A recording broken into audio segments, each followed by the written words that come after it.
Chapter 380. A Big Deal. Damien knew Sonia understood more about him than he let on.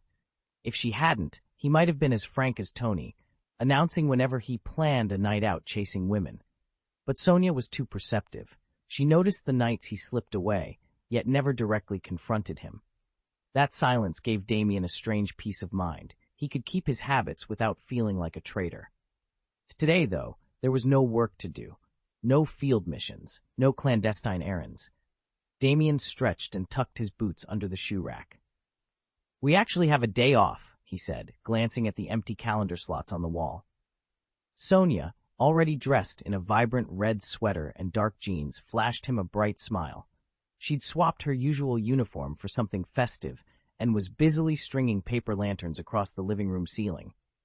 "I'm starting early this year," she said, tying a golden tassel to the last lantern.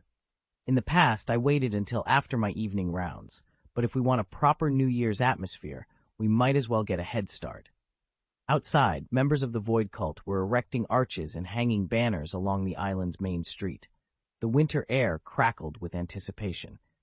Damien picked up a roll of red ribbon from the coffee table and handed it to her. "Need a hand?" She took it, her eyes warm.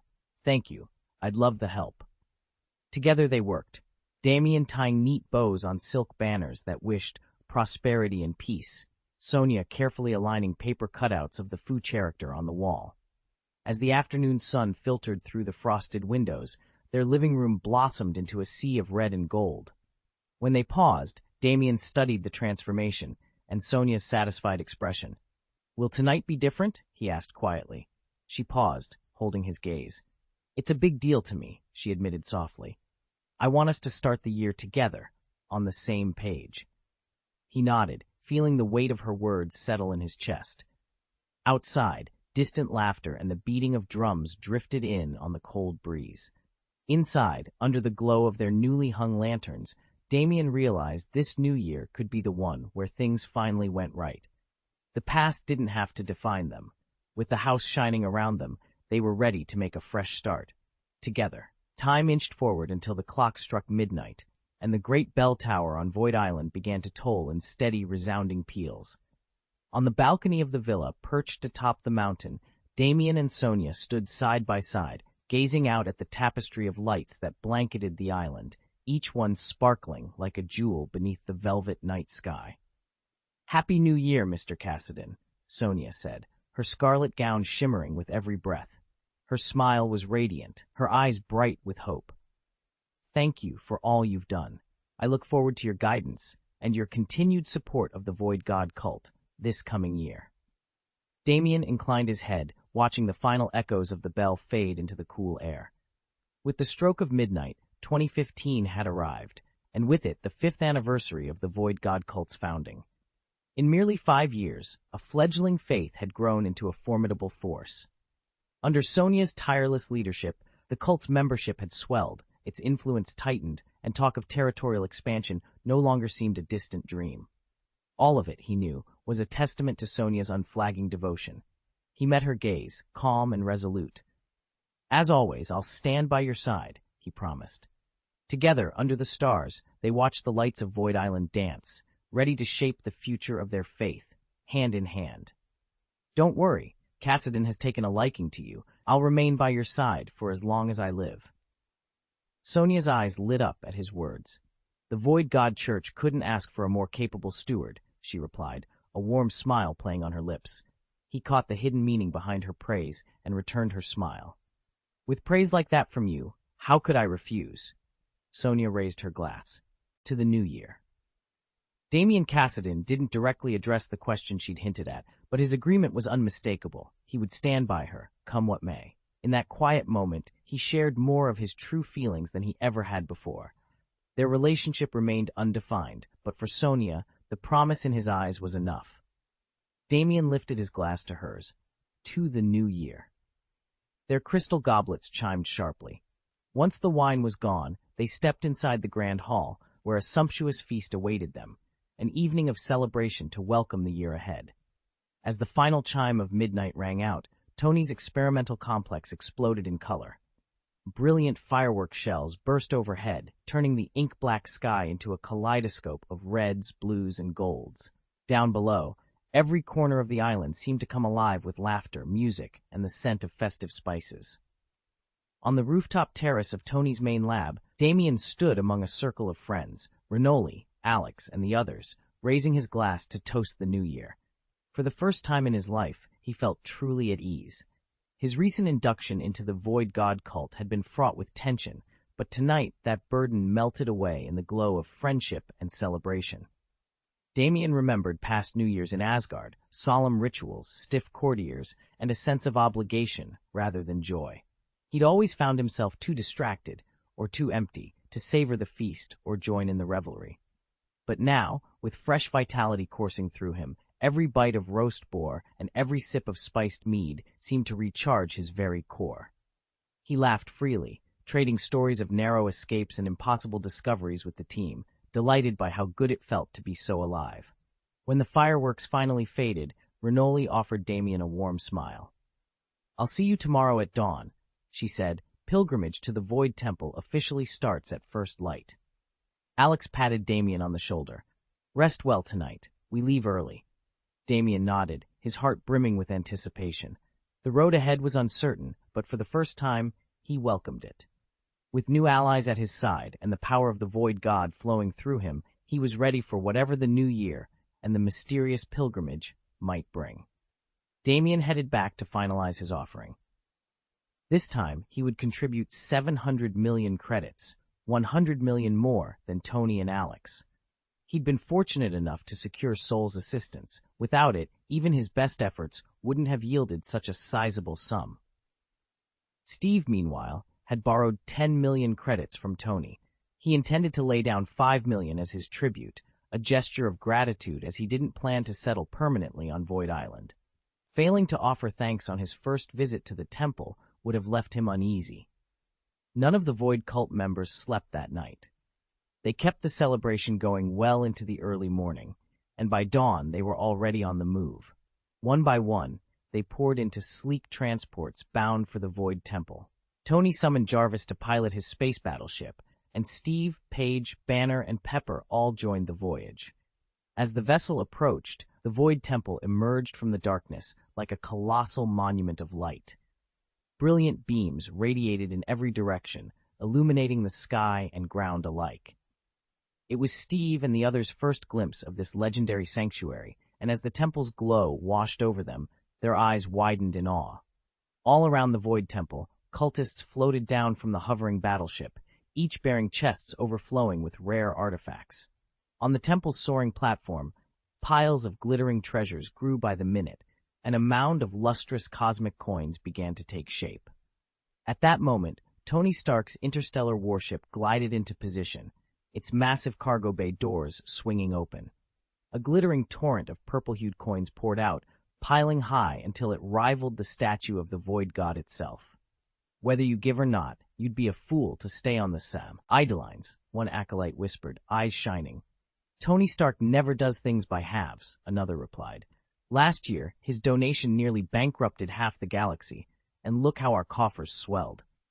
In midair, Tony hovered in his sleek armor, basking in admiration. Behind him, Steve Rogers and Bruce Banner stepped off the ship and strode toward the statue.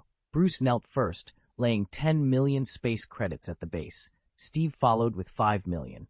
Then Pepper Potts, keen to honor Tony's generosity, added another 10 million from her own vault. At the edge of the platform, Damien watched in awe. Compared to the billions gathering here, his personal offering, a few crates of ancient relics, felt almost insignificant. But as he drew a steadying breath and stepped forward to present his humble tribute, he reminded himself that true devotion wasn't measured in credits alone. I'd long since realized that Pepper Potts was Tony Stark's partner, and everyone in the Void cult knew it too. The real power behind this gathering was sitting right beside him. Now, Lacey, Renoli, Kyle, and the so-called Predictor each stepped forward, tossing 50 million space coins into the central vault. Compared to last year's top 4 donors, 50 million was chump change, but tribute is a matter of the heart, not a contest. No one here scoffed at their contributions. If anything, I admired them.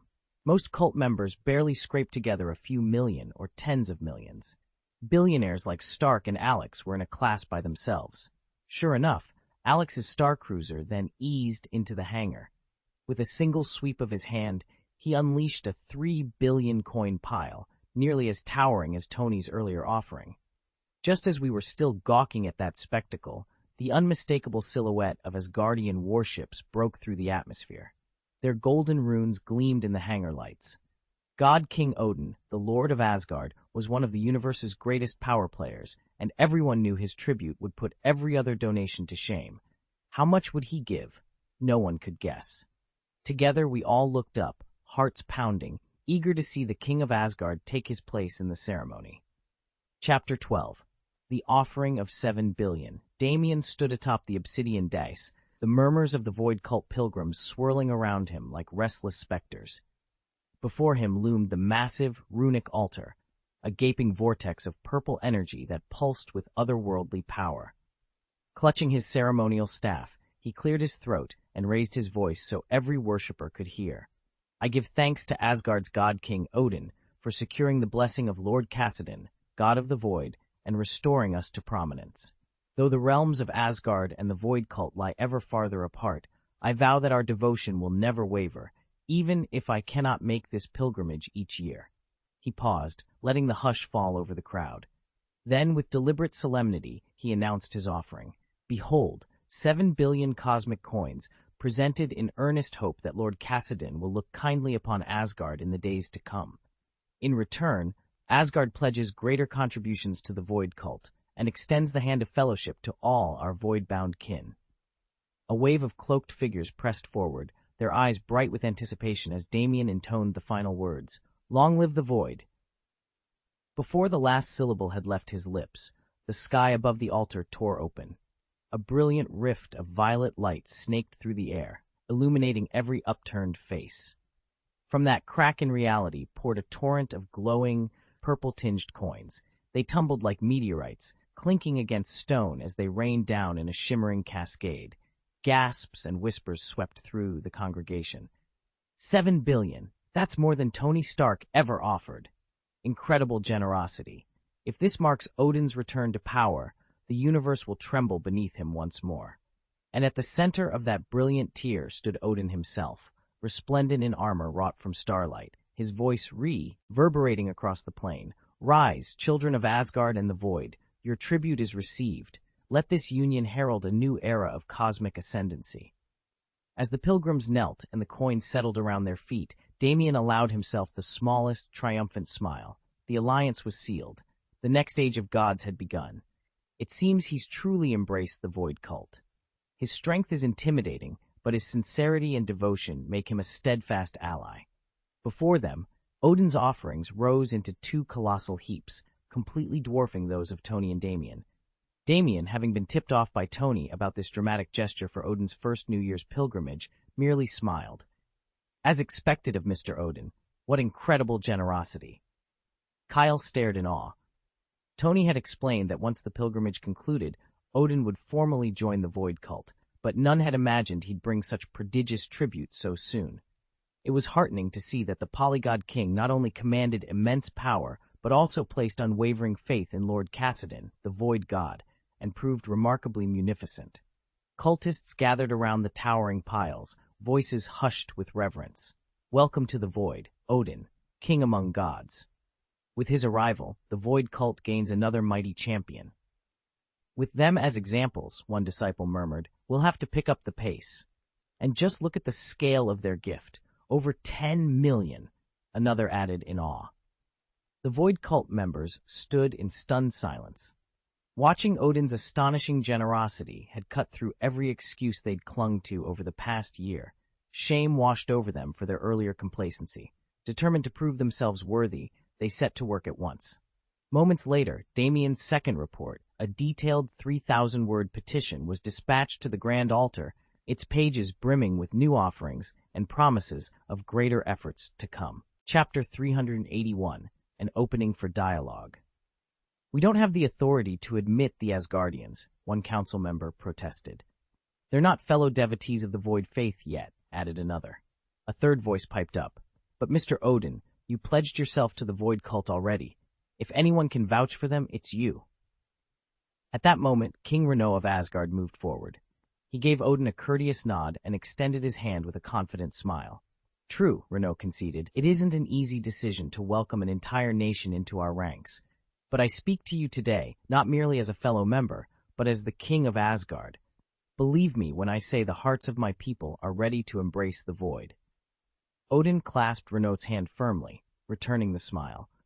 Though his words sounded directed at the assembled members of the cult, his real audience was twofold: Kassadin and Sonia, both watching intently from the temple's steps. Odin knew how pivotal this New Year's pilgrimage was. Their prayers and judgments carried great weight. Above all, Sonia's blessing would be the final seal on Asgard's acceptance.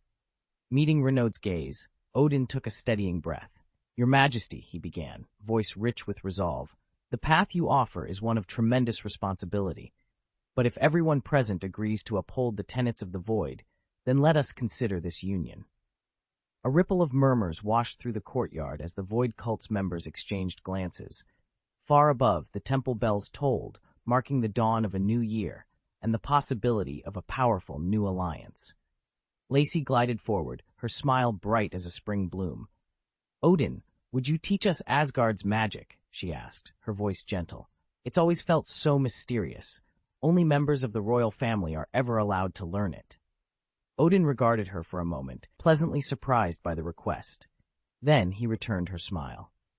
The deepest secrets of Asgard's magic truly belong to the throne, but I would be happy to teach you some of our more common spells. Before anyone else could react, Kyle stepped out from the group, his expression unreadable. I've also heard that Asgard's technology rivals its sorcery, he said quietly. Most famous of all is the Rainbow Bridge. You can traverse it to reach any world within 1,000,000 light-years in an instant. Would it be possible to construct such a bridge for the void god religion? Odin's eyes gleamed. He had already intended to grant the Void Cult access to the Rainbow Bridge, but few of its followers knew the plan. By asking now, Kyle would prompt a public promise, one that would convey Odin's genuine goodwill and reassure every member of the Void God religion. Damien stepped forward in the Hall of Echoes, his voice steady as he addressed the assembly. Of course, he said, I've already discussed these matters with Sonia, the Void Goddess. From now on, not only will the Rainbow Bridge itself be entrusted to the Void God cult, but the secrets of artifact forging will also pass into our care. A hush fell over the gathered disciples. Hundreds of eyes turned toward Odin, waiting for his reply. The All-Father inclined his head thoughtfully. Should the Void Cult ever find itself in peril, he began, Asgard will answer your call to the fullest of our ability. At that exact moment, the prophet materialized at Odin's side. His robes shimmered like starlight. So, he asked, voice resonant, if the Void Cult is threatened, you pledge Asgard's support without reservation. As long as you stand strong on your own foundation, Odin replied, you will have our help whenever you ask. But without a solid base, without faith in your own strength, there is little we can do on your behalf. A murmur of excitement rippled through the Void Cult's ranks. In that exchange, they saw their future. The Rainbow Bridge under their guardianship, divine weapon forging made part of their heritage. Though the fairy arts remained beyond reach, even mastering general magic promised immeasurable advantages, and might well unlock the deeper power of the Void itself. The Void divine religion's power had leapt forward overnight, and everyone in the Void cult knew exactly why. Tony Stark had played matchmaker, arranging this alliance with Asgard. Naturally, Kyle and the others, acting as the cult's representatives, planned to put Odin's promises to the test. But so long as the All-Father honored his word, there was no cause for concern. And since Kyle already had Odin's private line of communication, the rest of them would be able to reach him just as easily. Word of welcome spread fast. In the group chat and in person, members clamored to greet their new divine allies by name. King Odin, Queen Frigga, Thor the Thunderer, Loki the Trickster, welcome to the Void. Please join us for a feast and conversation later today. We've heard countless legends about Asgard. There's so much we'd love to learn from you. That same afternoon, the cult's leader, Damien, formally announced a 3-day banquet. This evening marks the beginning of a grand 3-day celebration. You are all invited to attend. If there's anything you wish to discuss, this will be the perfect opportunity. We've arranged everything to show our good faith and to honor the pact we've made. Everyone understood the intent. This lavish reception was no accident, but a deliberate demonstration of trust. Now, all that remained was to see if Asgard's royalty would follow through, and if the Void Cult could forge a bond worthy of the legends themselves. Tony rose from his seat and addressed the small gathering in the vaulted hall. Odin wishes to join the Void Cult, he announced, voice steady. Damien frowned, leaning against the carved stone pillar. If he didn't need our help, he wouldn't have come to me, a junior member, to smooth his way in. Tony smiled wryly. That's precisely why I'm hosting a banquet this afternoon, a formal welcome. Master Cassidon, the god of the void, has already tested Odin, and Miss Sonia has given her blessing. There's nothing left to fear. A ripple of laughter passed through the assembled members. None were foolish enough to object, but hearing it laid out so directly still amused them. Sarah stepped forward, her dark hair spilling over her shoulders. She beamed at Tony. With you as host, how could I possibly stay away? Besides, I promised to oversee the arrangements. I'll be there. Lalatina lounged against the opposite wall, her lips curved in a playful smirk. An invitation from Mr. Tony is impossible to refuse. I'll attend as well. Claudia, who had remained silent until now, gave a low chuckle. I happen to have the afternoon free. Count me in. Damien nodded. Very well. This afternoon, then, we welcome Odin into our ranks and celebrate our unity under the void. With that, the gathering dispersed, each member already imagining the grand feast that would cement Odin's place among them. I, Tony Stark, certainly intend to join, Tony declared, stepping forward with his trademark confidence. A moment later, a soft, crystalline voice cut through the murmurs like a hint of spring sunshine on frozen ground. Miss Claudia is joining us? A ripple of excitement ran through the Void Cult's ranks. Thor, whose head had whipped around at the sound, found himself staring at a striking figure emerging from the crowd. Her hair was as black as a starless sky, her robes as pure and white as fresh snowfall. Claudia's expression was cool, distant, yet utterly captivating. Stunning, isn't she? Thor murmured to his companion. Kyle followed Thor's gaze and smiled. Indeed, one can only aspire to such grace. Thor nodded. Claudia rarely remains on the island, but she makes her appearance every year for this New Year's pilgrimage. A once-a-year spectacle, Kyle agreed, eyes twinkling. Nearby, Steve Rogers was already squinting to get a better look at Claudia, until suddenly something yanked him hard at the waist. He barely had time to yelp before the sharp tug turned into a vice of pain. Oof, Steve gasped, straightening, his face contorting. He reached back, half expecting more. Find a prankster's hand, but there was nothing visible. Confusion and pain mixed in his eyes as he glanced around, searching for the culprit in the shifting crowd. Damien turned toward Paige and found her watching him coolly, as if to say, try harder. Embarrassed, he jerked his gaze away. Why are all the women in the Void Cult so impossibly beautiful? He muttered under his breath. Loki, for his part, was stunned by Claudia's frost-white complexion and sculpted features, so pure and flawless they reminded him of a winter rose. He knew Peggy and Pepper had been ushered into the cult on Tony's recommendation, but these other women, Paige, Claudia, and the rest, had no such patron. They were something else entirely. The more beautiful someone is, Lacey observed with a mysterious smile, the harder it becomes to put that beauty into words. Loki leaned in, lowering his voice. Claudia's one of the very few who walked through these doors seeking the Void's blessing without any introduction. No one knows what she's endured, but everyone agrees she's ruthless. Sure, she joined after most of us, so she isn't as powerful as you, Lacey, but she's no lightweight. She's desperate for superhuman strength, just like the rest. He turned slowly to stare at Claudia, whose unreadable gaze met his head-on. She can't be like you, can she? Loki asked, his voice tinged with respect and a hint of fear.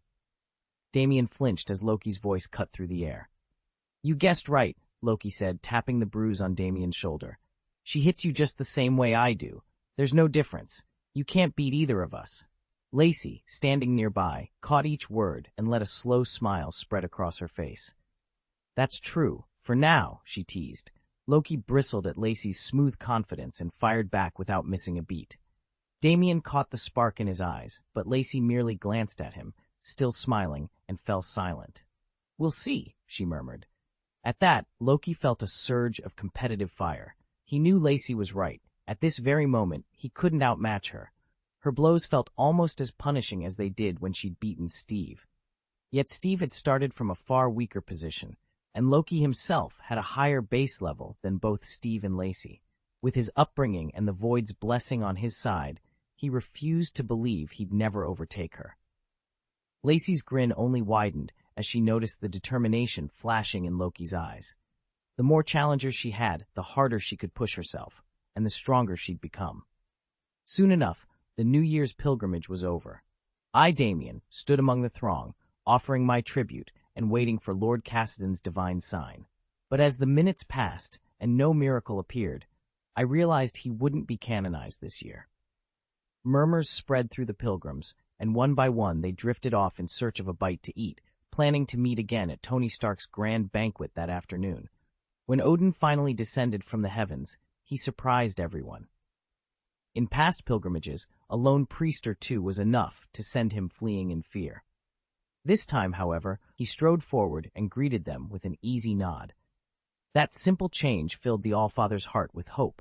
If he could bridge the gap with the followers of the Void God, Asgard's own future might be forever altered. As the New Year's rites drew to a close, Odin accompanied Tony Stark down the mountain path. Stopping beside him, Odin looked Tony squarely in the eyes. "Thank you, Tony Stark," he said, his voice rich with genuine gratitude. Tony smiled and clapped him on the shoulder. "It's my pleasure, Your Majesty." With that, the two allies set off toward the banquet hall, the promise of new alliances and a lavish feast waiting just ahead. Tony offered a knowing smile as he met Damien's gaze. "You formally joined the Void God cult," he began, "and its members are eager to live in harmony with you and deepen their connection. After all, you're the God King. Your wisdom and power eclipse every other initiate in the cult. If you would deign to share your guidance, it would strengthen us all." He paused, choosing his words carefully. "Until now, we simply lacked the right opportunity. Consider me that opening." Chapter 3 will run between 3,000 and 10,000 words. If you enjoy the story, please leave a vote and subscribe. Chapter 382, The Power to Alter One's Form. Thor had long been welcomed by the Void Cult's members, for he was one of the record holders of the gravity chamber. Yet until now, no one dared challenge Odin himself. With the old feud finally settled and Odin's family fully integrated into the cult, a gathering had been arranged for members to test themselves against Thor. Saul had no hesitation in accepting the invitation. Had Renoli or Alex issued the challenge, he might have paused. Neither was an opponent to be underestimated, but against the rest of the cult's ranks, Thor felt confident. By mid-afternoon, Tony's grand banquet was in full swing. The cafeteria was overflowing, alive with chatter and laughter. Seated across from Odin, Tony leaned forward with genuine curiosity. "Mr. Odin, will you be heading back tomorrow?" Although he knew Odin wouldn't linger on the island, even Tony hadn't expected him to leave so immediately after today's festivities. Asgard, it seemed, still observed the New Year's festivities. After all, I haven't quite slipped away into obscurity yet. "Thor, Loki, there's no need for you to hurry back," Odin said with a warm smile. "Frigga and I must return, but the two of you can take your time." He leaned back, content. "Once I retire, I'll have all the leisure I could want. No endless decrees to issue, no ceaseless obligations. I'll spend my days roaming Void Island at my own pace, savoring 5 meals a day, and relishing the simple pleasures of life." A quiet tension rippled between the brothers. Until this moment, they'd imagined that ascending the throne would bring only honor and satisfaction. Their father's age, the court's subtle whispers, everything pointed to an imminent abdication. Both Thor and Loki had even gone so far as to join the Void cult, hoping to draw Odin back to his prime. Yet now he spoke of stepping aside, of passing the crown to them so he could enjoy a life of ease. The reality was unexpectedly unsettling. Thor, still untested, would inherit a burden greater than he had ever known. Loki, determined not to meddle, sensed that power without his guidance would be hollow. So they exchanged a brief, knowing look, and agreed, wordlessly, to set aside their anxieties for the moment. After all, the new year had just begun. It was, perhaps, the perfect time to live a little in the present. Queen Frigga turned to Tony Stark, her expression earnest. "While Thor and Loki are staying here, Tony, please look after them." She knew that even if her sons eventually returned home, they'd leave a small fortune behind on Void Island. Thor was unlikely to cause real trouble, but Loki made her uneasy. And of all the people she trusted, only someone like Tony could handle Loki's unique challenges. If Tony agreed, she and Odin could depart in confidence. Tony waved off her concern with a laugh. "Look after, might be overstating it. We're all friends here. If they want to stay with me for a while, I won't complain." He grinned. In the years since their first meeting, Tony's old suspicions of Loki had vanished. Loki had proved himself time and again, most memorably when he helped eliminate Hydra's last cells. Barring a sudden serious illness, Tony had no intention of meddling in Loki's personal affairs. "Your Majesty," he added, leaning back in his seat, "this is Void Island. I know the rules, and I know how to keep them safe. You can rest easy." Loki watched them exchange words and understood exactly why his mother had appealed to Tony. It was born of love and concern, something he'd never take for granted. Damien felt a twinge of helplessness. He'd always been treated like a child, but secretly, he was overjoyed. When Frigga heard his heartfelt remark, she exchanged a knowing glance with Odin. Loki's reputation was indeed sterling, and no further praise was needed. The feast, held in honor of their recent alliance, stretched from late afternoon into the early hours of dawn, and over 3 bustling days, guests arrived and departed in turn. One by one, they offered their thanks to Tony before bidding him farewell. At last, the time came for Odin and Frigga to visit the Temple of Records and log their departure. It was just past 7 in the morning when they entered the grand hall. The registrar, Sarah, fresh from her morning bath, greeted them with a warm smile. "Your Majesty, Lady Frigga, are you ready to depart?" Frigga inclined her head. "Yes, we plan to be away for some time. Please record our absence. We'll be gone at least a year." Sarah nodded, already reaching for her quill. "Of course. And when might you return?" Odin allowed himself a wry smile. "We haven't abdicated, but Asgard's affairs are many. I can't say precisely when we'll be back." "As you wish," Sarah replied, as she began inscribing their details into the temple's vast tomes. With their departure formally recorded, Odin and Frigga turned toward the palace gates, ready to embark on the next chapter of their realm's storied journey. "All right, I wish you both every success in Asgard.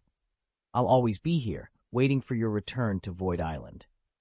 Damien offered a warm smile in response, then quickly jotted down the last piece of paperwork, no income cap for a full year after departure, and confirmed their destination, Asgard. "Don't forget," Frigga chimed in, "you're also welcome to visit any of the 9 realms. If you ever drop by, I'll make sure you're treated like honored guests." "I appreciate the invitation," Damien replied. "If the chance ever comes, I'd be honored to see the legendary realm of Asgard firsthand." He caught Frigga's knowing look and chose not to press it further. He understood that, should he visit, it would be as a guest, nothing more. "Patience," Frigga said with a reassuring smile. "Opportunities will come." Damien nodded, his resolve firm. With a final wave from Odin and Frigga, the royal pair departed, leaving Damien standing at the threshold of a brand new adventure. Moments after the others departed, Alex arrived at the Temple of Records and found Sarah alone in the courtyard. "Miss Sarah," he called with a wry smile, "it seems you've quite captured the favor of Odin and Frigga." Sarah's lashes fluttered as she turned to him, that familiar playful smile lighting her face. She knew full well how Frigga hoped she'd choose either Thor or Loki as a husband. Both princes were undeniably handsome and accomplished, but Sarah, having spent years managing her family's grand hotel, had seen the darker side of status and privilege. She preferred her independence, to earn her own coin, spend it as she pleased, and owe no one an explanation. "It's flattering, of course," she replied coolly, "but I admire you just as much, Lord Alex. Your reputation for fairness and decency precedes you." Alex chuckled. "I never pegged you for someone who cared about gossip, Miss Sarah." "Gossip cares about me," she shot back, then added with a friendly laugh, "but flattery is a different thing altogether." Alex's grin widened. Still, I must admit, many think you a true beauty. Sarah cocked an eyebrow. Oh, and what's your verdict, Lord Alex? Am I truly as beautiful as they say? He paused, meeting her gaze evenly. You're quite striking, he said finally. Sarah raised her chin in mock surprise, the corners of her mouth drifting into a satisfied smile. Children who haven't fully matured can succumb at any moment, Sarah warned, her tone clinical yet calm. Damien frowned, absorbing the gravity of her words. At what point, he asked, does a Mowgli man count as truly healthy? How tall should he be? Sarah met his gaze steadily. For adult males, the benchmark is 2.5 meters. Adult females should reach at least 2.3 meters. But height alone isn't enough. You need lean, well-defined muscle lines. A healthy Mowgli physique is as much about proportion and strength as raw stature. Damien nodded thoughtfully. And what about Lady Lacy? How does she measure up in your eyes?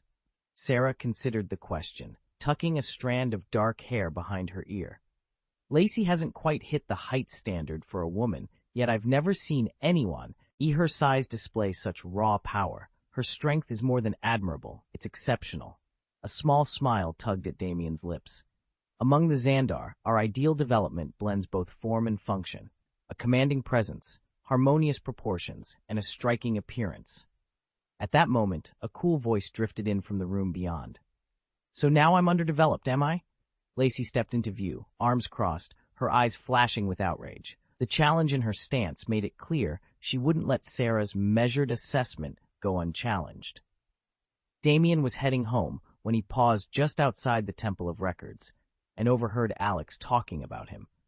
He never expected to catch Alex bad-mouthing him in public. True, Damien's striking looks had caused him more than their share of problems in the past, but they'd also opened doors. Now that he no longer needed to rely on his appearance or placate others, he certainly wasn't about to pretend he was offended by a few careless words. I didn't mean to insult you, Alex blurted, his face tightening the moment Damien's voice cut through the air. I'm not afraid to offend you. You always seem so gentle on the surface, no matter how you really feel. Damien's dark eyes narrowed. Then why did you feel free to criticize my appearance? At that exact moment, Lacy emerged from the temple's grand archway. She moved with a calm authority that belied her slight frame. Though she stood nowhere near as tall or broad as Alex, her presence was just as commanding. Fixing Alex with a cool stare, she crossed her arms and waited for him to explain himself. Alex swallowed. Damien stepped forward, shoulders squared, but it was Lacy's steady gaze that left him truly unsettled. Between the two of them, he had no choice but to swallow his apology whole. Sarah held up her hands in peace. Lady Lacy, please don't be upset. I only asked Alex what he thought of you, out of simple curiosity. Lady Lacy's eyes narrowed. And what did he say? He judged you by the Mowgli Star's standards, Sarah explained, offering a reassuring smile. He had nothing negative to say. Lacy crossed her arms. Mowgli Star standards? Sarah chuckled. Yes. To them, taller and stronger is always better. By their metrics, petite ladies like us simply don't measure up. Lacy and Sarah exchanged a knowing look. In that case, Sarah continued with mock solemnity, we really should be grateful for both Alex's frankness and the Mowgli Star's, lofty requirements. Lacy's lips curved into a brief, wry smile. Thank you for the chat, Alex, she said, inclining her head. Alex shifted on his feet, a flush creeping across his cheeks as the two women studied him. Lacy met his gaze steadily. I happen to know quite a bit about Mowgli society, she remarked. They prize raw strength over slender elegance, understandable given how harsh their world can be. Mowgli doesn't care about skin color or race. After years of fighting monsters, its people worship strength above all else. Women there even call a powerful physique the ultimate beauty. In contrast, Xandarians live by money and technology. Superhuman strength is admired, but not something most citizens expect to possess. Wouldn't Lord Kyle and Bruce Banner be huge stars on Mowgli? Sarah asked, leaning forward. Damien smiled. Kyle and I actually visited Mowgli once. They greeted us warmly, but Kyle didn't seem particularly impressed. If Banner ever turned into the Hulk in front of them, Sarah said, he'd be an absolute sensation. Damien nodded. Sure, but Kyle's tastes are just like any other Xandarian's. He values other qualities more than brute strength. Lacy, besides, with his height, Kyle's already run into enough problems as it is. Sarah raised an eyebrow. True. And what about you, Damien? If you keep evolving at this rate, won't you outgrow everyday life, doorways, furniture, that sort of thing? She glanced up at his broad chest and towering shoulders. Damien caught her look and chuckled, but Sarah's playful lingered in the air. This isn't a problem, Damien said, his tone perfectly calm. Lacey and Sarah stared in disbelief as a swirl of purple-red void energy spiraled off his body. In an instant, his towering form, once over 4 meters tall, contracted until he stood at a still impressive, but far more manageable, 2.5 meters.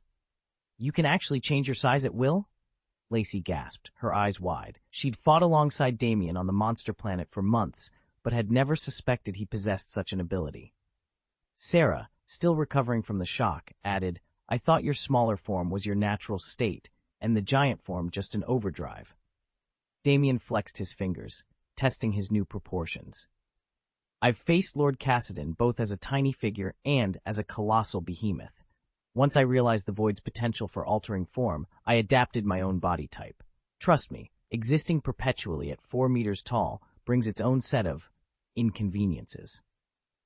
Lacey exchanged a puzzled look with Sarah. All right, but how do you actually control the change? A faint smile curved Damien's lips, but he only shook his head, leaving the two women even more curious than before. Damien glanced between Lacey and me, then shook his head with a faint smile. It's nothing more than a different way of wielding my void power. He took a steady breath. Right now I can only shrink down to about 2 meters tall, and I can't grow any larger than this. My form scales directly with the number of evolutions I've unlocked. This, he tapped his chest, is my maximum size. Lacey's eyes lit up. So, could you shrink or enlarge just part of your body at will? Perhaps someday, Damien replied, but not yet. My control over the void isn't refined enough for that kind of precision. Simply holding this form already eats through a huge amount of void energy. My immediate goal is to find ways to cut down on that drain. Lacey nodded thoughtfully. Damien's record spoke for itself. More than 400 evolutions so far, most of them enhancing his physique and abilities, and over 100 devoted solely to honing his void power. His command of the void was beyond question. Chapter 383, Shocking Metal. Then why haven't you shown it until now? Alex asked, leaning forward with genuine curiosity. Lacey shrugged, her expression calm. I've never faced an opponent who demanded my full strength. There simply hasn't been a reason to unleash it. Alex's pride flared. Fine, but why not teach the other members this technique? Sarah tilted her head, admiration in her eyes. I know many people on the island fear me. They avoid me rather than risk any closer contact. Alex frowned. Couldn't you just force them to learn? A little encouragement might break their resistance. Sarah shook her head. Forcing it on them would only breed resentment. I'd rather not create internal friction. Alex sighed, folding his arms. Even if you wanted to teach them, there's no one else in the Void cult with an evolved physique. You and I are the only ones capable of enduring that kind of training. Lacey and Sarah exchanged a glance. They understood the reality. This shocking new ability would remain a secret for now. Lacey studied Damien with gentle concern. You know how fiercely independent and, frankly, how self-absorbed you can be. It's no wonder the other members of the Void cult keep their distance. Damien shrugged. So you're suggesting I mellow out, try to fit in better? It wouldn't hurt, Lacey said. Look at Renoli, Kyle, even the predictors. They all come to me for advice, but no one ever asks you. Partly it's because you're away from the island so much, but mainly it's your fanatical beliefs and solitary ways. He met her gaze calmly. They're adults. They've chosen their own paths. I don't need to hold their hands. Lacey pressed on. And anyway, do you really have the time to camp out here on the island, personally guiding everyone toward evolution? A faint smile crossed Damien's lips. Time's the one thing I never have enough of. He rose, his eyes gleaming with quiet resolve. My power grows every day, but I'm not yet among the universe's true masters. Not until the Void God religion claims territory across the stars. Not until its doctrine echoes in every corner of existence. Then, and only then, will I allow myself to rest. It's perfectly understandable that Sir Damien has so much on his plate, Sarah said, easing her shoulders. Damien inclined his head. True, but now that you've mastered such a rare ability, you might encounter promising recruits within the Void Cult. If anyone seems well suited to my aims, please don't hesitate to recommend them. Sarah smiled. She had only ever been briefly intimidated by Damien's reputation. Once she'd seen how straightforward he was, she'd found him easy to work with. Of course, I'll point them your way when the time comes. And I'll offer whatever guidance I can in return, whenever I'm free, Damien added. Then I'll return to Mowgli for now, he said, rising. If nothing urgent arises over the coming year, I'll visit again during the New Year pilgrimage. Until then. Safe travels, Sarah replied. With that, Damien expanded until he stood over 4 meters tall, his form radiating power. Without another word, he turned and strode away. Lacey, who had been standing nearby, gave a respectful nod to Sarah before following him out. Alone at last in the vaulted hall of the Temple of Records, Sarah's gaze drifted after the door. A faint hum lingered in the air, the echo of abilities she was only beginning to understand. It could fly. It could change its size at will. And with power like that in the world, who knew what new challenges and new allies awaited her? Is it really possible to produce a clone that shares all 6 senses with its creator? Damien pondered the question. If he could truly duplicate himself, he'd gain incredible freedom. His original body could remain safely in the recording temple while the clone went off on errands or simply enjoyed a walk. Still, after gauging the void energy swirling inside him, he decided it was wiser to study the process thoroughly before attempting anything so ambitious. In the meantime, dozens of Void Cult members streamed off the island. Odin and Alex were among the first to leave after only 2 days, but many others had pressing duties elsewhere. Damien found himself busier than ever, coordinating departures and ensuring the temple ran smoothly in their absence. To celebrate the breakthroughs they'd made, Tony threw a lavish 3-day feast and picked up the tab for every last extravagance. The banquets and fireworks served a second purpose, too. They allowed the remaining adepts on Xandar to evolve their void powers right on the spot. Once the celebration drew to a close, Banner gathered Steve, Paige, and Pepper and led them to the training grounds. Under Lacey's guidance, they planned to dive into the foundational exercises she'd outlined. After all, Xandar might boast marvels of technology and sights, the likes of which they'd never seen, but the real priority was clear. Make the most of this opportunity to grow stronger. Damien paused at the entrance to the gravity chamber, his heart tightening. If his foundation wasn't strong enough, he'd have to admit that, among the many adepts of the Void Divine religion, he ranked at the very bottom. Fortunately, the new year had only just passed, and most of the Void Cult's members were still resting. The training grounds lay empty and waiting. Thor and Loki strode past him toward the far wall, where the gravity controls loomed like silent sentinels. Between them, they'd unlocked fewer than 100 evolutions, but even so, they'd already cycled through dozens of transformations. Now they were eager to see just how much their bodies and spirits had strengthened. Damien trailed behind, curiosity stirring in his chest.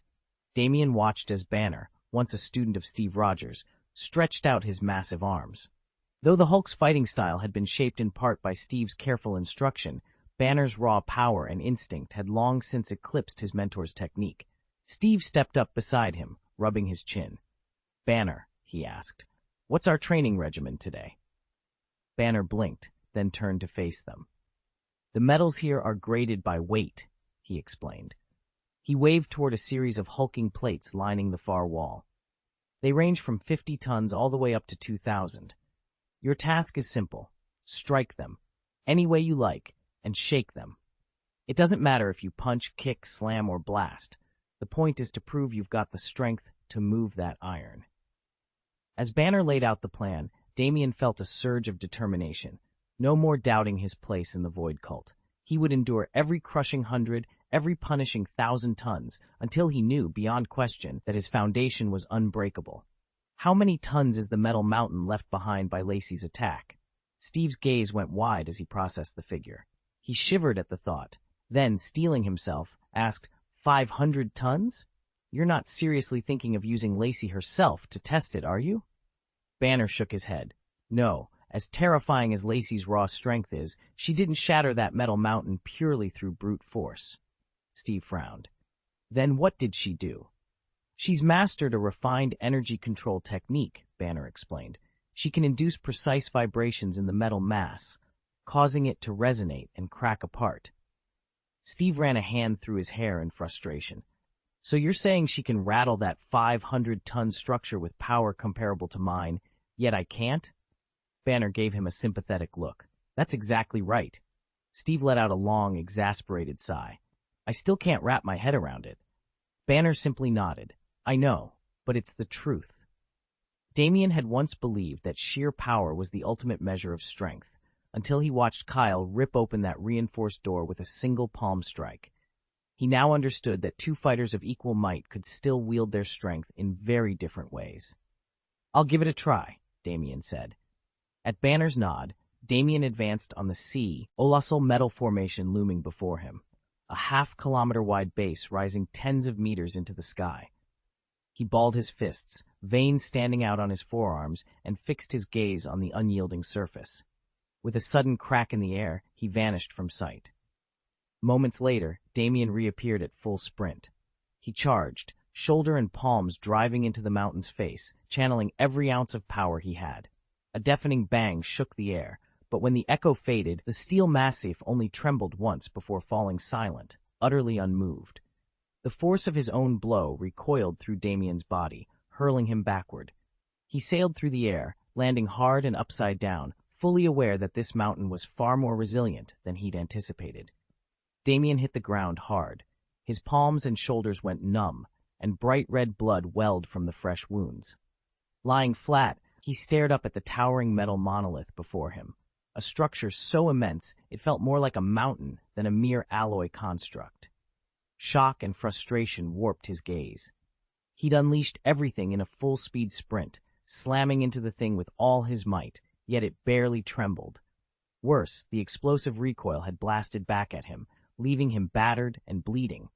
He couldn't fathom how Lacey had managed to shake this mountain from hundreds of meters away using the same power. At her distance, the entire edifice had quivered under her strike. For him, a direct hit had produced only a faint shudder and a nasty self-inflicted backlash. Banner dashed over, concern etched on his face. Kneeling beside Damien, he gently hauled him to his feet and brushed the dirt from Damien's shirt. Sorry I didn't go over this earlier, Banner said, a hint of awkwardness in his voice. Damien pressed a hand to his shoulder, wincing as he tested the pain. What am I missing? Banner took a breath. This alloy isn't ordinary steel. We call it shock gold. Any blunt force attack directed at its surface disperses across the entire structure and then reflects back at the source. Damien's eyes widened. So the harder I hit it, the worse it hits me? Precisely, Banner confirmed. At the start of any engagement with shock gold, we need a two-pronged approach. First, figure out how to destabilize it. Second, mitigate the counter-impact. If we can't dodge the feedback entirely, we need to disperse or absorb it before it does serious damage. Damien clenched his jaw, blood trickling down his forearm as he flexed his fingers. How long do you think we'll have to keep at it? If we're sustained drones pounding away, what's our safe window before we go down for the count? Banner studied the jagged metal surface, then looked back at Damien with determination. If we can maintain pressure for 10 straight minutes, while limiting the recoil so that we only walk away with minor injuries, then we'll have laid the groundwork for something bigger. We'll find the weak point. Damien nodded, letting Banner help steady him. Blood still oozed from his palms, but a new resolve sparked in his eyes. 10 minutes. He could do 10 minutes. Then everything would change. Next time, please explain the safety precautions first, Pepper urged. Banner helped Damien to his feet. Damien felt a surge of frustration as he absorbed Kyle's belated instructions and the intimidating standards set before him. Banner, have you managed to establish the foundation? Damien asked. Pepper, anxiety flickering in her eyes, added, I can tank most hits without dodging, which actually makes my training tougher. Damien ran a hand through his hair. According to Kyle, I need to sustain my strongest attacks non-stop for 30 minutes without taking a single hit. Right now, I can only keep up a high-intensity offense for about 18 minutes before my guard starts to slip. After that, every second feels like torture, and mistakes come crashing in. Banner nodded. Kyle showed me exactly how it's done. 30 minutes of relentless strikes, not a scratch on him. He insists that once you four. He built that kind of foundation. Even without fully mastering Rujin, your strength will leap far beyond what it is now. Since the shock metal feedback can come from any angle, you have to sense it the moment it's unleashed and immediately choose whether to absorb the impact or leap aside. In this way, you're also sharpening your combat instincts. Here's the second installment, about 3,000 words. Chapter 384, Training Begins. Steve Rogers had just learned that Bruce Banner's training parameters were far more demanding than his own. Determined not to fall behind, and inspired by Lacey's eagerness to Banner's exceptionally high standard, Steve decided he'd meet the challenge head-on. After all, forging truly superhuman abilities meant testing yourself against the very best. He turned to Tony Stark, who was examining a gauntlet humming with embedded micro-vibrators. Tony, do you really think you could withstand this thing's vibrations without taking damage? Tony flashed a trademark smirk. Cap, I've been drilling with fields like this in the arena for years. Steve raised an eyebrow. Really? I thought this was cutting-edge tech. It's been around for 3 years, Tony said. Back then, Renoli and I built a few prototypes. You could say what you're seeing now is one of the cast-offs. Bruce Banner, leaning against a nearby console, crossed his arms. Raw power is one thing. My frontal energy bursts might outclass yours, Tony. But when we sparred, it was your lightning-fast strikes that threw me off balance. If you'd gone full throttle from the start, I'd have felt completely helpless. He shook his head, a rueful smile on his lips. That sense of powerlessness is dangerous. I ended up slugging it out like a rampaging brute just to land a single hit. That's why, if I'm going to stand a chance, I need to sharpen speed and reflexes as much as I sharpen raw strength. In raw combat ability, Damien still falls short of Lacey, whose skill is nothing short of terrifying, and he's not on the same level as the battle-hardened Kyle, Renoli, or the Predictor. But that's by design. Damien doesn't rely purely on hand-to-hand prowess. Once he straps on the armor he engineered, he can unleash his full potential. I understand, Banner, he said. Which vibrating metal tonnage would you recommend I start training with? At the mention of Damien and Banner drilling alongside the rest, Steve's expression shifted from mild surprise to ironclad resolve. He knew that Lacey's standards for a solid foundation would far exceed the Void God cult's ordinary trials, more akin to the rigorous tests Kyle endured. If Steve hoped to avoid being left in their dust, he'd have to impose equally strict demands on himself. He might even need to spend 8 or 10 years on the monster world, pushing his evolution forward until he could match, and one day surpass, the likes of Damien and Banner. Chapter 7. Laying the Foundation. Damien stood in the vast training hall of Blue Star, the hum of power conduits echoing through the chamber. He had hoped to return to the monster planet by now, but his assignment to guard Blue Star was not yet complete. Still, he couldn't wait any longer to begin his cultivation. Whether it took a month, 6 months, or even a full year, he vowed to build an unshakable foundation before asking Lacey for her advanced combat methods, and to do that, he'd need shock metal. Banner, the Void Cult's senior instructor, joined him at a reinforced training platform. Lacey hovered nearby, her arms folded as she watched Damien's determined expression. Banner cleared his throat. Let's talk numbers. New recruits who've only evolved a few times usually start at 50 tons of resistance. But Damien, he looked to Lacey. How many evolutions has he gone through? Lacey glanced at Damien with a half-smile. At least 140. He can handle more stress. Banner nodded. Good. Start with 100 tons. Once you've adapted, we'll introduce a shock metal plate to work your strikes. That will condition your muscles and spirit before we move on to the gravity room. Damien inclined his head. Understood. 100 tons it is. Banner glanced around. Tony's tied up running sublight thruster simulations with the engineering team, so he won't be here today. And since this is basic force training, not the gravity room, I'll only review the safety protocols and technical details. I won't be supervising every rep. Damien saluted crisply. Thank you, Instructor Banner. Banner activated a holo display beside the platform, which projected a shimmering weight field labeled 100-ton resistance. The air brimmed with static energy. Remember, Banner said, maintain your core torque, channel your spirit into your limbs, and reset between sets. If you feel any unusual feedback, pain that doesn't subside, stop immediately. I will, Damien replied, stepping onto the platform. He flexed his legs, bracing himself as the field's gravity surged around him, compressing his body.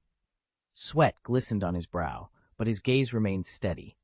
As he drew in a slow, controlled breath, Lacey and Banner exchanged encouraging nods.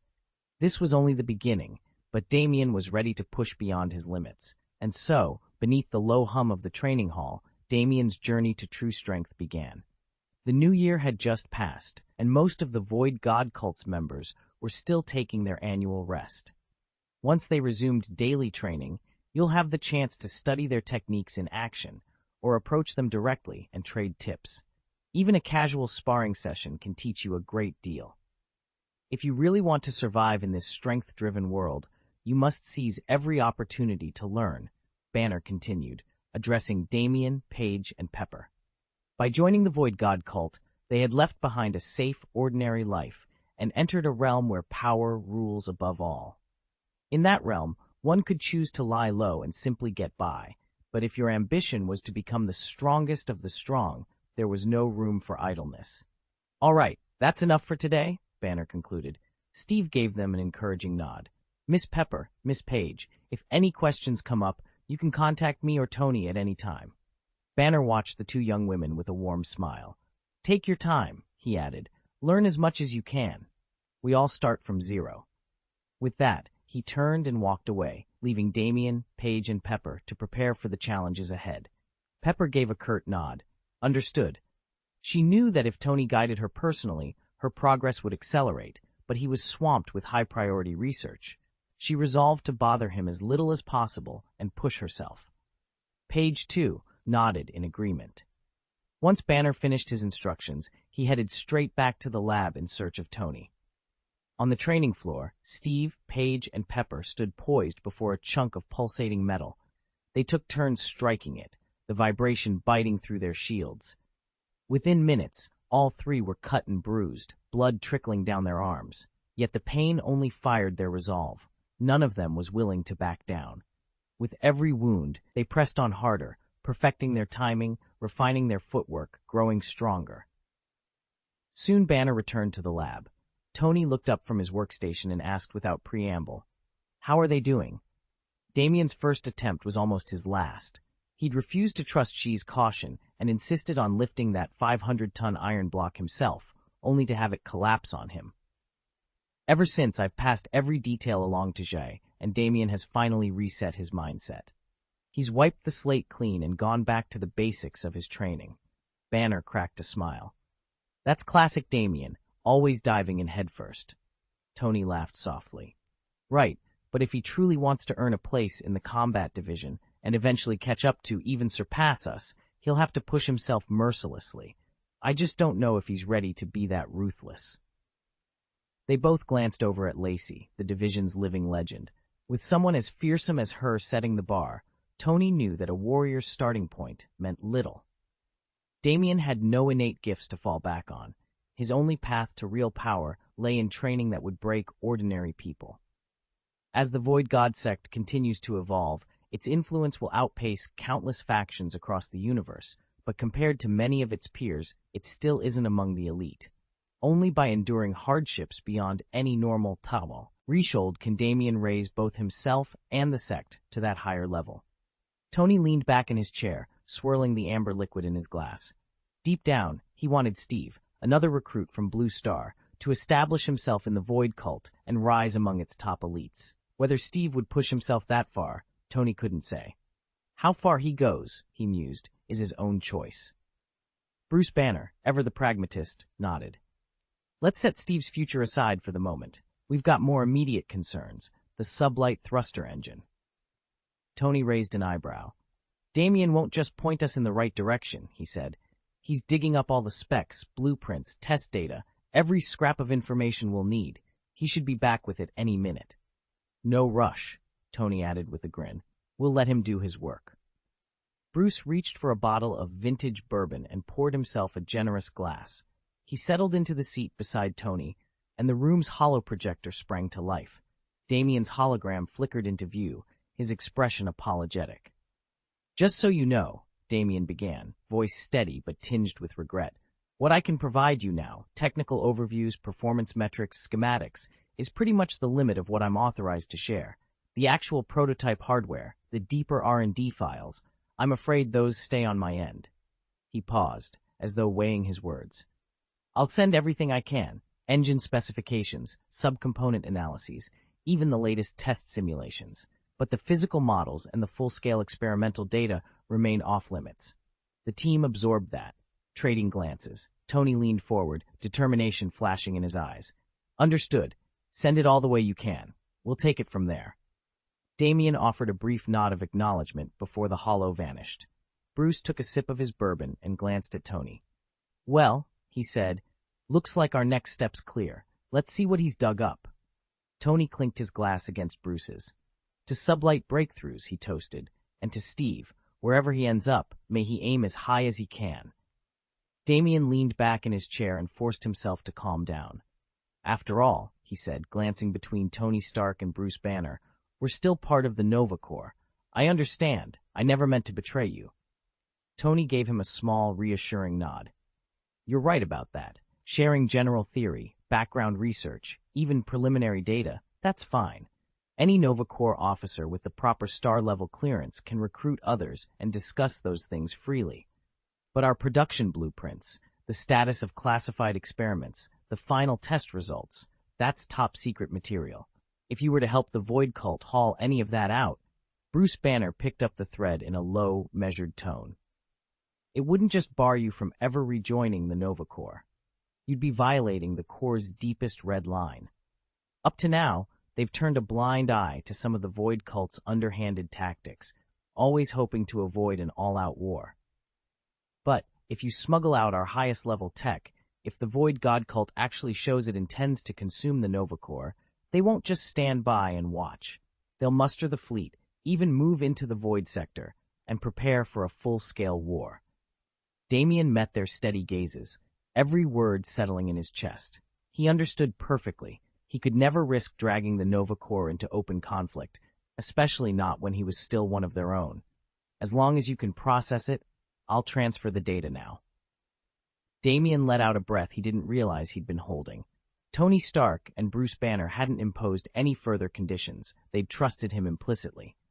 Within seconds, hundreds of files streamed into Jarvis's database. Tony stared at the list of incoming schematics and research papers. Is all of this?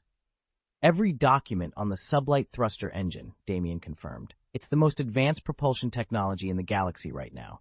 You'll find every theory, every formula, everything you need. Bruce, leaning over Tony's shoulder, nodded. We appreciate it, although theory alone won't get us off the ground without practical testing. Damien shrugged. Exactly. That's why the Nova Corps doesn't worry about these blueprints leaking.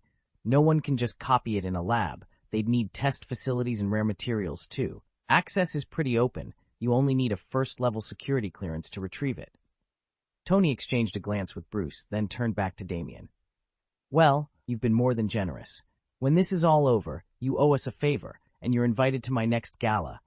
Stark Industries, and I, would be glad to have you. Damien managed a small smile. I'll hold you to that. Tony leaned forward, tapping a command on the holographic interface.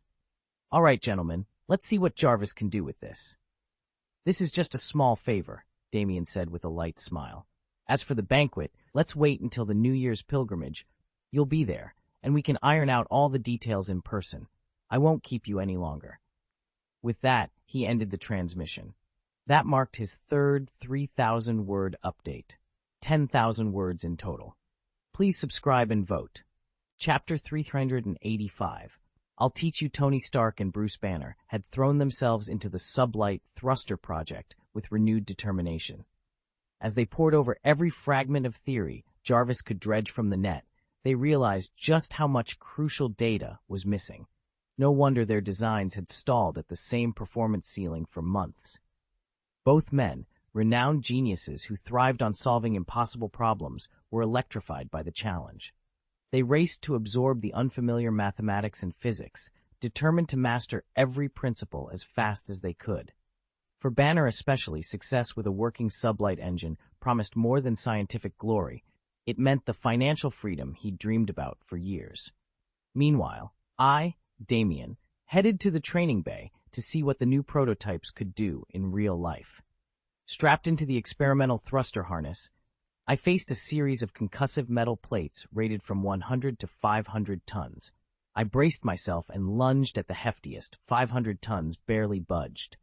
Scaling down to the 250-ton plate, I managed to make it tremble with a full-body strike, but only just. Every impact reminded me how far I was from Lacey's effortless power. Her own plate sessions looked almost leisurely by comparison. Across the bay, Pepper and Peggy were running their own drills on the 150 and 100-ton plates. They unloaded every punch, kick, and energy channeling technique they knew, each blow carrying the weight of frustrations and tensions they'd stored up for months. The plates rang with each impact, and the air shimmered with their controlled bursts of power. By the end of the day, dripping with sweat and jolted by the thruster's feedback, I had an epiphany. Raw force wasn't enough. The key was timing the engine's pulse, so it synced perfectly with muscle contraction and footwork. That coordination could multiply the effective impact without demanding extra energy from the thruster or the user. I hurried back to the control area and waved Tony and Bruce over just as they stepped in.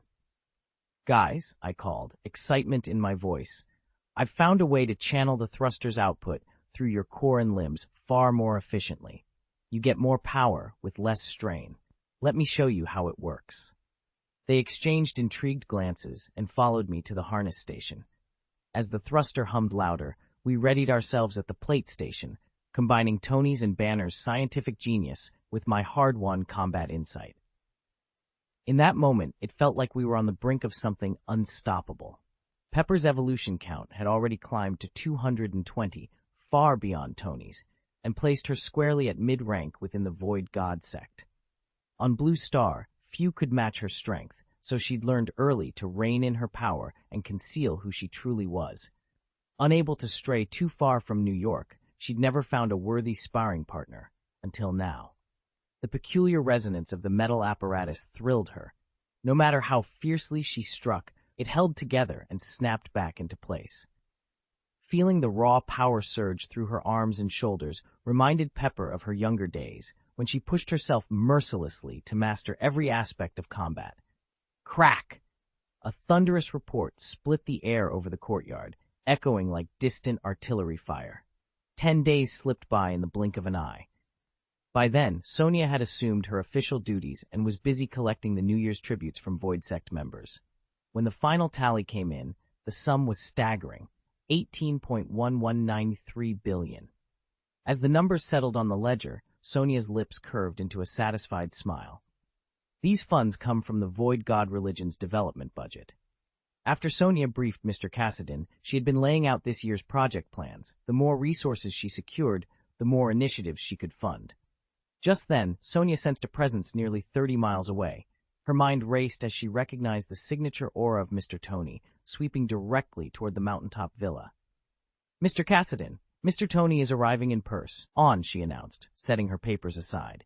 Mr. Cassidon, Damien, was lounging on a chaise, controller in hand, deeply immersed in a video game. At Sonia's words, he let the controller slip, and the console vanished into a void-like swirl. "You've grown even more perceptive," he observed, rising with a grin. He straightened his jacket and faced her. "Mr. Tony doesn't visit unless it's important." Sonia offered a small, knowing smile. "Then I wonder what business he has with us this time." "Just ask, and you'll find out," Damien said with a confident smile. He'd known Tony wouldn't drop by without a reason, so he'd been ready. Sonia gave him a quick nod and slipped off to prepare their guests' favorite drinks. Within minutes, Tony's armored transport touched down atop the secluded mountain villa. He strode straight to the glass table on the terrace, where Damien sat waiting. On the table stood Tony's preferred refreshments, neatly arranged. Sonia hovered a respectful distance away, clearly eager for the meeting to begin. Tony didn't bother with formalities. He took a seat opposite Damien and tilted his head. "Aren't you supposed to be in the lab, knee-deep in research?" he asked, picking up a chilled beverage. "What's so urgent you had to summon me here?" Damien leaned back, folding his hands. "Bruce and I are on the verge of something big, if only we had the right equipment. We're missing 2 critical instruments, and Banner suggested you might know where to get them." Tony arched an eyebrow. "Which ones?" "Subquantum flux regulators and a plasma phase destabilizer," Damien replied. "Without them, our experiment can't even get off the ground." Tony tapped a control on his wrist communicator. Holographic projections filled the air, star charts, orbital platforms, and supplier manifests. He scrolled through the data until he found what he wanted. "The flux regulators are manufactured on Orvax 9, he explained, pointing at the glowing schematic. "But stock there is limited. You'll need to negotiate with the mining consortia. The destabilizer, however, is a bespoke model from Corvin Industries in Vega Prime. I can put in the order personally, but it'll take 3 weeks to fabricate." Damien studied the details, already calculating the logistics. 3 weeks is tight, but workable, he said. "Thank you, Tony. I owe you one." Tony smirked and leaned back in his chair. "Just make sure Banner doesn't blow up the lab before then. I've got enough on my plate." Damien chuckled. "Deal, and thanks again for everything." Sonia returned with another round of drinks. Tony accepted one, raised it in a mock toast, and for a moment the tension eased as the 3 shared a quiet promise of collaboration and innovation to come. Damien stared at the spread of schematics and data pads littering his workbench. Each blueprint detailed one of the forbidden sublight drive components he needed, and none of it was available through legitimate channels. Tony Percival leaned back in the workshop's battered hatchback chair, studying Damien with mild amusement. "Since you're asking, you won't find what you need on any sanctioned market." Damien tapped a datapad's edge. "So where do I go?" Tony's grin widened. "To the galaxy's biggest black market, Oblivion Sector, or as smugglers call it, the Land of Nothingness. Everything changes hands there. If you can afford it, you can buy nearly anything." Damien frowned. "That place is crawling with pirates and corrupt Novacore traders. Security's a joke." "Which explains why it works," Tony said. "Officially, the Novacore can't be tied to distributing sublight engine parts. That'd be straight-up treason. But parts leak out all the time. Rogue officers, smugglers, tech wizards, people will risk everything for a fat credit payout. You know the value of these components." Damien met his friend's gaze, weighing the danger against the necessity. Finally, he nodded. "All right, give me the coordinates. Let's prep the Starhopper." Tony tapped a few commands into his own tablet. "Coordinates set. UL up and be ready to jump by dawn." As Damien powered down his work lights, he glanced once more at the blueprints. The path ahead was risky, maybe the riskiest thing he'd ever attempted, but it was the only way to get his hands on those elusive engine parts, and he would do whatever it took. "Do you think they carry the Nova Corps' top-of-the-line weapons? Like the latest Nova armor suits?" Tony leaned back, studying Damien over the rim of his glass desk. He'd tracked the rumors. Blue Star's black market dealt mostly in common arms or stolen gear. The realm's strategic munitions and cutting-edge prototypes never slipped through official channels. "There have to be off-the-books Nova armor sets somewhere," Tony said. "Survivors and casualties over the years would have left a few behind." Damien frowned. "Sure, but that doesn't guarantee we'll find the newest models. Ming City's authorized dealers are dry." "Which means our only real option is to scout the black market," Tony replied. "Who knows, we might discover something even more impressive than standard issue." Damien tapped his fingers on the desk. "All right, if we come up empty in Ming City tomorrow, we'll head straight to the Land of Nothingness. See what the underground contacts there can dig up." Tony nodded and turned to Sonia, who was standing by with her datapad. "Miss Sonia, arrange it. Find us reliable runners and informants who can navigate that market. I want names, locations, anything that gets us closer to those armor suits." Sonia's fingers danced across the pad. "Understood. I'll have options for you by tonight." "Good," Damien said, rising to leave. "We move fast. Time's not on our side." As Tony began finalizing their travel plans, Damien stepped out of the office with a sense of purpose. The hunt for Nova armor was on, and nothing would stop them from finding the edge they needed. Damien had grown used to going straight to Miss Sonia whenever he needed information or favors, so of course Tony turned to her now, hoping she might open doors he couldn't. But Sonia shook her head, her expression apologetic. "I'm really sorry, Tony," she said softly. "The land of nothingness is completely outside the jurisdiction of every galactic authority. It's a haven for outlaws. Anyone traveling there is almost certainly wanted by someone. Most of the people who live or work in that zone have bounties on their heads." He frowned. "And Xandar?" "Almost impossible to reach from the nothingness. The routes are uncharted, the smuggling lanes are cutthroat, and there's no one I can trust to guide you safely." Sonia sighed. "I wish I could help more, but when it comes to that lawless region, I'm at a dead end." Tony leaned back, running a hand through his hair. "I understand, Miss Sonia. Thank you for trying, though. No need to apologize." She forced a small smile. "Good luck, Tony. Be careful if you go there." Tony glanced at Banner, who had been quietly listening. Banner's expression was tense, his massive shoulders braced for trouble. Tony turned back to Sonia. "All right, we'll take Banner and see what we can find ourselves." As Sonia left, Damien stepped forward. He'd been listening closely. "You're planning to go into the nothingness without any contacts?" he asked quietly. "Each territory out there has its own rules and its own dangers." Tony ran a hand along the table, looking at maps and data slate readouts. "I know, but if we want to reach Xandar, we don't have much choice." Damien nodded. "I might be able to help with that. There's someone I trust, an old associate who's navigated the nothingness before. He could be the guide you need." Tony's eyes lit up. "Who is it?" Damien allowed himself a brief, confident smile. "His name is Cito. He's not exactly by the book, but he knows every hidden passage and back channel in that region. He'll get you where you need to go, if you can pay his price." Tony exchanged a look with Banner, then nodded once. "Cito sounds perfect. Let's see if we can find him, and finally make some progress toward Xandar." Damien leaned forward as the comm crackled to life. Cassidon's voice cut through the static. "Star-Lord, Peter Jason Quill." "It just so happens he's from Blue Star," Cassidon continued. "That makes him one of your fellow villagers." Damien's eyes narrowed. "And you've confirmed someone by that name?" "Affirmative," Cassidon replied. "Peter Jason Quill is known as Yondu's adopted son. He was born into the Blue Star Destroyer Legion, served with distinction, but also carried a hefty bounty." On cue, Jarvis illuminated a holoprojector with Quill's dossier. Tony Stark leaned in, eyebrows raised. "After the Xandar Star War, the Nova Corps pardoned him for alerting them to an impending attack," Jarvis explained. "He then joined forces with Gamora, Rocket Raccoon, Groot, Drax the Destroyer, and Nebula to form the Guardians of the Galaxy.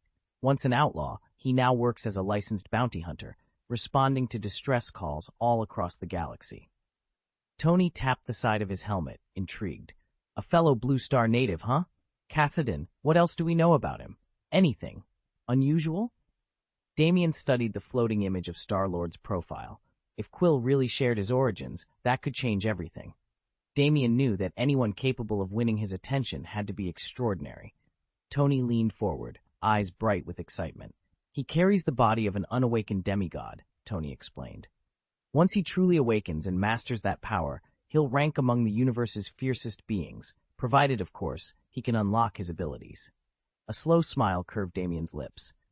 "His potential really is that vast?" "Absolutely," Tony said. "After Star-Lord awakened, his strength vaulted him into the top tier of cosmic powerhouses.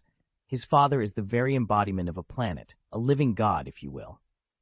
Damien nodded thoughtfully. "On Blue Star, stories of human-divine hybrids born with untapped might aren't exactly rare." "Very well. Arrange a meeting. Let me see him for myself." Tony hesitated, then asked, "Should I fill him in on his backstory first? Does he even know the details of his own origins?" Damien shook his head. "I'm not certain. You can tell him whatever he needs to know." Tony smiled in relief. "Understood. I'll reach out to Star-Lord and set this up. Then I'll be off." Tony drained his drink in one gulp, set the empty glass on the table, offered a curt nod, and slipped out the door. Sonia watched him go, a small smile playing on her lips. If all goes well, he should come back with something valuable. Damien leaned back in his chair. Even if Tony returns empty-handed, we can still bring down the Kree Empire within a few years. Sonia tilted her head thoughtfully. Just imagine, once Tony and Banner get hold of Kree research and technology, the Void Cult's own advancements will skyrocket. Damien nodded. Our technological future is secure, assuming we can fully integrate Kree science. But it's not enough to seize alien blueprints. We'd need to recruit Kree scientists or nurture exceptional talent from within our ranks. Only by doing that can the Void Cult not only make a quantum leap forward, but sustain that momentum indefinitely. Recruiting Kree researchers outright is out of the question. The Kree are fiercely insular, and their society is completely indoctrinated. We'll have to rely on our own best minds. They might submit under intense pressure, but the moment we let up, they'll fall back in line. I refuse to leave hidden dangers for the future. No SHIELD-style takeover of our Hydra. Sonia nodded, having clearly weighed Mr. Cassidy's words. If the technical work was better handled by Tony and Banner, then her focus must remain on guiding the Void God religion, managing its inner dynamics and finding ways to speed its growth. Damien, how did you pinpoint Tony? She asked. As he spoke, Damien casually reassembled the hologame console he'd just teleported back from the lab. I tracked his aura, he explained. He was heading this way from about 30 kilometers out. Sonia considered that. So you sensed him rather than saw him directly? He glanced up, thoughtful. Exactly. I'd like to observe him in person someday, but I have no leads on how to do that. Sonia's eyes flickered with determination. She knew Mr. Cassidy possessed the uncanny ability to watch over not just Void Island, but the entire planet of Xandar from afar. She devoted herself to mastering Void energy, developing her own rudimentary sense of breath, a step toward matching his far-reaching perception, and she would see it through, no matter what it took. Damien stared at the swirling mists of Void energy before him, absorbing Mr. Cassidy's words. So this is only perception. I can sense what's happening up to 30 kilometers away, but I can't actually form a clear image of it. Cassidy nodded. Exactly. To see distant places as though you were there, to reconstruct real visuals in your mind, you must master the Void detection technique, one of the advanced Void magics. Damien's eyes brightened. So once I learn that, I'll be able to observe far-off locations directly? You've come a long way, Cassidy replied, his voice warm with approval. I'll teach you. Damien hesitated only a moment. He knew that Sonia, who had evolved 461 times, already wielded this ability, so it made sense that it existed. He bowed his head respectfully. Thank you, Mr. Cassidy. Cassidy consulted his notes. However, I need to finish drafting today's plan and wrap up a few tasks first. Why don't we begin your instruction tonight, when I can devote my full attention to you? A relieved smile spread across Damien's face. He was eager to start, but he understood the importance of preparation. That sounds perfect. Nearby, Sonia, who'd been watching the exchange, broke into an animated grin as Cassidy agreed. Tonight's lesson couldn't come soon enough. Damien dove into his work with renewed zeal, mapping out this year's detailed plan for planting and breeding. He knew Sonia could simply summon Void cult members and order them to take part, but her real goal was to foster willing engagement and genuine curiosity. Rather than bark commands, she chose to design a suite of enticing rewards, each meant to spark the Brethren's interest. Only by watching who volunteers wholeheartedly could they identify the most reliable candidates to oversee future fertility operations. With the outline complete, Damien dispatched the first 4,000-word update of the day. Chapter 386, Seeking Star-Lord as a Guide. Tony re-emerged in the lab almost as soon as Damien's message pinged through. He strode over to Bruce Banner's workstation. How's it going? Bruce asked without looking up. Cassidy wants me to head to the Void, the biggest black market in the universe, Tony said. He thinks we might find something useful there, and he suggested we enlist a guide named Star-Lord. Bruce finally turned around. Star-Lord? That name's familiar. He tapped at the console. Let me pull up everything we've got on him. Tony raised an eyebrow. You've heard of him before? Bruce shrugged. Only stories, but if Cassidy trusts him, he's worth checking out. Jarvis, show me all available intel on Star-Lord. The lab's ambient hum was punctuated by Jarvis's soft whir and the glow of data streams as Bruce scrolled through dossiers on one of the galaxy's most notorious smugglers. Peter Quill, aka Star-Lord. Tony sensed that Bruce Banner wouldn't mention this without good reason, so he set aside his doubts. Jarvis, pull up everything you've got on Star-Lord. Immediately, holographic dossiers materialized in the air. Peter Quill, Star-Lord himself, alongside detailed profiles of his teammates. Gamora's emerald skin and Nebula's cybernetic implants were impossible to miss. So it really is them, Tony muttered. Banner leaned forward, studying the images. At first, he didn't recognize Quill in his signature red jacket, but seeing Gamora and Nebula jogged his memory. You've met these people? Tony nodded. During the war on Xandar, Kyle and I ran into a few of them aboard Ronan's flagship. We had a chat. Banner's eyes lit up. That's perfect. Since we've already opened a line of communication, negotiating with them as guides should go smoothly. Jarvis, Tony said, a grin spreading across his face. Get me Star-Lord on the line.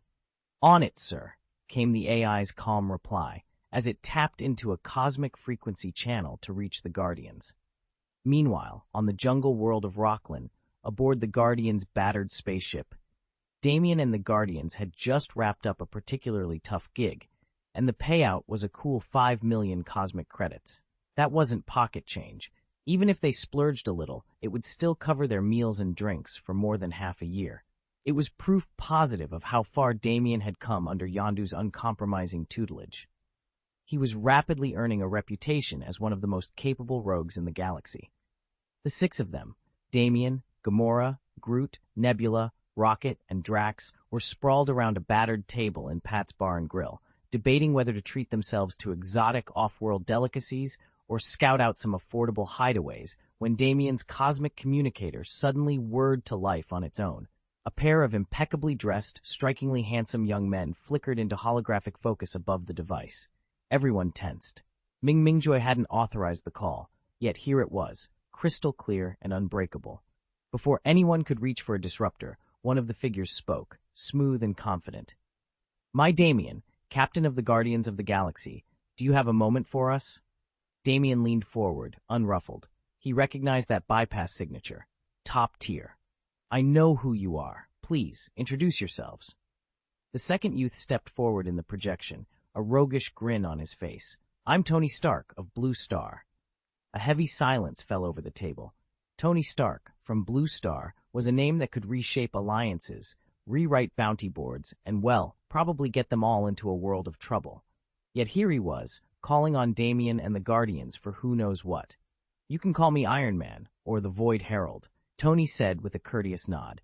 And this, he continued, gesturing to the man at his side, is Bruce Banner, also from Blue Star and a fellow member of the Void Cult. I imagine you know him. Peter Quill's eyes widened. He had expected a dozen employers to be tracking him down, but the Void Cult, undeniably the largest power in the bounty world, was a surprise. Had his reputation really grown so vast? Nebula's gaze snapped to Banner, suspicion etched on her features. You're the green giant who nearly finished us off during that mission with Hercules Kyle, aren't you? It can't be you? Banner smiled faintly, unbothered by her challenge. It is. Tony Stark's eyes narrowed. You said you'd already contacted them, he began, recalling Banner's rumor of nearly wiping out half the Destroyer Legion. Last I checked, our orders were to spare Legion members and only eliminate their enemies. Bruce Banner offered a casual shrug. We did have a bit of a disagreement. Tony's frown deepened.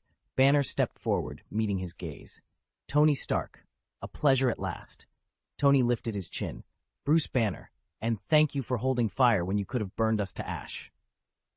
From across the chamber, Nebula crossed her mechanical arms, her tone sharp.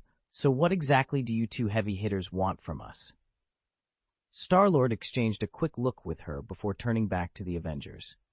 He forced a courteous smile. Banner and I are planning a mission to the Land of Nothingness.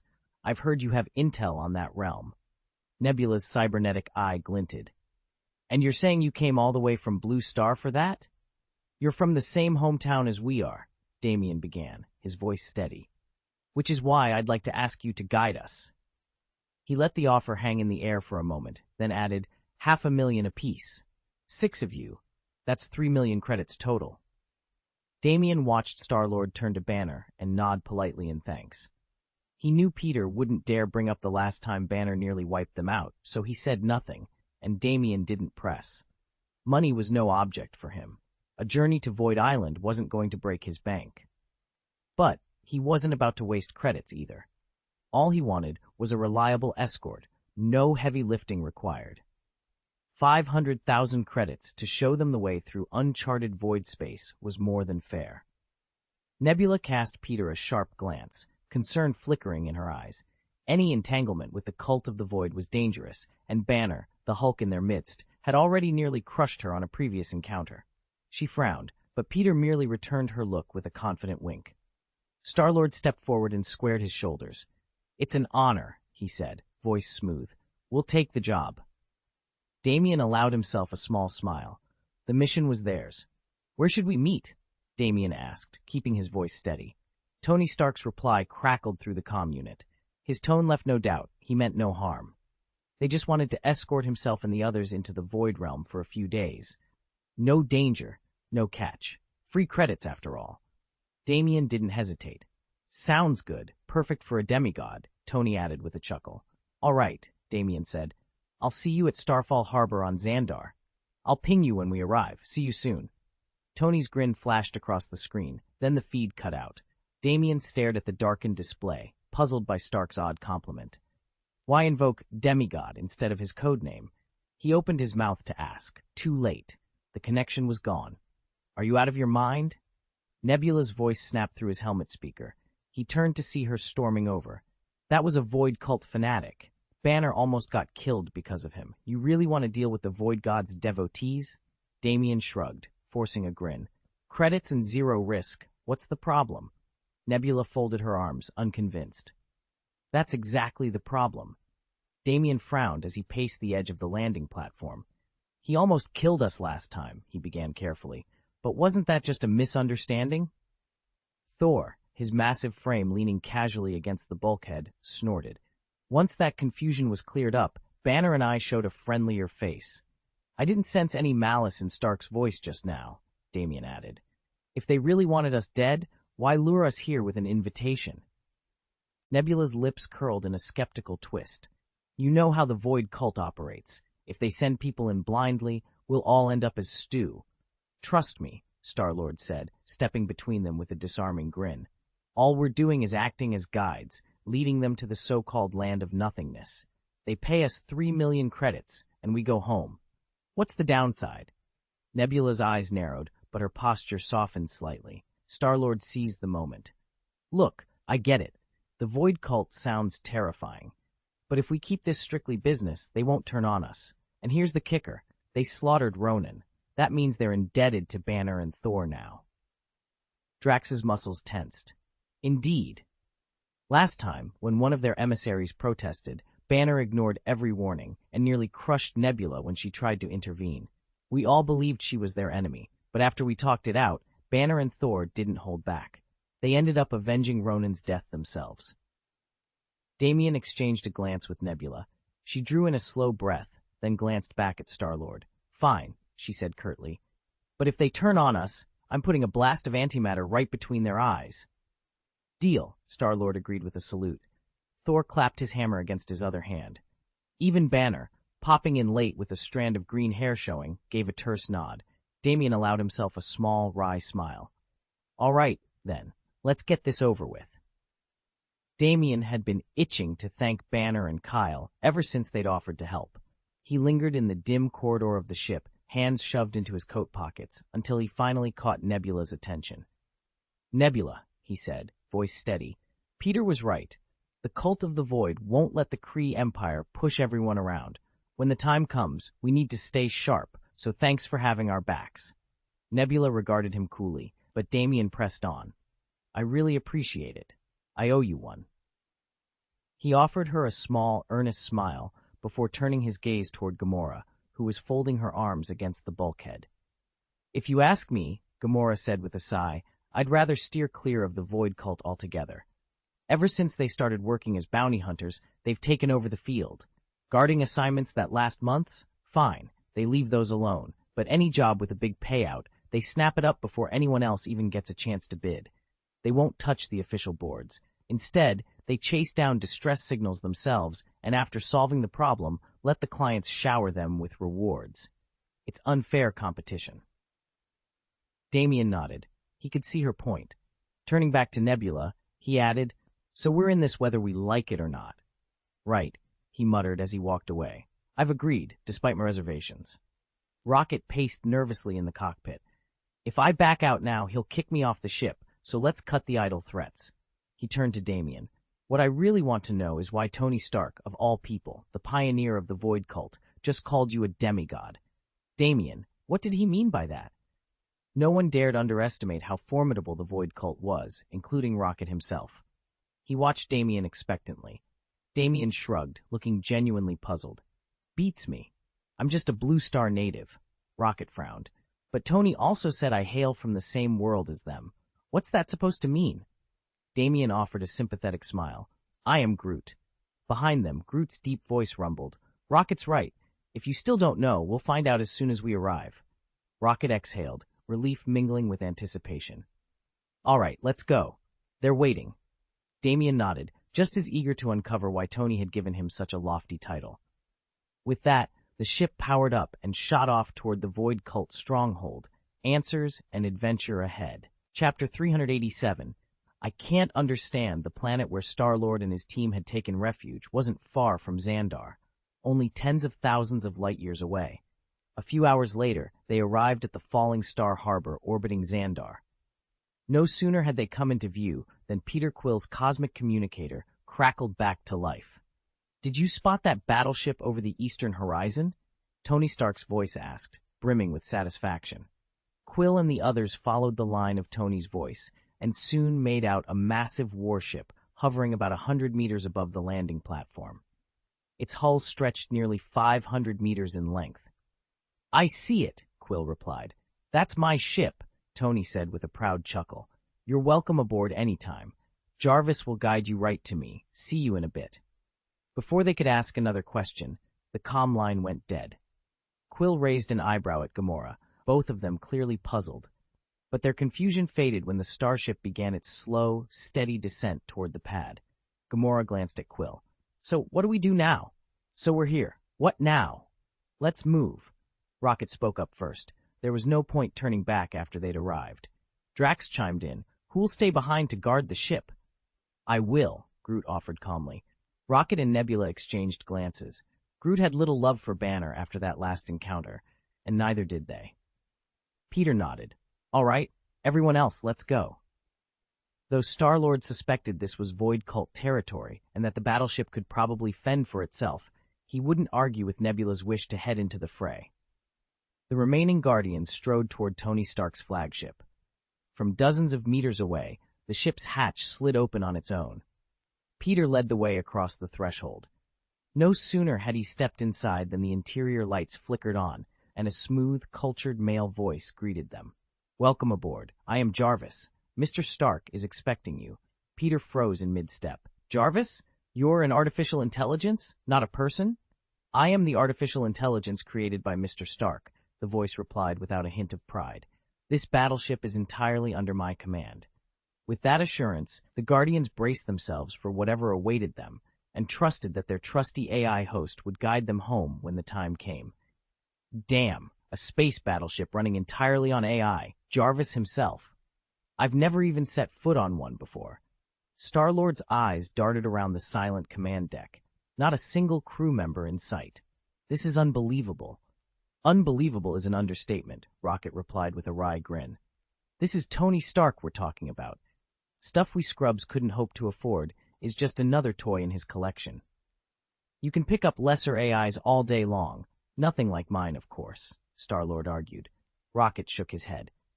"Sure, assistant-level AIs are everywhere, but a full-scale shipboard AI that can run a battleship? That's rare. You couldn't buy one if you tried." "Actually," Star-Lord said, "I saw Void God Cult's price list. A small battleship like this goes for 40 million credits. Jarvis's calm, mechanical voice crackled through the comm system. 40 million? They might as well buy me instead." Star-Lord forced a laugh. "Yeah, about that." Though the top bounty hunters sometimes pulled in millions on a single contract, Most of them averaged only a few 100,000 credits per job, and with rival hunters ever ready to spill blood for a bigger payday, every credit was funneled back into better weapons, armor, and bribes, anything to buy another day. Damien leaned against the shuttle's bulkhead, arms folded. "The worst thing in this business isn't a near-death experience," he said. "It's running out of credits." Jarvis's holographic form shimmered in the corner.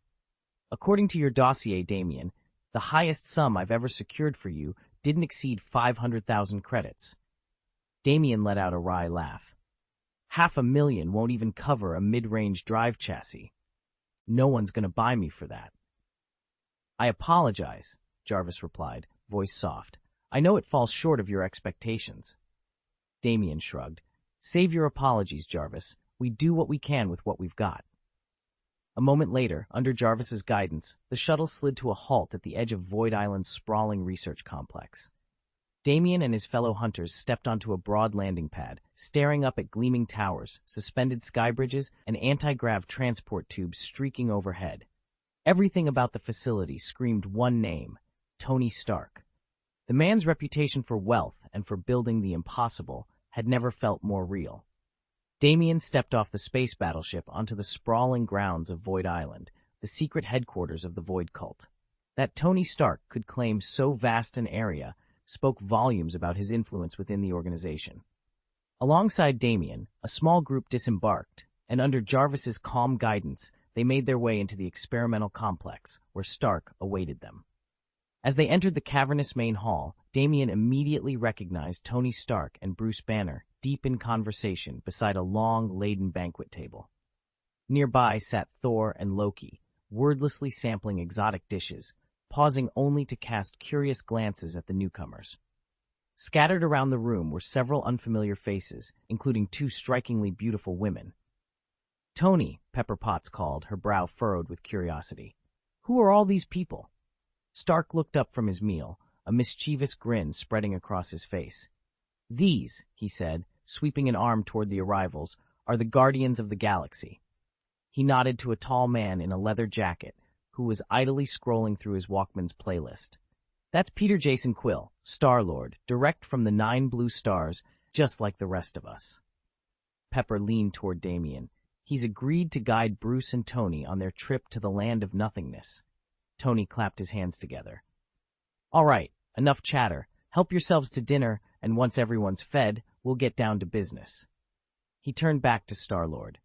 "Peter, why don't you give them a tour of the lab? I'll join you in a minute." Damien grabbed a plate, intrigued by the eclectic company and eager to see what secrets Stark's research might hold, and what part he himself would have to play in the adventures that lay ahead. Star-Lord's eyes widened at the banquet spread before him, a table dozens of meters long, piled high with every delicacy imaginable. He cleared his throat, tried to hide his excitement, and found a seat. "So it's just Banner and you heading off?" Pepper sat down across from him, concern flickering in her eyes. "Tony, you're really planning to leave Xandar? And you're heading to a place I've never even heard of?" Tony poured himself a drink and shrugged. "Banner and I want to check it out, see if we can pick up some equipment. Honestly, we don't know how long we'll be gone." Thor, seated beside Loki, raised an eyebrow. "Thor and Loki are free to come along, but remember, they've got to stay in the gravity chamber." Tony smiled. "You three are tied up in training every day right now anyway. Soon, pretty soon, you'll head back to Blue Star, so I'm not even counting you guys." Pepper reached across the table to tap Tony's arm. "If this goes sideways, it's months before I see you again." Tony grinned, offering her a reassuring look. "If everything goes smoothly, I'll be back before you know it. Worst case, we're out a month, or 2 tops. Sure, things are a little chaotic there, but I don't expect any real danger." Loki nodded. "I know a bit about the Land of Nothingness, enough to help if you need it, but I've got my own practice schedule right now." Pepper leaned forward, voice firm. "Just promise me you'll call if you get in trouble." "Consider it done," Thor said. "And if you do run into danger, we'll move heaven and earth to get you out." Tony raised his glass in a toast. "Then it's settled. To a quick trip and a safe return." Everyone echoed his sentiment as the feast began in earnest, laughter and clinking glasses filling the hall. Isn't what you need available on the open market? Steve asked, eyebrows raised when Damien mentioned heading into the land of nothingness. Damien gave a wry shrug. I couldn't find it anywhere above board. Figured I'd take a look at the black market. Steve nodded slowly. All right, just be careful. Pepper offered a reassuring smile. And when you and Banner are safely back on Void Island, send me a message. I'll sleep better knowing you're okay. I will, Damien promised with a grin. Pepper wasn't truly worried. Damien and Bruce Banner were two of the Void cult's most powerful members, and they rarely ran into trouble. Still, a quick text would put her mind at ease. Across the room, Star-Lord, Gamora, Rocket, Groot, and Drax visibly relaxed. Their job was simply to guide Damien and Banner through the land of nothingness, explain the local rules, and help them navigate any hazards. Barring unforeseen complications, it should be a smooth operation. And if Damien and Banner decided to stay longer, well, the rewards would only get better. Despite Drax's urge to thank them, he noticed Bruce Banner was in the middle of a meal and held back. Drax never quite caught on to subtle social cues, but one thing he understood perfectly was that the Void God-Sex rules were not to be broken. 20 minutes later, Tony and Banner finally stood and wiped their mouths. Tony stretched and smiled. I'm sorry to have kept you waiting. We'll be ready to head into the realm of nothingness in just a few minutes. He and Banner joined Star-Lord and the rest of the team. Tony folded his arms and grinned. We've gone over your plan and we're ready. Star-Lord hesitated for a moment before speaking. Actually, there's one thing I've been meaning to ask. Go ahead, Tony said, dropping onto the oversized sofa. You're among citizens of the 9 realms here. No need to be nervous. Star-Lord took a breath. Why do you call us, well, demigods? Tony leaned back, amusement dancing in his eyes. I'll admit, I like the sound of it, but don't worry, I know my own strength has nothing to do with divine parentage. At that, Star-Lord visibly relaxed, rubbing the back of his neck. Glad to hear it. I thought we might have offended someone. Honestly, I don't know much about your demigod heritage, Loki admitted, his pale eyes fixed on Damien. All I'm certain of is that you're a human, god hybrid. Your father's origins are exceedingly complex. If you ever awaken and master the divine power within you, you'd stand among the universe's greatest powerhouses. At Loki's words, Tony turned toward Damien in surprise. So you're saying he's part god? And that if he awakens, he could be that formidable? Loki shrugged. That's what I've been told. Loki, Tony pressed, where did you get this information? The trickster god met Tony's gaze evenly. From Lord Kassadin himself, the god of the void. Tony nodded as if this settled any doubt, though he still glanced at Damien incredulously. To all appearances, Damien looked like any ordinary street kid, hardly the profile of someone harboring godlike potential. Loki watched the exchange, curiosity flaring in his eyes. Even knowing it came from Kassadin, he struggled to reconcile the boy before him with the divine force he was rumored to possess. Damien frowned, running a hand through his hair. I just don't understand. Across the table, the inspector's gaze was steely. Then tell me this, Damien. Who is your father? You're reading the 3rd installment. 3,000 words this time, bringing our total to 10,000. If you enjoyed this chapter, please remember to vote and subscribe. Chapter 388. Your father is a scumbag. Damien shrugged, leaning back against the cold alloy wall of the chamber. I honestly don't know. Loki's stormy eyes narrowed. He stepped closer, voice low and almost amused. You really have no idea? Damien gave him a flat look. Not a clue. From the doorway, Tony Stark folded his arms and cocked an eyebrow. Surprising, he drawled. I would have thought someone in your position might have picked up a rumor or two. Loki turned to Tony, as if just noticing him. As ruler of the gods, Zeus answered to no one. He left emotional debts across countless worlds. It wouldn't be shocking if he fathered a child in secret. Jarvis, scan him, Tony ordered. A soft hum filled the room. Ruby-red lasers traced Damien's form, and holographic readouts bloomed around him. Tony strolled in, eyes alight with curiosity. Loki watched in silence.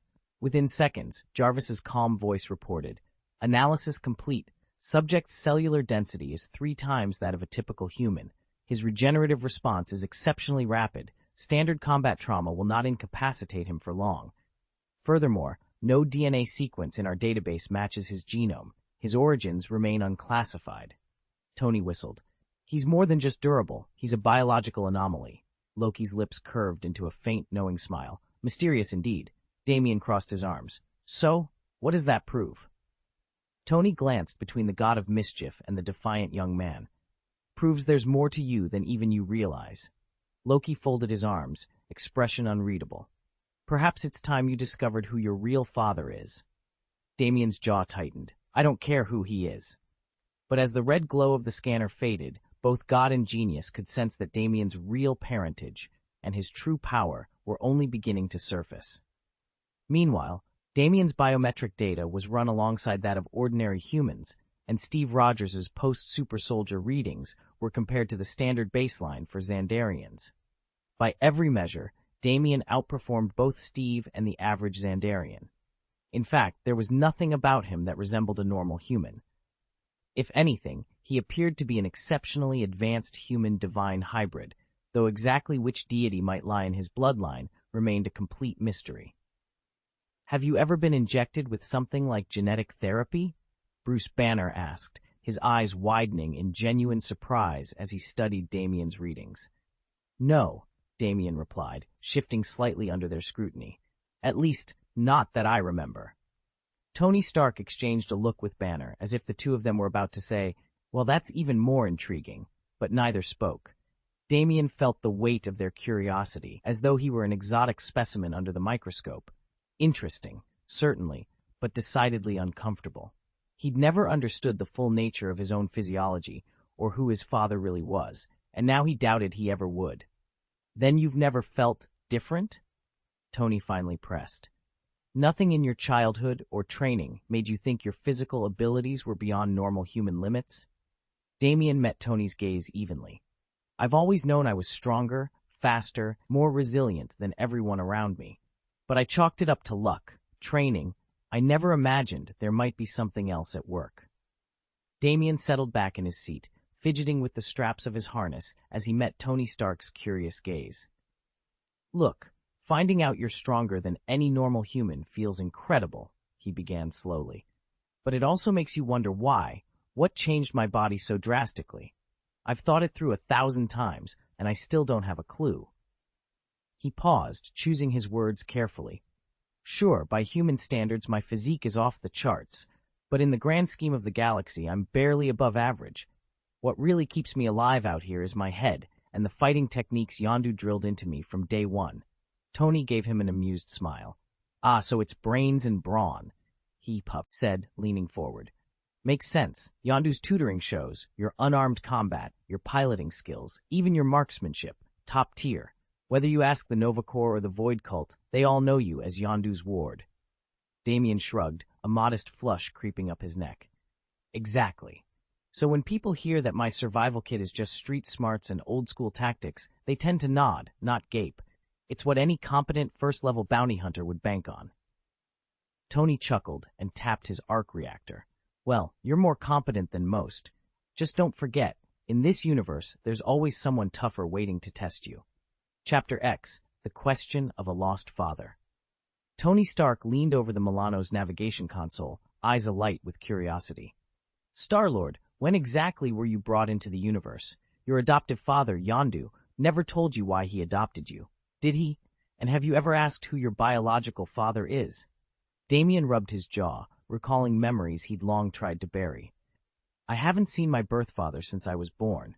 When I was 7 or 8, my mother fell gravely ill. Until her sickness took her life, she dreamed of the man she'd never met, my father. After she died, Yondu took me straight into space, and no matter how often I pressed Yondu about my real dad, he'd only ever answer that my father was dead. Tony exchanged a look with Loki, who was lounging on a nearby console, swirling a vial of ethereal green mist between slender fingers. Dead? Loki repeated, arching an eyebrow. He set the vial down as the mist dissipated into the air. Impossible. Lord Kassadin, the god of the void, declared you a human-god hybrid.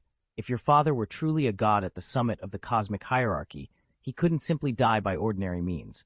A deity of that caliber doesn't vanish at will or whim. Loki's voice grew steely.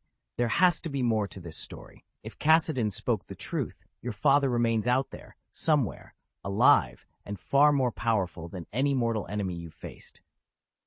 Although Loki had no idea who Damien's father really was, he knew that if Damien ever fully awakened, he would stand among the universe's supreme powers. That meant Damien's father must be someone at the very pinnacle of existence. Who else could match that status? Perhaps the All-Father Odin, ruler of Asgard, Cassidon, the Void God, or even Zeus, king of Olympus, each a legendary sovereign in their own right. Loki hadn't factored in Thanos of Titan since he knew so little about the Mad Titan's true might. But how could anyone of that caliber fall so quickly? No matter how he turned it over in his mind, Loki found himself at a complete loss. Damien, overhearing Loki's musings, was equally desperate for answers. He had never met his father, and only possessed the vague stories his mother had shared. Determined to learn more, he scoured every corner of galactic lore, investigating every name and alias she'd mentioned. But every lead turned up nothing. No records, no legends, not even a whisper. It was as if his father's identity had been wiped clean from all the stars and histories of the universe. Frustration and curiosity warred within Damien. He wondered whether his father had hidden his trail on purpose, or if some unseen force had deliberately erased every trace. Whatever the reason, Damien knew one thing for certain. Discovering his father's true name and legacy was the key not only to understanding his own awakening, but also to unraveling the greatest mystery of his life. If you really want to learn who your father is, you already have leads, Tony said, leaning forward. Lord Cassidon, the god of the void, must hold the answers. And don't forget, your adoptive father Yondu showed up on Blue Star the moment your mother died. That timing wasn't an accident. No self-respecting pirate would journey all the way to the Nine Realms just to kidnap a random stranger. Tony hadn't tracked down Damien merely for a thrill ride through the void. He could have hired any number of pilots with void wayfinding kills. He came for Damien because he, too, wanted to uncover the boy's true origins. If they could dig up the facts of Damien's birth, perhaps the latent power within him would finally awaken.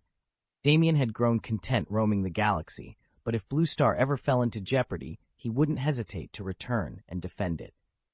Guiding Damien to that awakening was Tony's ultimate aim, yet before he could do that, they had to trace Damien's real heritage. At the edge of the clearing, Gamora, Rocket, Groot, and Drax each hovered in silence, listening intently and wary of speaking out of turn. Because the people gathered were Star-Lord's countrymen, they treated him warmly, though they didn't know Damien as one of their own. Still, many of them exchanged bewildered glances at the story of Star-Lord's upbringing. Imagine having the universe's greatest warrior as your father. What would it be like if that father finally found you and took you under his wing? After all, Star-Lord roams every corner of space. Even mighty empires like the Kree and Xandar show him deference when their paths cross. At worst, they might attempt to teach him a lesson, but none would dare to kill him outright. Everyone knows that the universe's top champions possess the power to obliterate entire civilizations single-handedly. It's only a matter of choosing when, not if. And yet, consider Gamora's caution.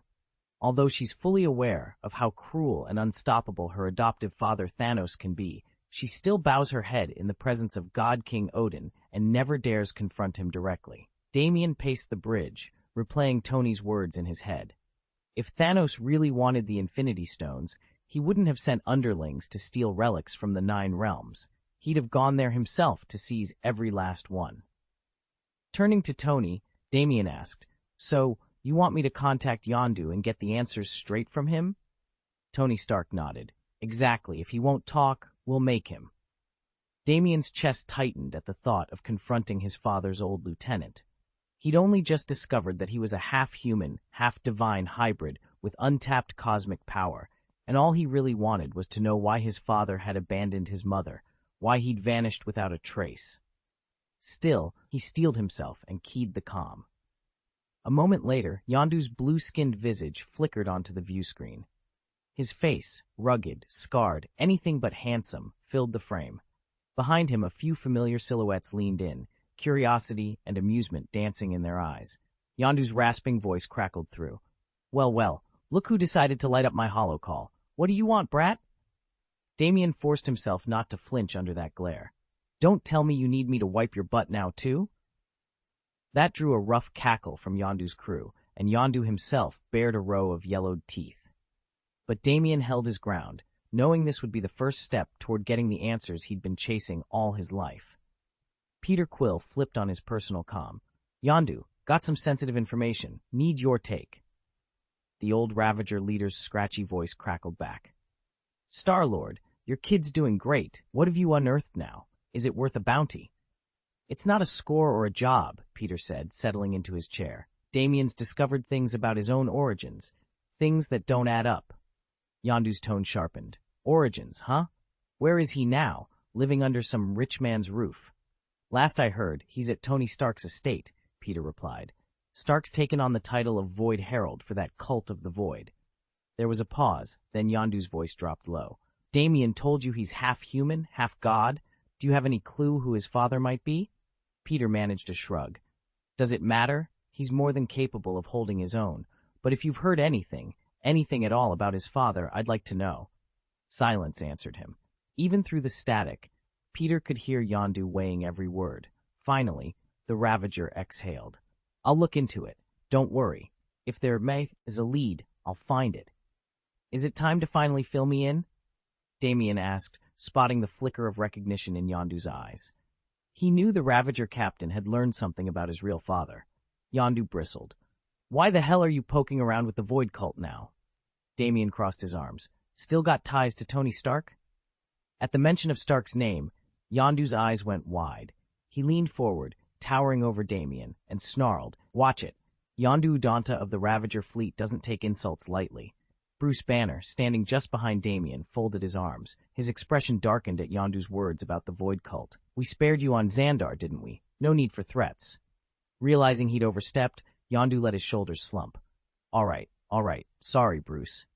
Damien kept his gaze locked on Yondu. Enough games. Hand over the file. Yondu hesitated, then sighed. Fine. Damien pivoted and brought up his holo screen. One by one, the profiles of Tony Stark, Bruce Banner, Loki, Thor, and Steve Rogers shimmered into view. Yondu scanned the images, nodding at Stark, the god of thunder and the god of mischief, but the other two faces were unfamiliar. They found themselves on Void Island at last, the secret stronghold of the Void God cult. Here, amid halls carved of black stone, they came looking for answers. Instead, they discovered Yondu standing before them, now oddly garbed in the vestments of a cult instructor. Their leader stepped forward. You may call yourselves the Void God's Chosen, or whatever you like, but we're from the Predator Legion, and we speak plainly. Forgive us if we sound blunt, but we have a job to do. Yondu's eyes shifted nervously under the flicker of torchlight. He lifted his hands in a placating gesture. I mean no offense to your order, or to your god. I have no desire to make an enemy of the Void God cult.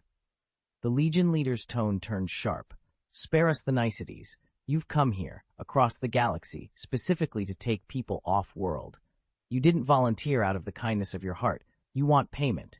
Tell me why you haven't delivered Star-Lord to your employer. And while you're at it, who is his father? Yondu's bravado crumbled into an awkward, almost pleading look. Star-Lord, Peter Quill, watched him eagerly, every muscle tensed, waiting for the answers he needed. Yondu's mind raced. Quill already suspected the truth, so there was no benefit in dodging any longer. He drew a shaky breath. All right, you want the whole story? Fine, but once I tell you, there's no turning back. He glanced at Quill, then back at the Legion's leader. Peter's father isn't who you think he is, and delivering him wasn't exactly part of my original plan. He paused, finding resolve in Quill's expectant stare. His father is. Chapter 7, The Price of Loyalty. Damien settled into a battered chair in the ship's hold, the low hum of the engines vibrating beneath him. Across the cramped space, Yondu Udonta stared into the darkness, his trance-like gaze recalling memories long buried. Decades ago, Yondu began, voice rough with age and regret, I was hired to bring in a boy named Quill. Damien straightened. He'd heard the rumors, how Yondu had once kidnapped Peter Quill, but he'd never known the whole story. Yondu's lips curled into a wry, bitter smile. The Predator Legion has a fearsome reputation for violence, he said, but we drew the line at snatching children. This job was different. The contract came from Quill's own father.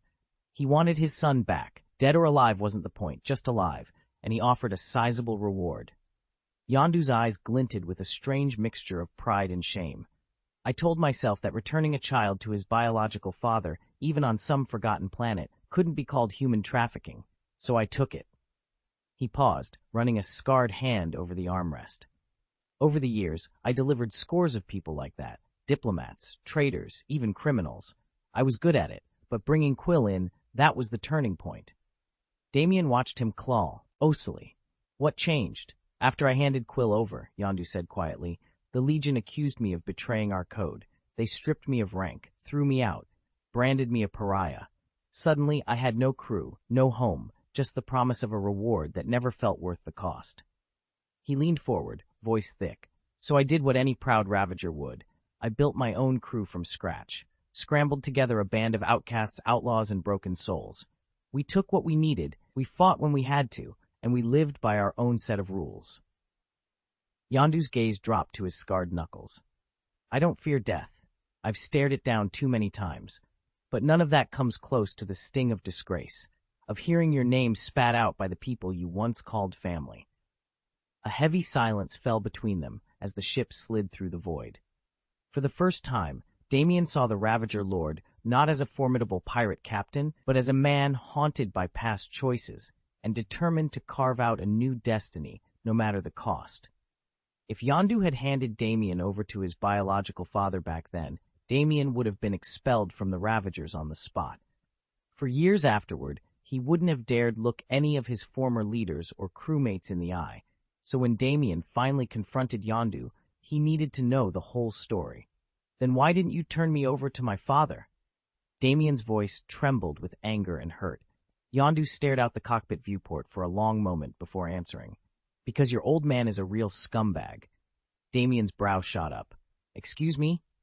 We Predator Legion types, we do a lot of terrible things, but even we have lines we won't cross. As the old saying goes, a tiger won't eat its own cubs. Damien's eyes narrowed. What does that have to do with me? Yondu leaned back, folding his arms across his chest. Your father has taken wives on more planets than I can count. Dozens of worlds, countless species. He knocks them up, then drifts away, leaving them and their kids to fend for themselves. That's cowardly, Damien said, voice low. Not romantic. Exactly, Yondu agreed. Romance ends at the horizon. Responsibility is a different story. But he didn't just abandon you. He crossed a line even a starving tiger wouldn't dare. That's what makes him despicable. A heavy silence settled around them, broken only by the ship's steady hum. Damien stared at Yondu, the pieces of his past crashing together in ways he'd never imagined. And in that moment, everything he thought he knew about his father and himself shifted forever. Chapter 389, Ego's Revelation. As Yondu's words echoed through the dimly lit briefing room, Loki, Thor, Banner, and Tony Stark all registered the shock in their own ways. Loki's eyes narrowed, Thor's jaw tightened, Banner glanced away, and Tony muttered under his breath, He actually crossed that line? Damien sat rigid, his heart pounding in his chest. For years he'd clung to the hope that his father, Ego, the living planet, was not the monster whispered about in galactic legend. Now every doubt, every worry, slammed into focus. It's worse than you think, Yondu said quietly, fixing Damien with a somber stare. You're half-siblings. Their fates mirror your own near miss. Damien's breath hitched. Half-siblings, you mean? Yondu bowed his head. When I was 8, maybe 10 at most, your mother entrusted me with your safety. I thought I was ferrying your father's other children to a better life. I didn't learn the truth until I went to his homeworld. He paused, the memory weighing on him. Loki leaned forward, curiosity piqued. Even Thor waited, silent but attentive. Your father never intended to reclaim them out of grief for his mother, nor to embrace them as a long-absent parent, Yondu continued. No, every one of them died. By the time I found their bodies, they'd withered to bone. I still don't know how or why it happened, only that not a single child survived. Banner swallowed hard. He murdered them all? I don't know if murdered is the right word, Yondu admitted, his voice heavy with remorse. But I know this. I betrayed my own code, the Predator Legion's sacred rule never to deliver innocents into harm's way. I broke that promise to keep you alive, and for that, I will carry the guilt forever. A heavy silence settled over the gathered heroes. Damien clenched his fists, tears welling as fury and grief warred within him. He met Yondu's eyes, voice low but steady. "Why tell me this now?" "Because you deserve the truth," Yondu said, "and because it's time to set things right." Tony Stark exchanged a grim look with Dr. Banner. Thor planted a hand on Damien's shoulder, offering silent solidarity. Even Loki, ever the skeptic, gave a curt nod of understanding. In that moment, they all grasped the enormity of Ego's betrayal and the weight of the secret Yondu had carried for so long. Damien rose to his feet, resolve hardening in his chest. The path ahead would not be easy, but at least now he would walk it armed with the full, terrible truth. Damien's stomach twisted as Yondu's confession hung in the air. "You want to know the real reason I've been reuniting outcasts all these years?" Yondu asked quietly. "It wasn't to help families. It was worse than human trafficking. I delivered innocent children straight into the jaws of predators. Every one of them died." Damien's jaw went slack. "They all died?" "Yeah," Yondu admitted, voice grim. "If you ever step onto your so-called father's world, you'll see it for yourself. Bones littering the caves and canyons, proof of the lies they fed you." Damien ran a hand through his hair, anger and disgust warring on his face. "When I uncovered what was really happening, I almost left you there," Yondu continued. "But I knew that if I walked away, someone from the Predator Legion, or worse, would claim you. So I chose to take you with me, rather than hand you back over to him." Yondu offered a crooked smile. Damien felt his grafted wings unfurl and stiffen behind him, powerful and alive, a reminder that he was now under Yondu's protection, however rough that protection might be. Chapter 4. Echoes of the Past. Yondu leaned against the metal bulkhead of the Milano, his arms folded as he watched Damien pace the cargo hold. The younger man's face was taut with questions, but Yondu refused to give in to impatience. After all, he'd earned the right to withhold some truths. "You've come a long way," Yondu said at last, his gravelly voice echoing in the narrow space. "After all those years of scrapping for survival, you've built the Guardians into a force the Bath galaxy respects. Their reputation shines brighter every day." Damien stopped and met Yondu's gaze. "That's a world away from you," he said quietly. "Your name's so notorious, half the star systems won't even let you dock. You're stuck hiding in the universe's underbelly." A crooked grin tugged at Yondu's lips. "Exactly. Which is why, every time I got mad at you, I'd remind you I saved your life and kept you safe all these years." He shrugged, eyes distant. "Not just from space pirates or mercs, mind you, from something even more dangerous." Damien's jaw tightened. "My father," he murmured. Yondu nodded, blue hair glinting under the hold lights. "His name is Ego. He's not just some big shot with a fancy starship. He's literally a living planet, packed with technology no one's ever seen before." Damien's breath caught. "Is there anything else I should know?" Yondu gave him a long, steady look. "That's all I've ever heard. Beyond that, it's up to you to find out." With a final nod, he pushed off the wall and walked away, leaving Damien alone with the hum of the ship and the weight of his unknown legacy. Jarvis's calm voice cut through the chatter in the control room. "I've scanned every public record and database on Earth and beyond. There are thousands of individuals named Yi Gay. I can't isolate a single one who matches our target." Tony Stark frowned at the display. "Jarvis, what about Lacey? She was close to the intel flow on this. Maybe she's heard something concrete." "Shall I place a direct call to Miss Lacey?" Jarvis queried. "Do it," Tony said. "Online sources only get us so far. Rumors spread by word of mouth sometimes carry the real details." For several tense minutes, the communicator's ring echoed in the room. Then the projection fizzled to life, revealing Lacey dressed in a white bathrobe, damp hair clinging to her shoulders, droplets of water still shining on her skin. She blinked in surprise at the suddenly activated link. Apparently, she just stepped out of the shower. All around the hologram platform, Thor, Loki, Bruce Banner, Steve Rogers, Peter Quill, and the others exchanged wide-eyed glances before stifling any reaction. Even Tony managed to hide a smirk as Lacey straightened her robe, clearly mortified by her impromptu unveiling. Fortunately, the urgency of their mission left no room for embarrassment, only the desperate search for the elusive Yi. Paige and Pepper folded their arms and watched, determined to outshine Damien, but neither of them had his effortless charm or absolute confidence. Within moments, they both fell silent, outmatched. Tony, Pepper snapped, a hint of accusation in her tone, you've always been in Renali's camp. Damien didn't even glance their way. He brushed a towel through his damp hair, scanned the nearly empty parking lot, then tapped his phone. He and Tony had exchanged numbers years ago, but this was the very first time Tony had phoned him. Damien knew Tony wouldn't reach out unless it was serious, so he'd hit answer the instant he'd finished toweling off. Damien, Tony's voice came through, low and urgent.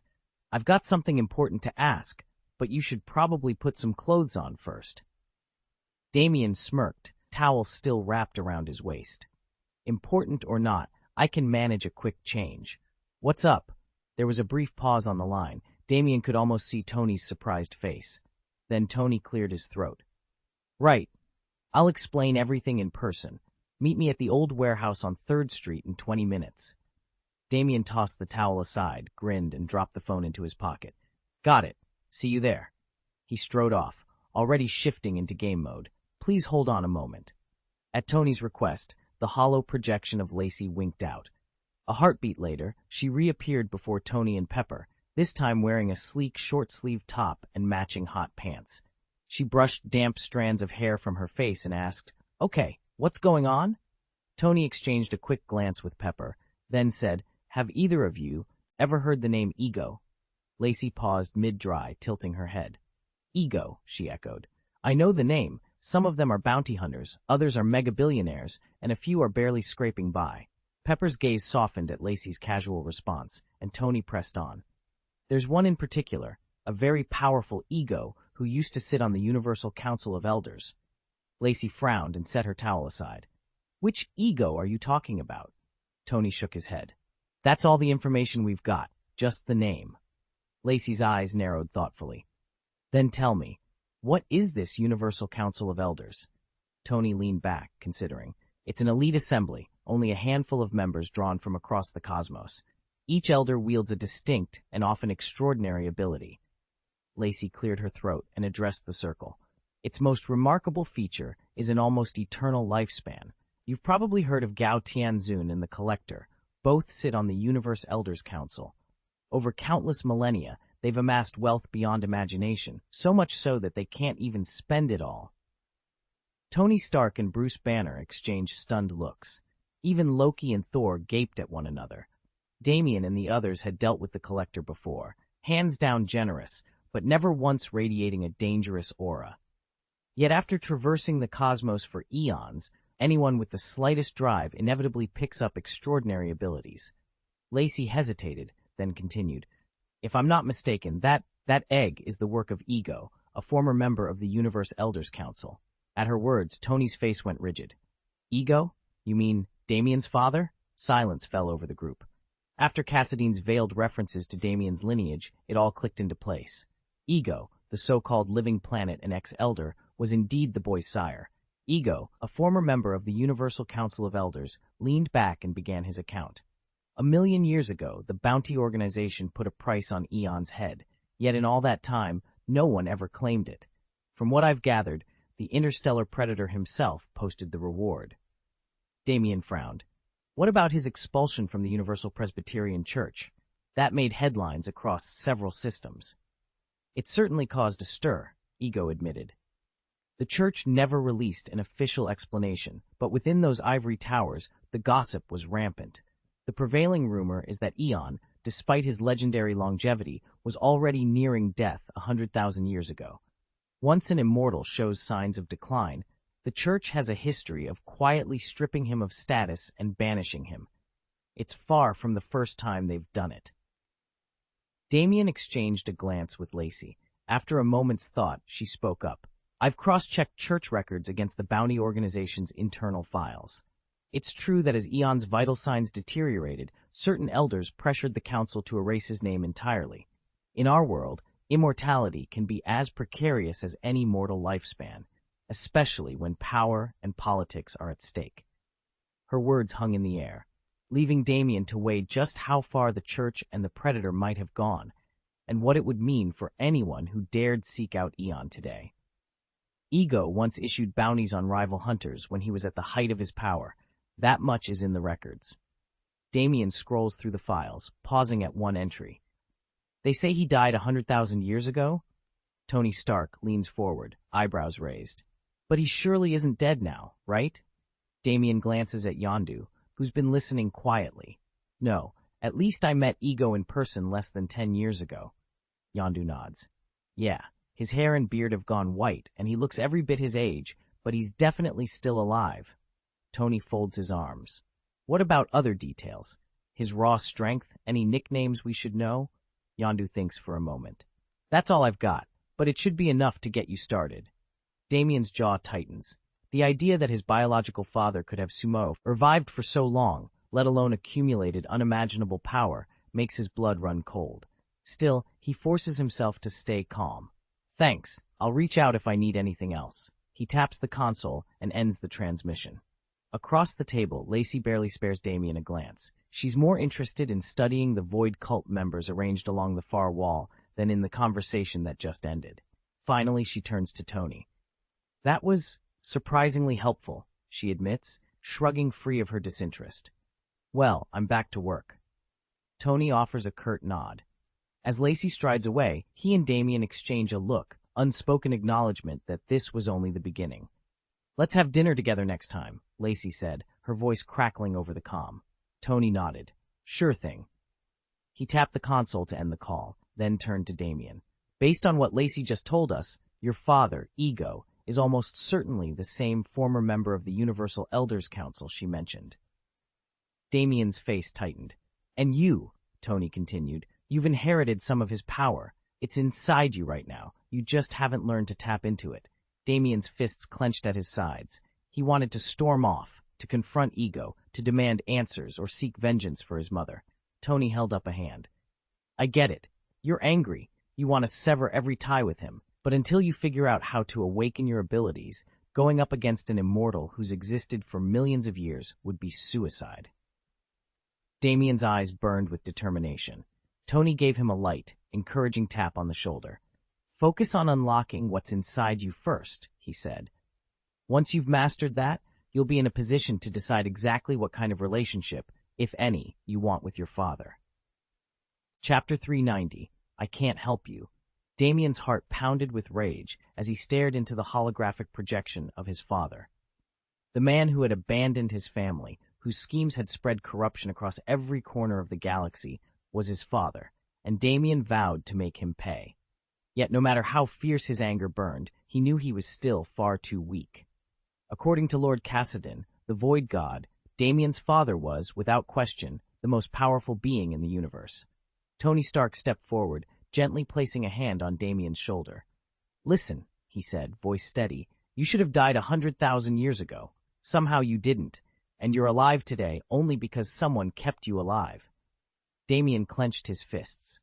Then he must have found a way to cheat death. Loki reclined on a nearby console, twirling a slender wand between pale fingers. Or maybe he consumed some ancient blood-binding elixir, enchanted to extend his life indefinitely, he mused. Thor folded his arms, eyes narrowing as he digested Loki's theory and the scant intelligence they'd gathered.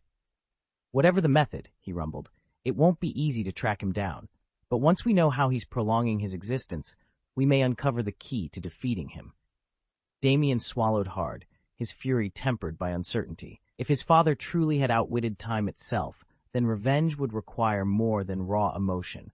It would demand patience, cunning, and new strengths he'd only just begun to discover. Damien crouched on the edge of the command deck, eyes darting over the ship's glowing consoles. Loki stood a few paces away, arms crossed, his expression unreadable in the shifting light. Keep yourself in check, Loki said quietly. If you lose control now, your father, this wanderer who scatters his seed across the cosmos but never claims responsibility, will have no reason to ever return for his other children. Damien snorted. Spare me the lecture, Frost Giant, and don't tell me to hold back when you'd probably barrel in headfirst yourself. A ghost of a smile flickered across Loki's lips. He stepped closer, gray eyes cold and assessing. Then enlighten me. How do you intend to awaken the power that lies dormant within you? Damien's jaw clenched. He felt heat crawl up his neck at the reminder of his father, a being so consumed by grand designs that he'd abandoned Damien's mother to die alone. He forced the words out, low and brittle. How do any of us know I'm a half-blood at all? Maybe I'm pure Asgardian.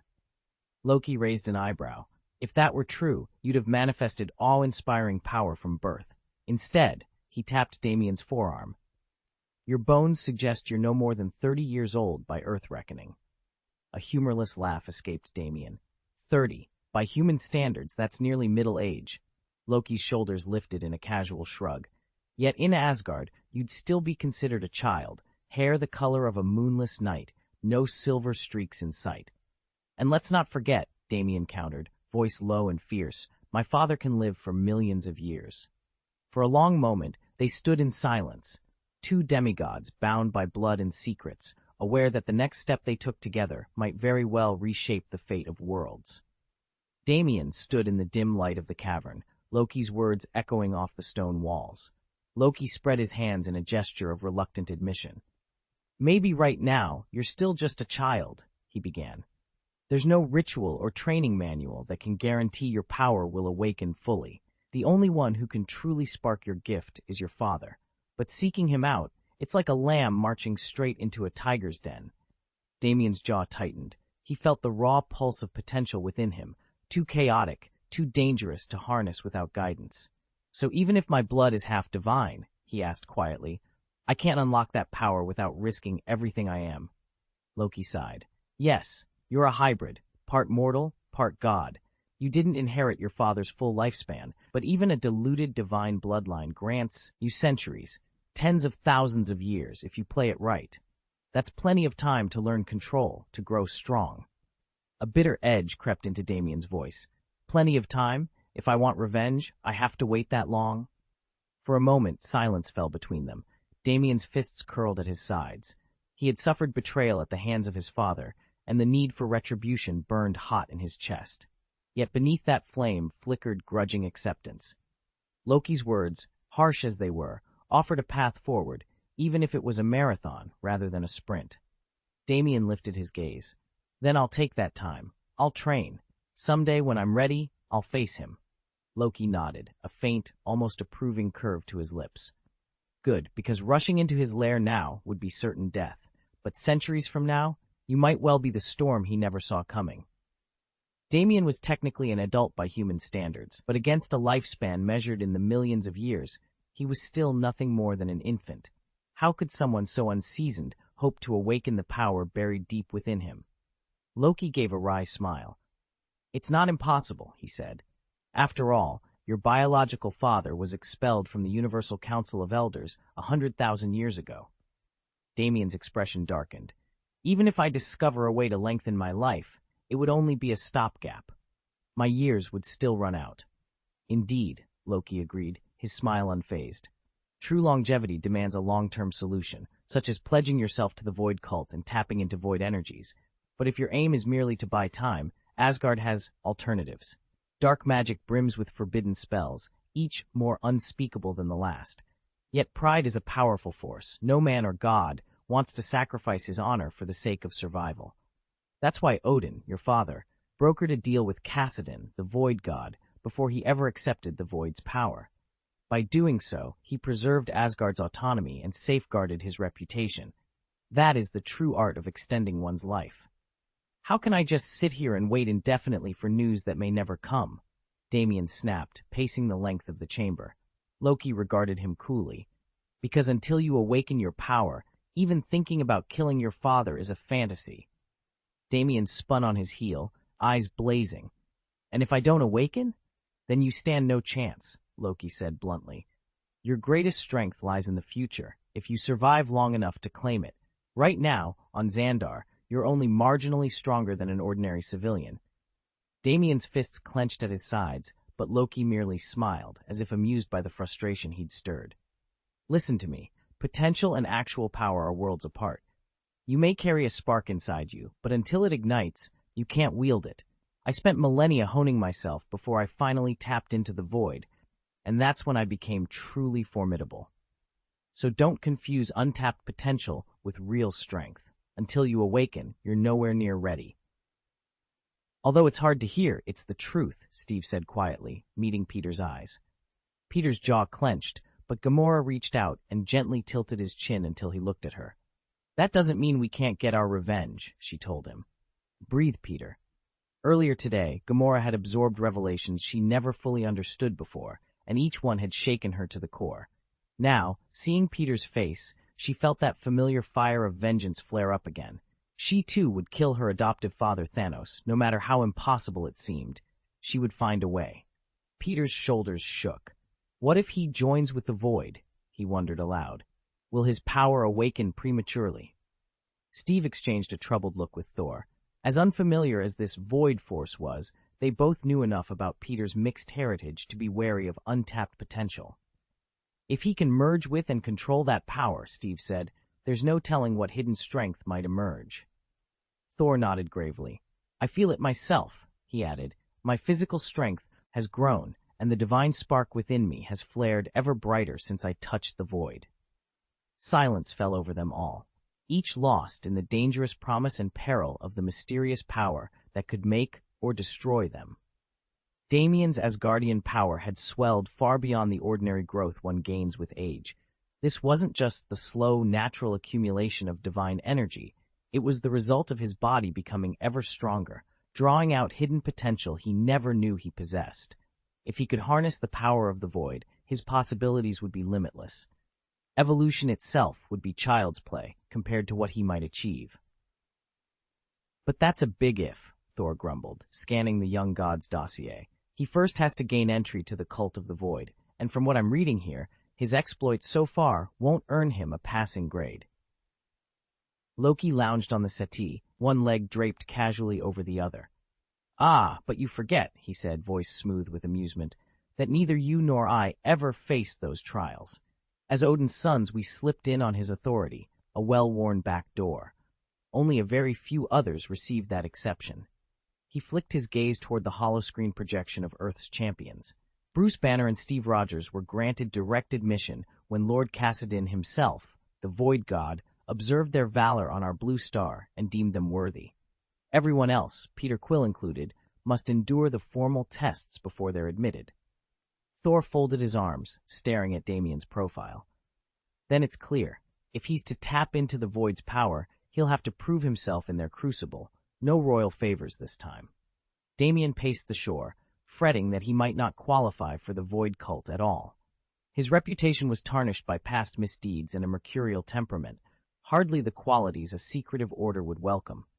Yet there was no use complaining. The Void cult answered only to Lord Kassadin, not to the Asgardians who'd tried and failed to block his entry. Meanwhile, Thor remained the ideal candidate. An eternal optimist, the Thunder God tackled any challenge head-on and never second-guessed himself once he'd made up his mind. Pure of heart and unburdened by moral ambiguity, he stood an excellent chance of passing the cult's trials and joining in the open. Damien, by contrast, had slipped in through a loophole, hardly the same as receiving a formal invitation. Nevertheless, slip in he did. Whether by back door or front, he was officially part of the Void cult now.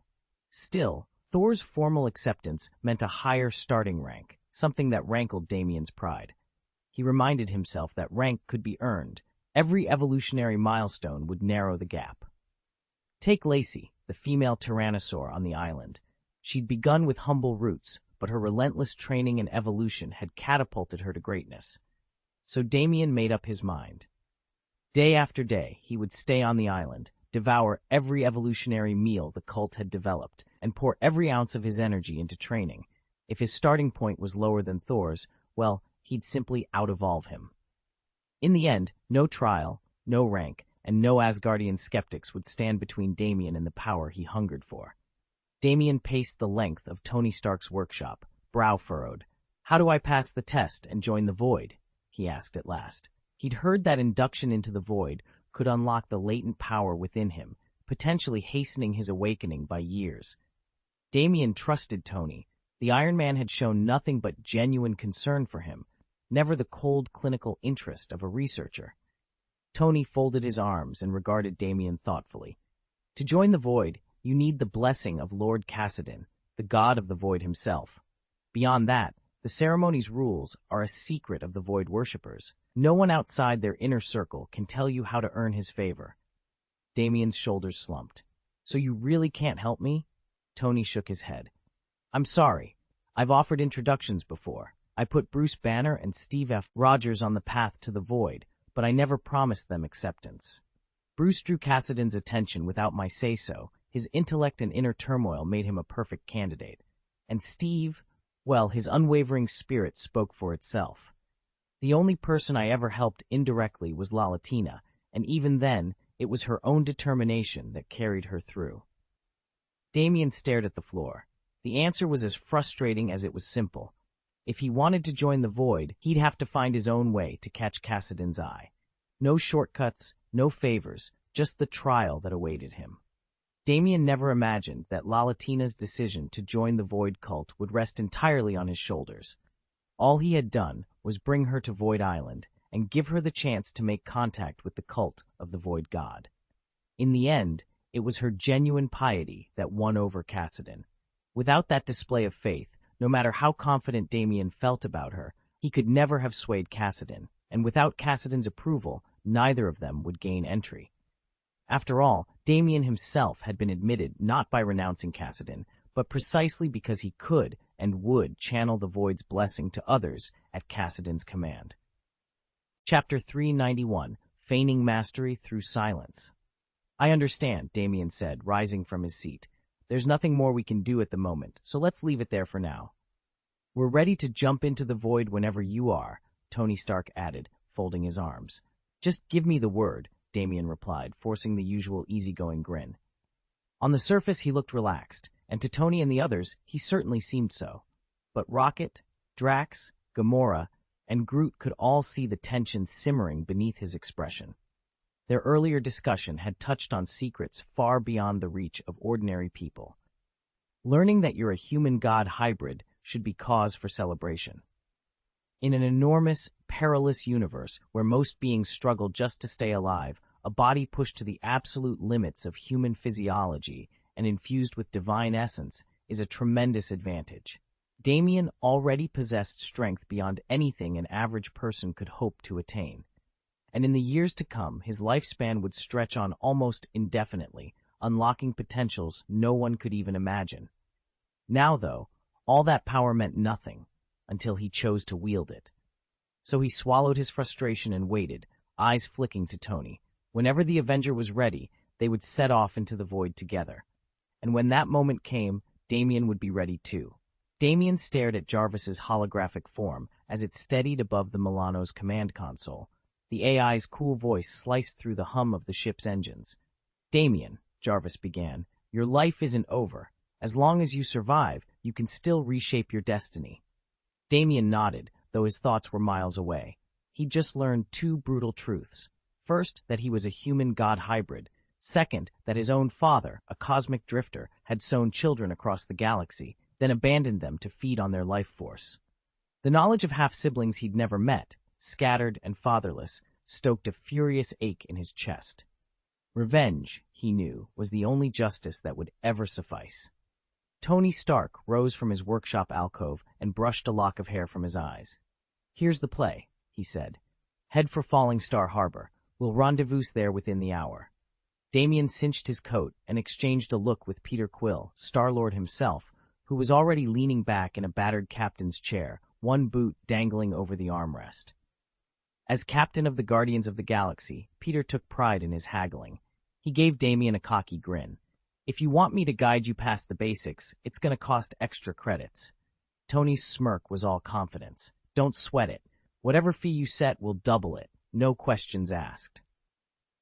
Then it's a deal, Peter said, extending a hand. Tony chuckled and brushed imaginary dust off his suit. Pleasure doing business with the galaxy's finest renegade. He glanced at the flickering holo readout. Jarvis, see him off. In a moment, sir. Jarvis's circuits hummed. Within seconds, the AI phased smoothly from lines of light into a sharply dressed, full-bodied projection. Tony waved Damien forward. After you. Let's get you to that harbor in one piece.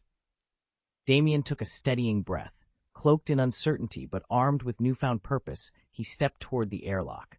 Outside, the stars beckoned, and somewhere among them waited the father who would answer for his crimes.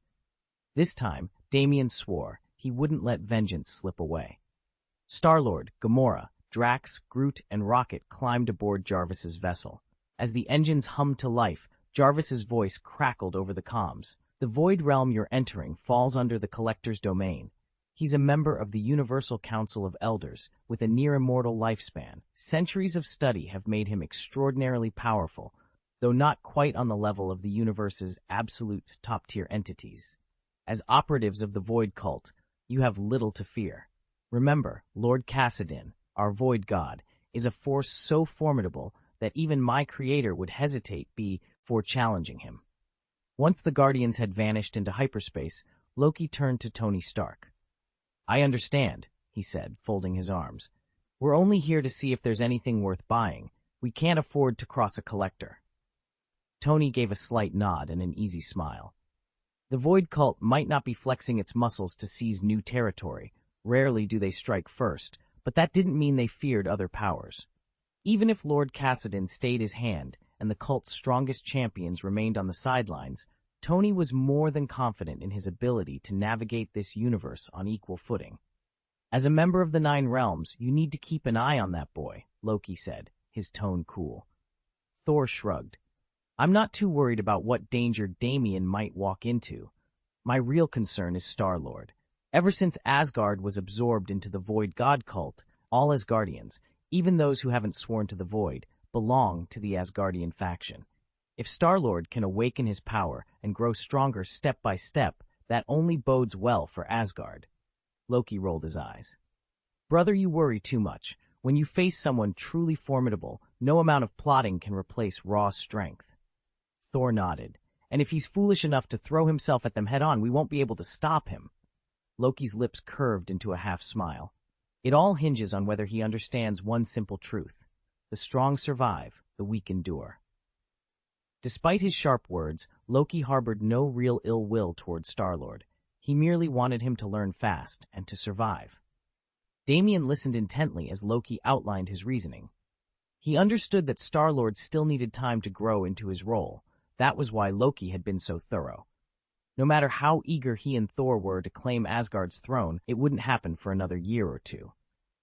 Their father would abdicate in Thor's favor, and until then, Loki would stand beside his brother, helping to govern.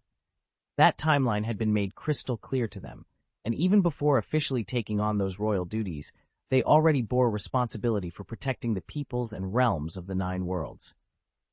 "Understood," Damien said softly. Thor gave Loki a sidelong look. He'd pushed hard for Tony to accompany Star-Lord on the upcoming mission into the Void, but Star-Lord had insisted on sending Tony home instead, and Tony, powerless to refuse, had bowed out. "Don't worry," Tony reassured him. "That kid may not be the toughest fighter in the galaxy, but his past exploits have done nothing but benefit the universe."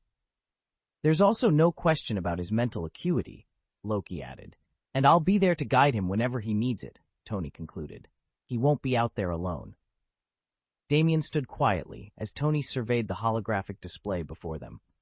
"Although Damien and we aren't from the same corner of the Void," Tony began, "we can still consider him a fellow villager of the Nine Realms." He paused, locking eyes with Banner. "When you cross paths with someone in this vast universe, you look out for them." Tony's tone carried approval, and for good reason. His newly acquired skirmisher cruiser, tuned to Steve's former physical specifications, was already proving itself a valuable asset. He turned to Banner again. "Banner, hit the mess hall and order us some provisions." Then, without waiting for an answer, he glanced toward the exit. "I'm going to pay Miss Sarah a visit." Tony strode off, confident that hunger would never become a real threat in the so-called land of nothingness. Here, the challenge wasn't finding food, it was finding food worth eating. Void Island's kitchens were famed throughout the sectors. No other power could match the variety or quality they offered. So why not pack a few extras for the trip? Banner nodded and headed to the canteen. He could have placed his order remotely in seconds, but the tantalizing aromas wafting through the corridor convinced him to stop in person, and maybe pick up a few unexpected delights along the way. "I have to admit, That female Tyrannosaurus is terrifyingly strong, and her temper is almost feral, but her knowledge is surprisingly impressive. After Tony and Banner departed, Loki leaned back in his chair, a sly grin playing on his lips as he replayed the memory of Lacey's provocative display. So, he teased Thor, you're not only impressed by her intellect, you've been ogling her figure as well, haven't you? Thor caught Loki's earnest expression and laughed. Don't pretend you're innocent here, brother. In the 9 realms, Miss Lalatina, Miss Sonia, Miss Sarah, Miss Claudia, and yes, Lacey, set the standard for beauty, poise, and talent. Even a guy like me can't help but appreciate that. Loki's grin faded at Thor's admission. Sure, her looks are flawless, but her personality, not exactly award-winning. Thor shrugged. Can't have it all. Enough chatter, Loki declared, pushing himself to his feet. Training's waiting. Nearby, Steve Rogers peered over, about to join the banter, but caught sight of Peggy Carter watching him. He cleared his throat uncomfortably and turned instead toward the training grounds. With a quick nod to Thor and Loki, he broke into a run, determined to make the most of the session ahead. Damien caught sight of Thor and Loki heading toward the gravity chamber and called after them. Mind if I tag along? I'm aiming to break 70G by the end of the month, Thor replied without missing a beat. With that, the 3 of them strode off together. Training in the gravity suite had become their daily cycle. Push the limits, shower, eat, rest, and then repeat. Thor's personal record now stood at 69G, just a hair above Lacey's benchmark, but he couldn't be certain he could beat her. Lacey's technique was terrifyingly precise. Until Thor knew for sure that his body could withstand her full assault, he refused to declare victory.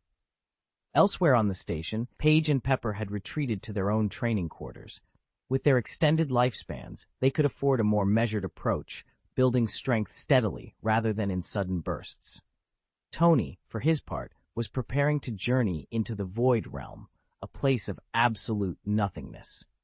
It wasn't the most perilous assignment he'd ever taken, so Pepper resisted the urge to fuss over last-minute gifts or overblown worries. She'd learned that panicking only made her more anxious. Out beyond the station's spired towers, Star-Lord stood on the deck of the Falling Star Harbor, gazing toward Void Island. Rumors of the Void cult had swirled through the galaxy for years, whispers of a philosophy that welcomed anyone willing to surrender themselves to oblivion. To many, it was a terrifying invitation. To some, a final promise of peace. Either way, he knew its call would reach any soul desperate or brave enough to listen. Damien had never dared to come here before, and he understood exactly why.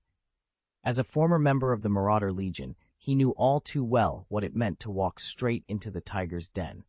But after meeting Tony Stark and the others, and learning their stories and his own potential, he realized that if he wanted revenge, no matter how long it took, the Void Cult held the key to his future. Only by joining its ranks and embracing glorious evolution could he stand a chance. He still didn't know how to earn the favor of Kassadin, the god of the Void, but once his guide was complete, he swore he would try. From across the chamber, Gamora, Rocket, Groot, and Drax watched Damien in silence, a sense of unease creeping over them. In raw power, he was the weakest among their 6. Gamora's lethal grace, Drax's brutal strength, Groot's uncanny resilience, Rocket's tactical brilliance, and even Nebula's cybernetic enhancements all outmatched the captain. Yet despite his comparatively modest abilities, Damien remained the glue that held the Guardians of the Galaxy together. Without their captain's leadership and vision, they all knew the team would fracture and perhaps dissolve altogether. Nebula and Gamora emerged from the wreckage together, safe but shaken. As they climbed the shoreline, Nebula noticed Star-Lord, usually brimming with quips, standing perfectly still, his gaze fixed on the rolling waves. There was a weight to his stance, an unfamiliar gravity that made Nebula's hackles rise. She fell into step beside him. "Hey, Peter, what's on your mind?" Star-Lord didn't answer right away. His jaw clenched as he stared out to sea, as if the horizon alone might hold the answers. Nebula's question hung in the air, and a hush fell over the others. Gamora exchanged a look with Nebula, then turned to Peter, but nobody spoke. Finally, he let out a slow breath and ran a hand through his hair. "You know," he said quietly, "you used to call me the idiot of the team. Maybe you had a point." Nebula bristled at the self-deprecation. "Don't start with that," she snapped, though her tone was softer than her words. "We're all shaken, but we made it through." Peter's shoulders slumped. I don't know how we explain this to the others. How do I tell them Star-Lord messed up?" Gamora stepped forward, placing a hand on his arm. "We tell them the truth," she said. "Every team faces a setback. This is ours." Nebula folded her arms but offered a curt nod. "Fine, but no more calling yourself names. We need you sharp." Peter allowed himself a small, rueful grin. "Deal. Let's get back to the Milano. We've got a story to tell, and I promise it won't all be my fault."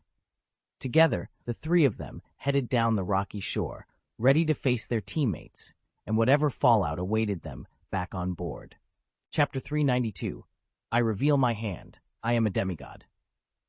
"You didn't recognize your own foolishness back then," Damien said, tracing the memory with an icy calm. "And now, have the negotiations for the guide mission been concluded?" Nebula glared at him. Seeing Damien drop the frosty facade and return to his usual self, she let her guard down. "Yes, the guide mission is complete." Damien sighed, regret softening his eyes. "Given everything I've been through, I think we'll need to go our separate ways for a while." "Fine," Nebula replied, shrugging. "It's not like this is the first time we've been split up for assignments." "I just want you to know," Damien continued, "that I'll respect whatever you choose. If you have plans of your own—" "I do," Nebula interrupted, a spark lighting up in her gaze. "I'm going to pursue my dream, joining the Void Cult. I'll be gone for years." Damien froze. You want to join the Void Cult? Do you think it's an easy path?" Nebula challenged, folding her arms. Damien stared at her, utterly stunned. He leaned forward as if to double-check her pulse. Had Nebula really lost her mind? The Void Cult's name now reverberates across the cosmos. Ever since Cassidon, the self-proclaimed god of the void, declared an open invitation to all, curious souls have flocked to learn its secrets. Yet, even after 5 years, the cult's membership remains under 600, and its growth has slowed to a crawl. Damien stood at the edge of their gleaming citadel, the hum of otherworldly energy thrumming beneath his feet, and realized that sheer desire would not grant him entry. "I know it won't be easy," Damien said to Star-Lord, his voice steady. "But I have to get in." Peter Quill regarded him thoughtfully. "You're serious about this? Admission isn't handed out to just anyone. You need something they truly value." Damien raised an eyebrow. "Like what?" Peter shrugged. "Think Tony Stark, born on Blue Star, pioneer of void research. He's been able to funnel massive wealth and cutting-edge tech straight into Cassidon's coffers.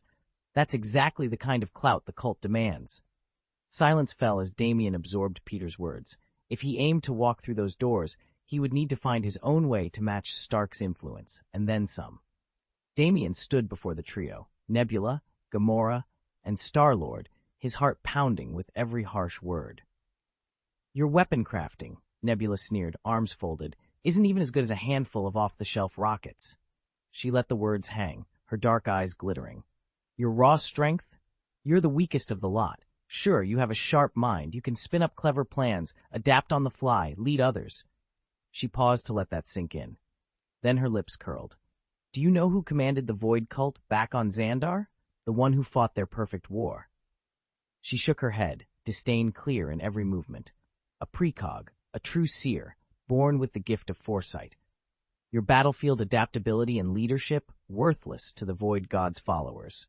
Nebula advanced on Damien, voice low but cutting. "You crave power you don't possess. Your only real skill, strategic thinking, counts for nothing in the Void God's religion. How do you plan to join a cult that prizes divine strength and prophecy?" Damien's mouth ran dry. He opened it, but no words came. Behind him, Gamora reached out and gripped Nebula's arm. "Enough, Nebula," she said quietly, trying to pull her back. He, a new figure, strode into the chamber. Star-Lord. He paused at the threshold, taking in the tension. Then he cocked his head, uncertainty flickering in his eyes. "What was that?" he asked, staring at Nebula. "Did you just say he's a demigod?" Nebula spun on him, as if surprised she'd been overheard. Gamora, still holding Nebula's arm, looked pleadingly at her sister. Damien drew in a sharp breath, feeling at once chastened and vindicated, knowing that, despite everything Nebula had thrown at him, this revelation might change the rules of the game. Star-Lord frowned, arms crossed. "He says he's a demigod." Metallic gaze snapped toward him. A demigod? You're serious? Tony Stark himself dubbed Damien a demigod, Peter reminded her quietly. If Stark says it's true, I'm inclined to believe him, Nebula. Nebula let out a derisive laugh. Do you have any idea what kind of monsters walk among the gods? You really think his powers rival theirs? Gamora shot Nebula a sharp look and took her arm. Stop mocking him. Are you certain he claimed this? Nebula's laughter died on her lips as she met Gamora's earnest expression. Rocket and Drax exchanged uneasy glances. Neither of them seemed amused. All right, Nebula said, voice low. Let's assume he's half god. How do you explain how ordinary he seems? He's tougher than most humans, sure, but if he truly had divine blood, he'd be unstoppable. Star-Lord leaned forward. He's stronger than average, yes, but he's not invincible. Remember the fight on Theta 4? He took hits that should have knocked him out cold, but he got back up. Rocket chimed in, voice skeptical but curious. I saw it. He's durable, but godly? I don't know. He doesn't heal in seconds or hurl lightning. He's just tough. Drax crossed his arms, nodding. Strength alone does not make a god, yet he survived a blast that would have vaporized most men. Silence settled over them.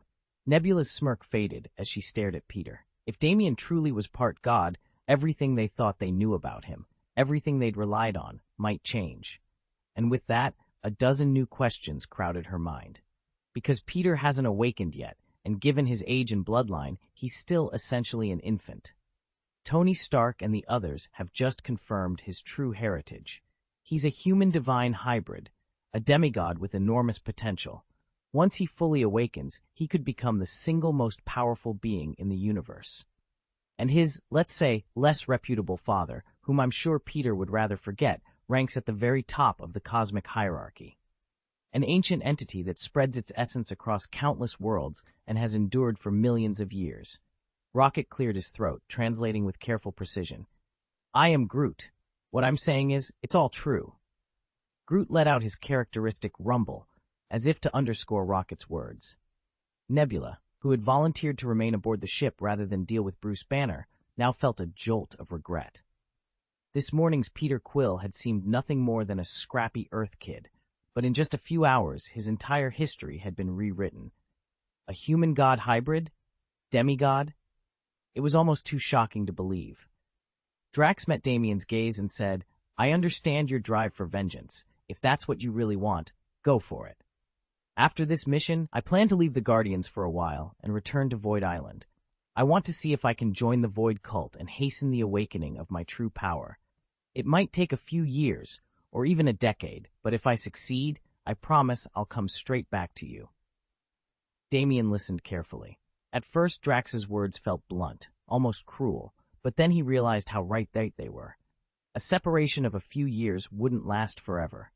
If Drax joined the Void cult, they would be reunited in time. If not, the worst outcome was simply lost years. Efficiency had always been Damien's guiding principle. After all, nearing 30, he no longer saw himself as young. He'd always preferred to tackle matters quickly and move on. Yet now that he understood the power of his own heritage, how his bloodline might grant him tens of thousands, even millions of years, his priorities shifted. He would pursue his revenge without delay, then settle into the vast expanse of time that lay before him. With that settled, barely a flicker of uncertainty remained in his steel-gray eyes. The course was set. Vengeance first, then the luxury of an almost endless existence. Damien had sworn that no matter how many years it took, he would have his revenge. Not only for his mother, but for the half-brothers and sisters he'd never even met, innocent children between Ag, HT, and 12, too young to understand why their father, a man they called Egg, had abandoned them. When Yondu delivered them into Egg's hands, they dared to hope they'd finally have a family to rely on, maybe even a decent life. Instead, they saw their own father and were butchered by him. Despair had bred in those children a seething hatred that died with them. There was no justice left for them, only for Damien, who lived on knowing the terrible truth. He carried their deaths as a debt, one he would settle only when Egg was dead. Nebula watched him, surprised by how his usual cocky Star-Lord bravado had slipped away, leaving only a quiet, grim resolve. So, she said softly, her tone half teasing, half concerned, you weren't just pretending to be some clueless captain. You actually give a damn. I didn't know what to say back then, Damien admitted, his voice low. But after hearing you just now, Nebula, I understand. Even if I have to leave, it'll only be for a little while, not forever. Thank you. Nebula glanced at him, caught off guard by the sincerity in his eyes. No need to thank me, she replied with a half smile. Just don't go and never come back. She folded her arms, teasing him. Even after I reduced you to a useless wreck, you're still the captain of the Guardians of the Galaxy. Damien laughed softly, a warm sound that made Nebula's cheeks heat up. She'd expected him to snap back, but instead he met her gaze with gratitude, and something like relief. Embarrassed, she added, Fine, but if you wake me up from now on, I'll hold it against you. He returned her teasing grin, but there was something different about it. Calmer, steadier, more assured. Nebula watched him, realizing that Damien had changed. The roguish smuggler she'd known was still there, but beneath the swagger lay a man shaped by loyalty and something deeper, perhaps even love. In the vast reaches of space, that made all the difference. Star-Lord's demeanor had shifted. He carried himself now with a deeper sense of awareness and responsibility. Nebula noticed the change and looked to her sister. Gamora, lay it all out for me. What did you learn on Void Island? Gamora met her sister's expectant gaze. I pieced together Peter's past from Tony Stark's testimony and Yondu's confessions. At the end of the day, you believe his father could be a being even more powerful than Thanos? Nebula pressed. Exactly, Gamora confirmed with a solemn nod. Thanos, their adoptive father, was undeniably formidable. He'd laid waste to countless worlds, and it bordered on impossible to kill him. Yet, for all his strength, Thanos hadn't reached the absolute pinnacle of universal power. None of the civilizations he destroyed had boasted a champion on the level of Odin, the All-Father. If Thanos ever did ascend to that cosmic summit, he would, at last, be virtually unstoppable. Thanos knew full well that the Nine Realms held several Infinity Stones, and he wouldn't think twice about crushing them outright to claim that power for himself. When he learned that the Power Stone had slipped into the hands of Kassadin, the self-styled god of the void, he immediately set his sights on seizing it. Yet because he had not yet reached his full strength, Thanos picked off weaker civilizations first, bullying those who couldn't fight back. To most worlds, he was a living catastrophe. But Kassadin saw him differently, not as a peer, but as an up-and-comer who hadn't earned real respect. Gamora didn't fully appreciate Kassadin's might, either. Just moments ago, she'd stood before two of Asgard's own, Thor, the Thunderer, and Loki, the god of mischief. Both of them even claimed membership in the Void God cult, implying that Asgard had quietly thrown in its lot with Kassadin. It wasn't a formal surrender, but it was a secret pact, and that spoke volumes. After all, few deities in the universe commanded the awe and reverence that Odin, the All-Father, once did at Asgard's peak. In those days, anyone who dared to challenge the God-King of Asgard would have been torn apart. No, though under the surface of diplomacy and half-truths, alliances shifted, and the Nine Realms trembled beneath the shadow of greater, darker powers. Chapter 1. In the Shadow of the Void. God King Odin had always been content to receive loyalty, never to forge true alliances. But now his own divine blood has been spilled into the hands of the Void cult, and with it, the universe must reckon with the horror of the Void god Kassadin. Even more alarming is that Kassadin has personally recognized Ego, Star-Lord's roguish father, as a kindred power. Ego is an ancient being, a monster who has survived for millions of years and wields strength sufficient to obliterate entire civilizations without breaking a sweat. Then how can Damien possibly get his revenge? Someone asked, voice barely above a whisper. You know what they say about facing Thanos, Nebula replied grimly. You stay as far away from him as you can. She had first-hand knowledge of Kassadin's cult on Xandar, how it rose overnight, reducing the legendary Nova Corps to a quivering wreck. If conventional tactics stood any chance, the Nova Legion would have held its ground long ago. But if I can awaken, Damien's voice cracked with a mixture of fear and determination. Nebula met his gaze. Even Kassadin himself has acknowledged your potential. If you can unlock that power, then maybe, just maybe, you stand a chance. Nebula's voice held a flicker of hope. If he doesn't truly awaken, no matter how many plans we devise, it'll be like a mayfly trying to fell an oak in front of Thanos. We'll never win. Star-Lord nodded. Exactly. If Damien can unlock his power, we won't have to keep running from Thanos forever. Nebula's eyes brightened. Since Thanos cast his shadow over the galaxy, they'd barely lingered on any world long enough to call it home. Their names were spoken with grudging respect, but in truth they lived like vagrants, constantly on the move, repairing their gear wherever they could, never safe enough to rest. If Thanos falls, though, freedom awaits them all. Damien stood off to one side, brow furrowed. I don't even know how to trigger my awakening. Star-Lord sighed. Loki, the god of mischief, whispered that such an ascent might take thousands of years, if it happens naturally at all. Damien squared his shoulders. Then I'll seize every chance to speed it up. There is only one path with any hope of hastening it, Star-Lord said quietly, joining the Void cult. Damien's eyes darkened with resolve. If that's what it takes, even if it means decades or centuries of study, I'll do it. I'll embrace every trial, learn every secret, and force my awakening. Star-Lord allowed himself a small, encouraging smile. Good. Then we're clear on the plan. Together, we'll find a way to bring down Thanos and give you the power you need to stand against him. Chapter 7. The Trial of the Void. Damien's pulse thundered in his ears as he stood before Star-Lord and Nebula. The chamber was hushed, its ancient walls humming with latent power. Star-Lord broke the silence. To pass this test, he said, you must earn the recognition of Kassadin, the god of the Void. Damien swallowed. But how? How do I win the favor of a god I've never even met? Star-Lord gave him a steady look. None of us know the exact path, but as long as there's time, there's hope. Damien ran a hand through his hair. Then the window we have, our journey into the land of nothingness, that's the only chance we get? Exactly, Star-Lord confirmed. Once we cross the threshold, time will stretch out. What feels like a moment for you could span decades or even centuries outside. Nebula's eyes went wide. She took a trembling breath. Decades? Centuries? For a human lifespan, that's unimaginable. We'd be dust long before we ever found our way back. Star-Lord offered a sympathetic nod. Mortals vanish in months or years in that realm. But for demigods, those with divine blood, it's hardly a blink. We must use every instant to prove our worth. A shiver ran down Damien's spine.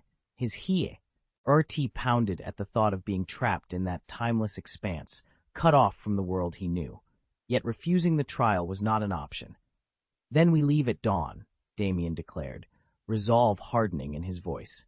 Whatever awaits in the void, we'll face it together, and we'll win Kassadin's recognition. Nebula squared her shoulders, and Star-Lord placed a hand on Damien's arm. Together they turned toward the portal chamber, steeling themselves for a journey where time itself could become their gravest enemy and their only hope. Chapter 393. Journey to the Land of Nothingness.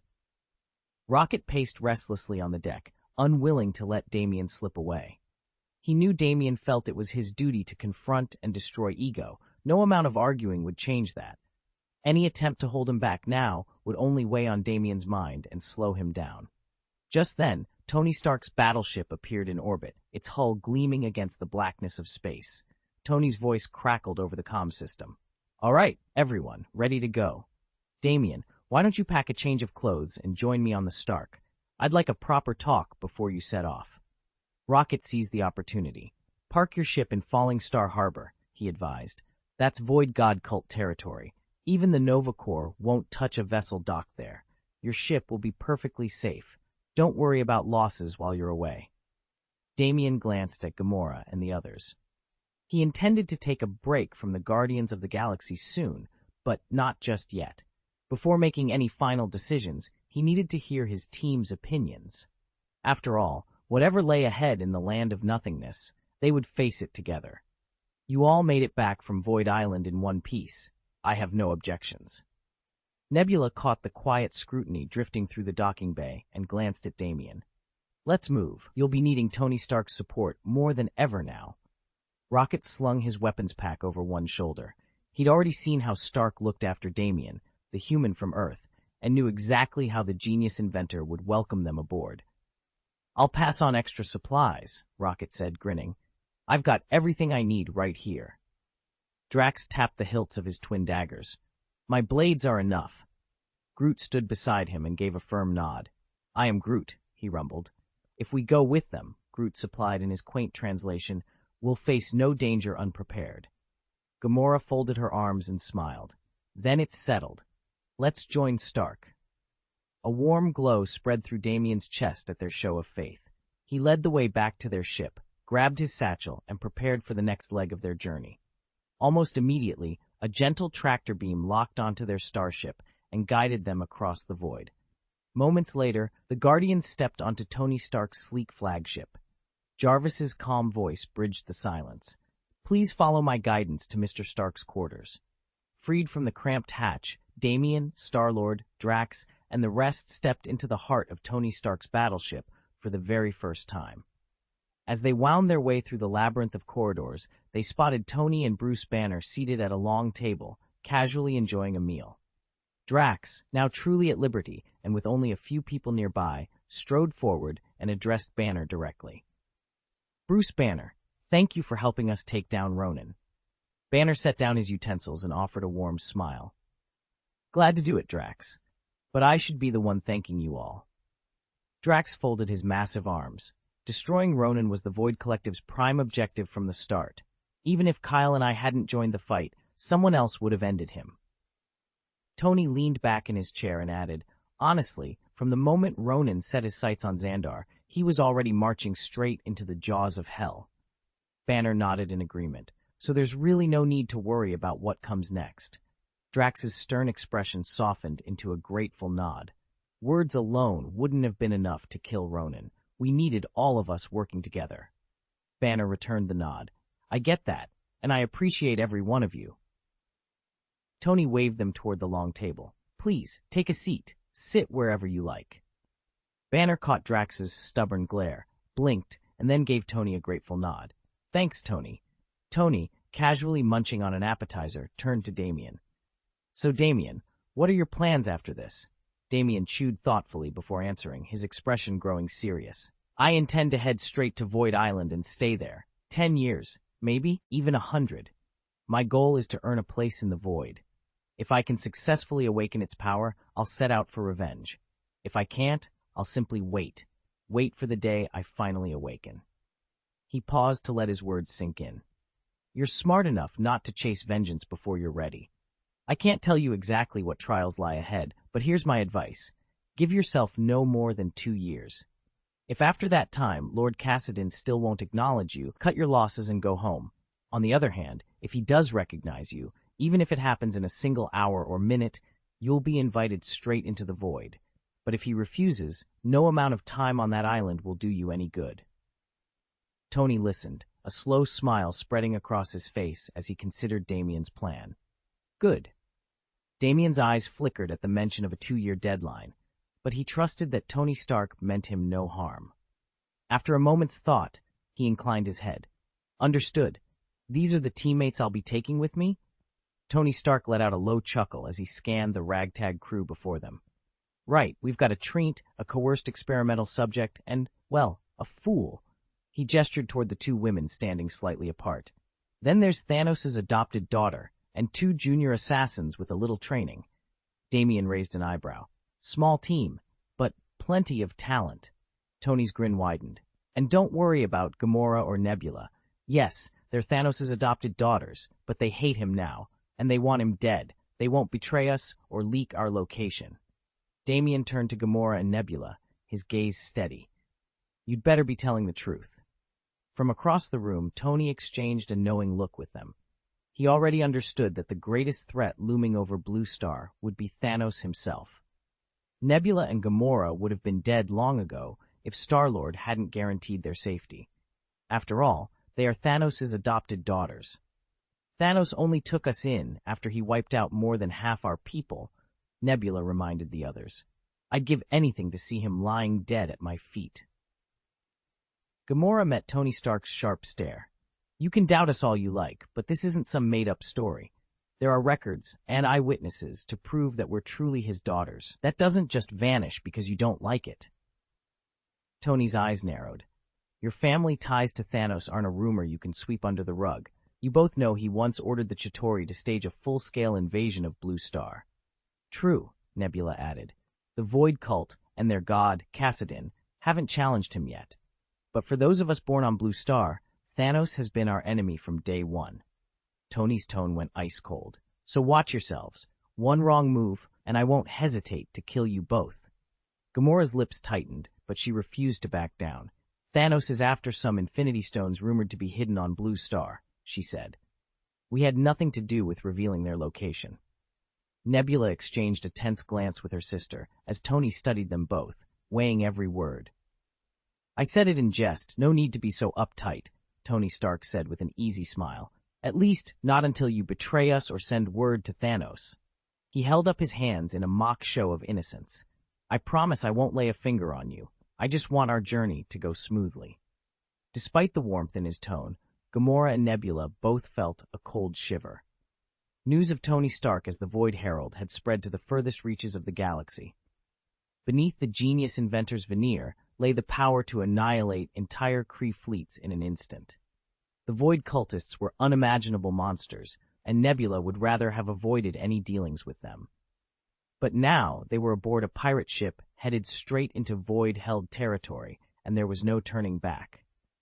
Tell us about the realm of nothingness, Nebula said, folding her arms. Are there any special rules we should be aware of? Bruce Banner cleared his throat. Tony's veiled warning had done more than enough to key the others in line. He shifted the conversation. The realm of nothingness is unstable.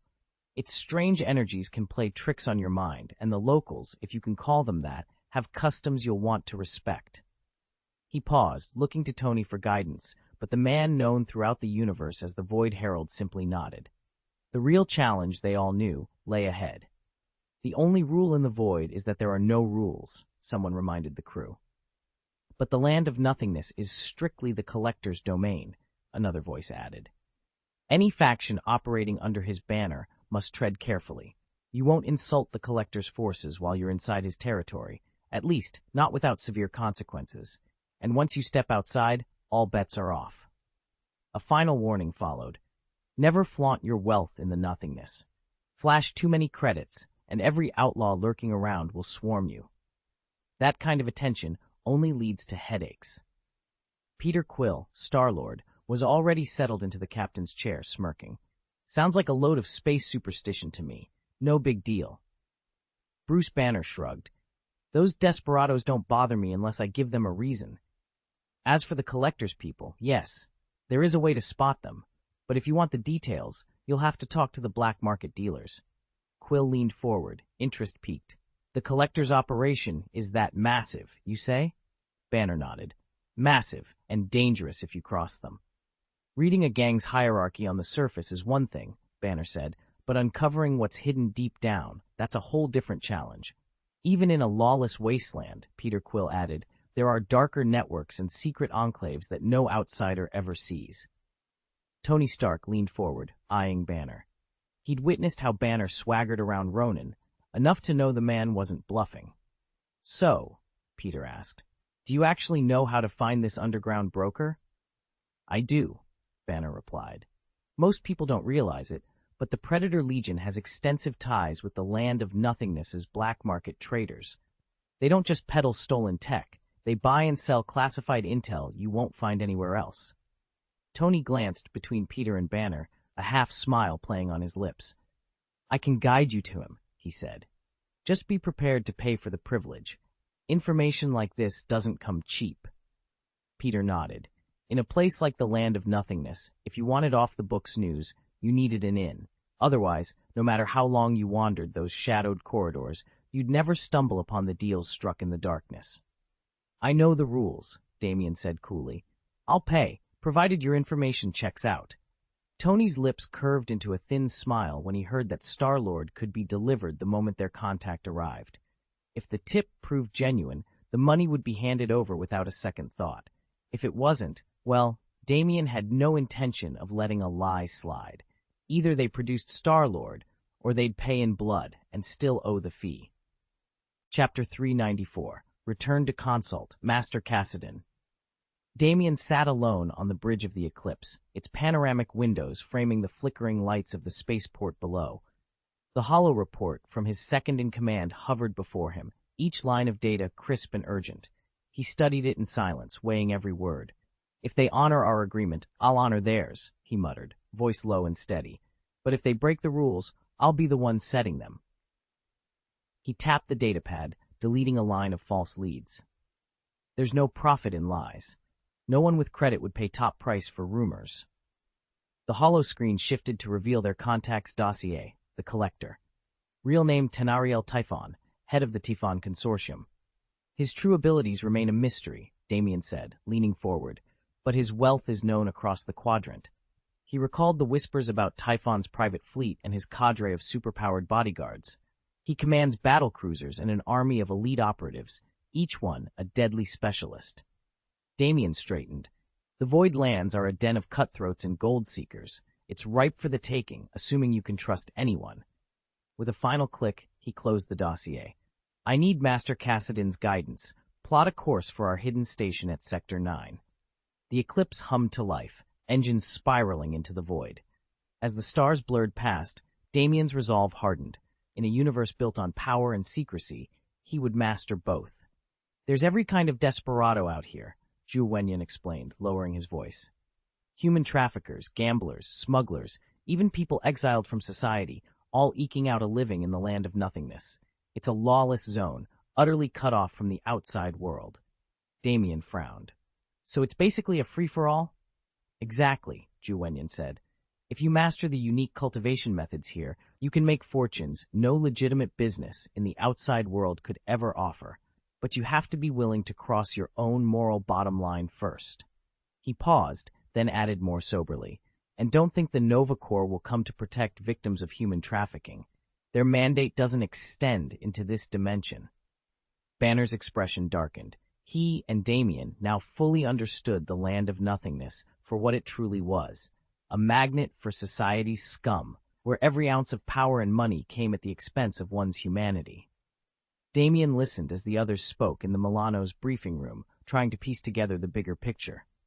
Bruce Banner began. "The Nova Corps has protected countless worlds, but their jurisdiction doesn't span the entire galaxy." Tony Stark nodded. "Nobody expects them to. Take the Land of Nothingness, for example. That's strictly the Collector's territory." Damien frowned. "Land of Nothingness?" Gamora leaned forward. "It's a remote region.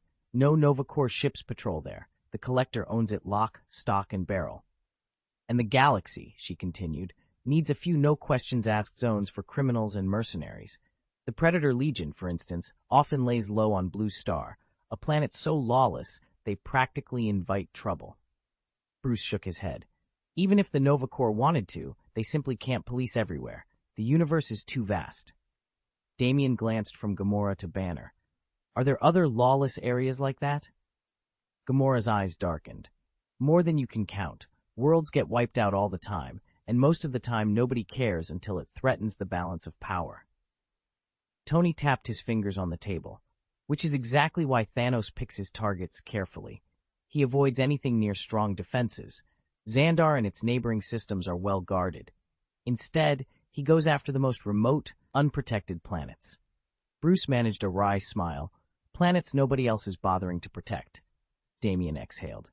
"So there's no reason for us to panic about Xandar, at least not yet." Tony gave him a half smile. "Exactly. But that just means we have to pay attention to those fringe worlds. If Thanos moves as next, it'll be where defenses are weakest."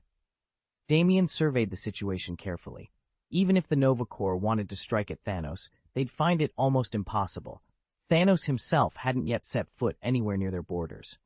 And while the Corps' forces were formidable, their technology still lagged behind his. Picking off Thanos' lieutenants might be doable, but confronting the Mad Titan head-on? That would be like sending Sun Tzu's army against an enemy with 1,000 years advantage in weapons. No wonder Thanos confined his operations to worlds beyond the Nova Guardians' reach. Not long ago, Damien would have quailed at the thought of Thanos, but he'd grown. His skills and his knowledge had both soared. He knew now that Thanos was powerful, but he wasn't some unstoppable god. He certainly didn't compare to Cassidin, the god of the void.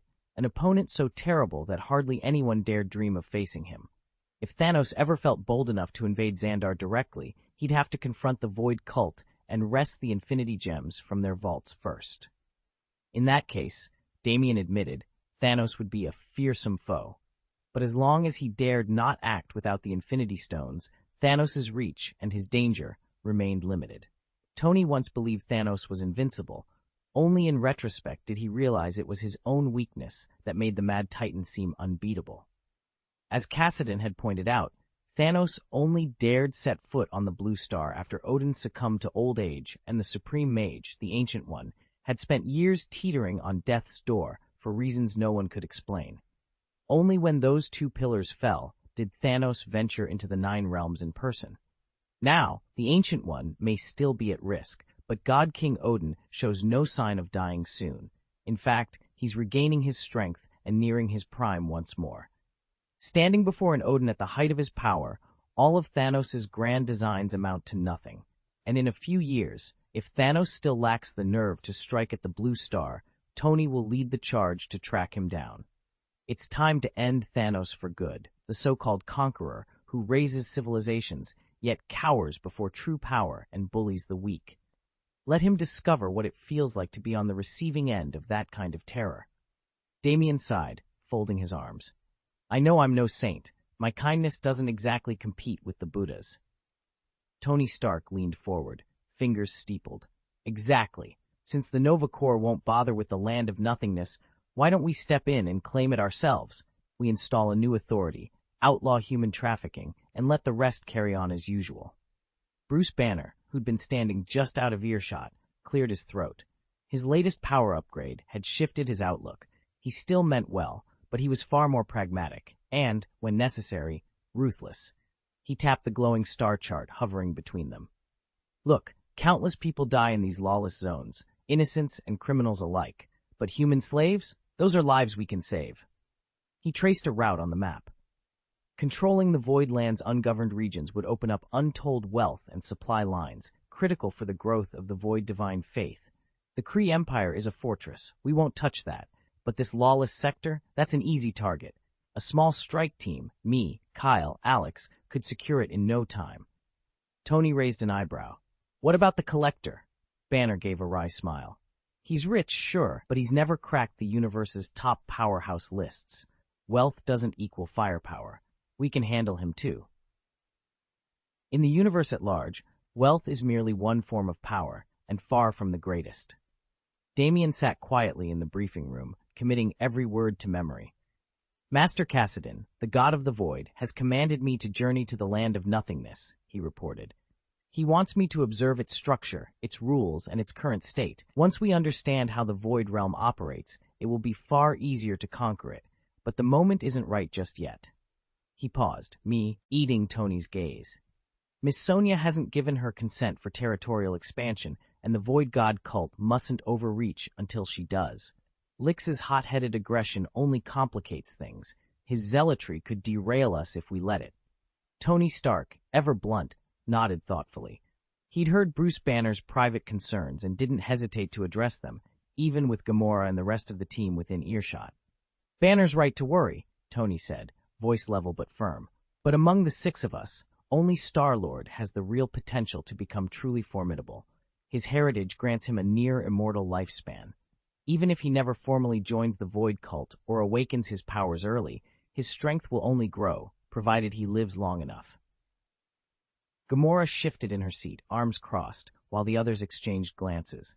Damien realized that, for the first time, the Guardians of the Galaxy were grappling with ambitions far beyond mere heists and skirmishes. They were standing on the threshold of a war for an entire realm, and every decision from this moment on would shape the fate of the Void itself. In the grand scheme of things, the Guardians' unique talents might impress ordinary people, but in a world ruled by power, those gifts count for little. The voices of the weak go unheard. Only a force equal to the threat can alter destiny and save lives. Otherwise, the powerless remain at the mercy of the strong. Tony Stark could have wiped out all 6 Guardians of the Galaxy in an instant. They simply had no way to fight back. It wasn't a lack of ability that spared them, but Stark's own principles. He refused to toy with the life and death of anyone who wasn't his true enemy. He carried no murderous intent without cause. Even Gamora's striking beauty left him indifferent. She might turn heads among civilians, but to Tony, she was just another guardian. No more, no less. So when Bruce Banner calmly announced that they had already taken control of the Void, Star-Lord, Gamora, Nebula, Groot, Rocket, and Drax stood rooted to the spot, stunned into silence. Damien floated in the chamber's half-light, studying the hollow projector's display. The Collector's reputation stretches across the galaxy, he mused. No one in their right mind would challenge him, except the Void God cult. With Kassadin, worshipped as the Void God at their helm, they've grown bold enough to threaten even the Collector. Tony Stark leaned back in his command chair and tapped a datapad. All right, let's get a close look at the so-called Land of Nothingness. Damien shook his head. Not yet. I need a better plan before we go barging in. Too many innocent lives are at stake. Meanwhile, Tony and Star-Lord exchanged quiet conversation as they finalized their jump coordinates. Their research confirmed what Damien already suspected.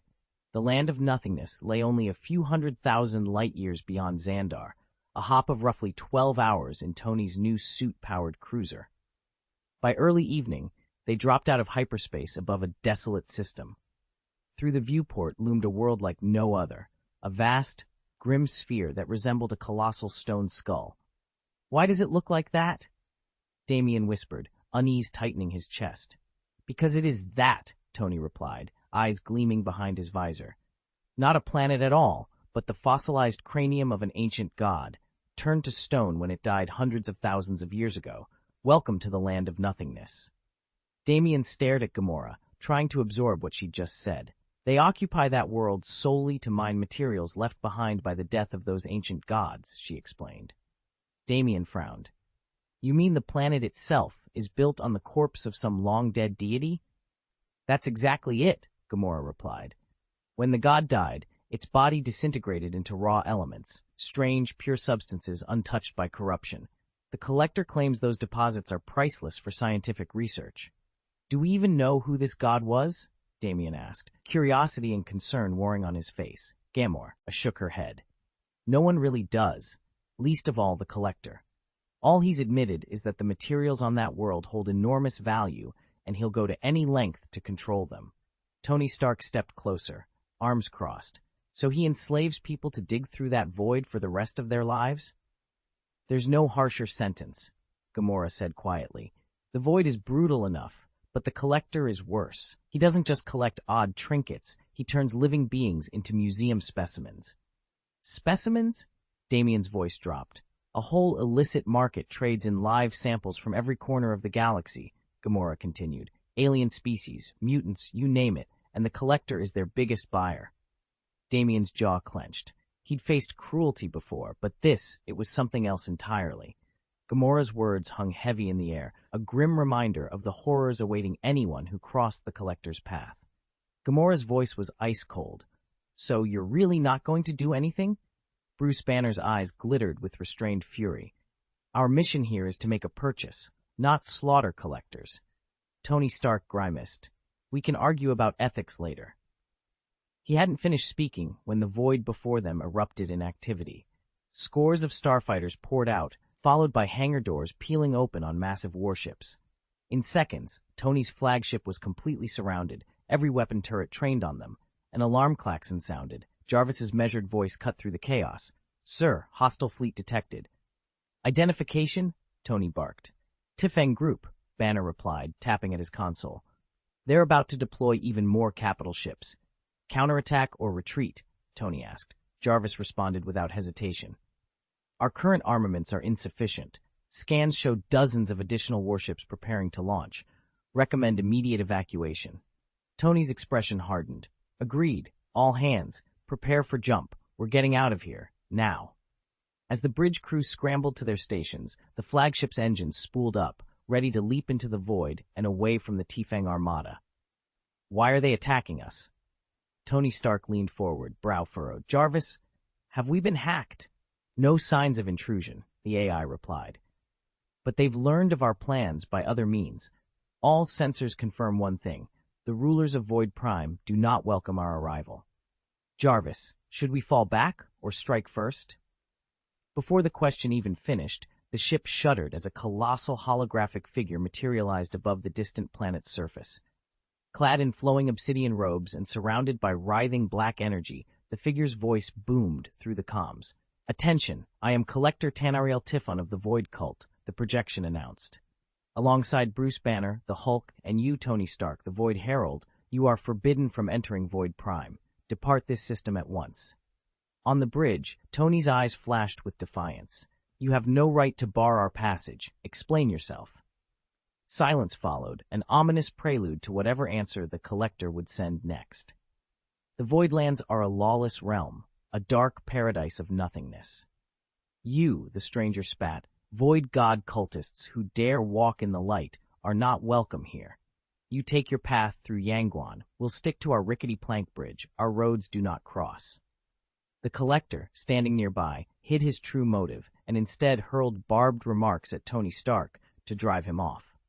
He'd already seen what awaited him 3 months after Tony and Bruce Banner stepped into the void, a vision of a bald man, a green-skinned giant, and an even larger red behemoth leading a horde of terrifying creatures in a relentless hunt for his life.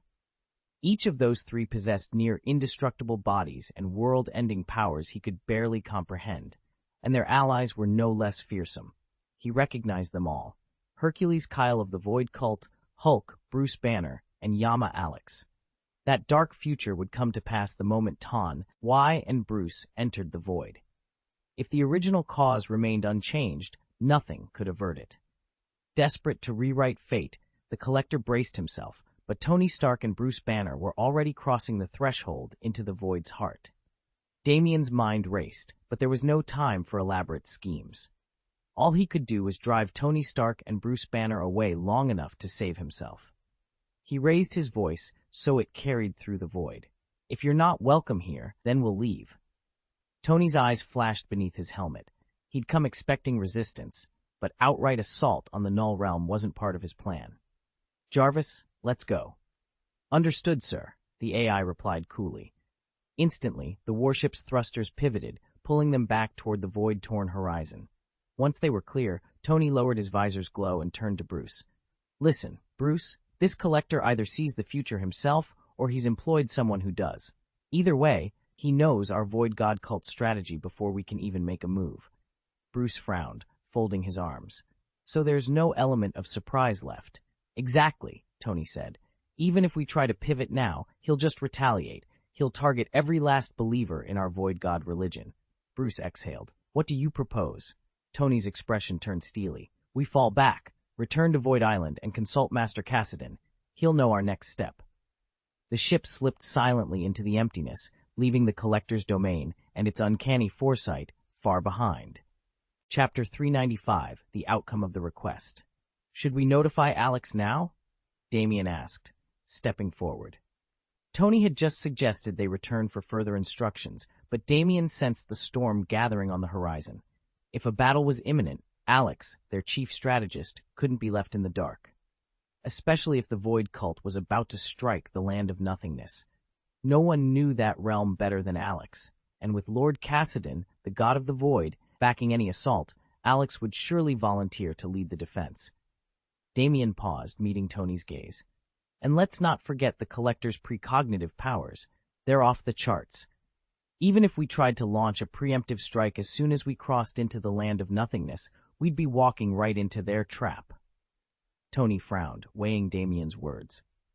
"You're right. We need a plan that accounts for whatever the Collector sees coming, and for whatever Cassidon might foresee as well." Damien nodded. "Exactly. We'll alert Alex, pool our intel, and devise a strategy that keeps us one step ahead. It may be the only way to survive what's coming."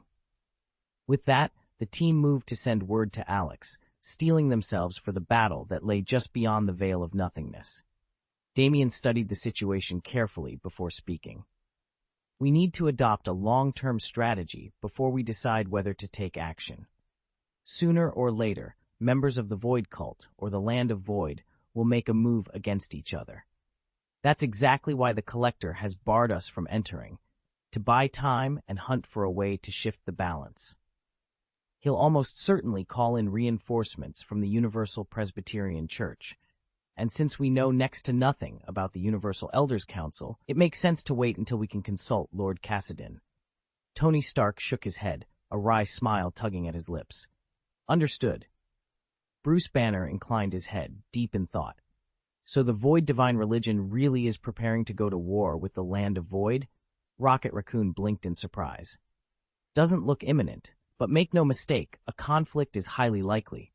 Nebula exchanged a glance with Rocket, her usual composure faltering. She'd always known Tony was brilliant at inventing new technology, but watching him dissect the Collector's motives so easily made her realize just how terrifying his strategic mind could be. Chapter 7. The Siege of the Collector. Damien watched from the shadows as the Cult of the Void laid siege to the Collector's domain. If a force that merciless chose to strike someone truly powerful, they could very well erase the Null Realm from existence.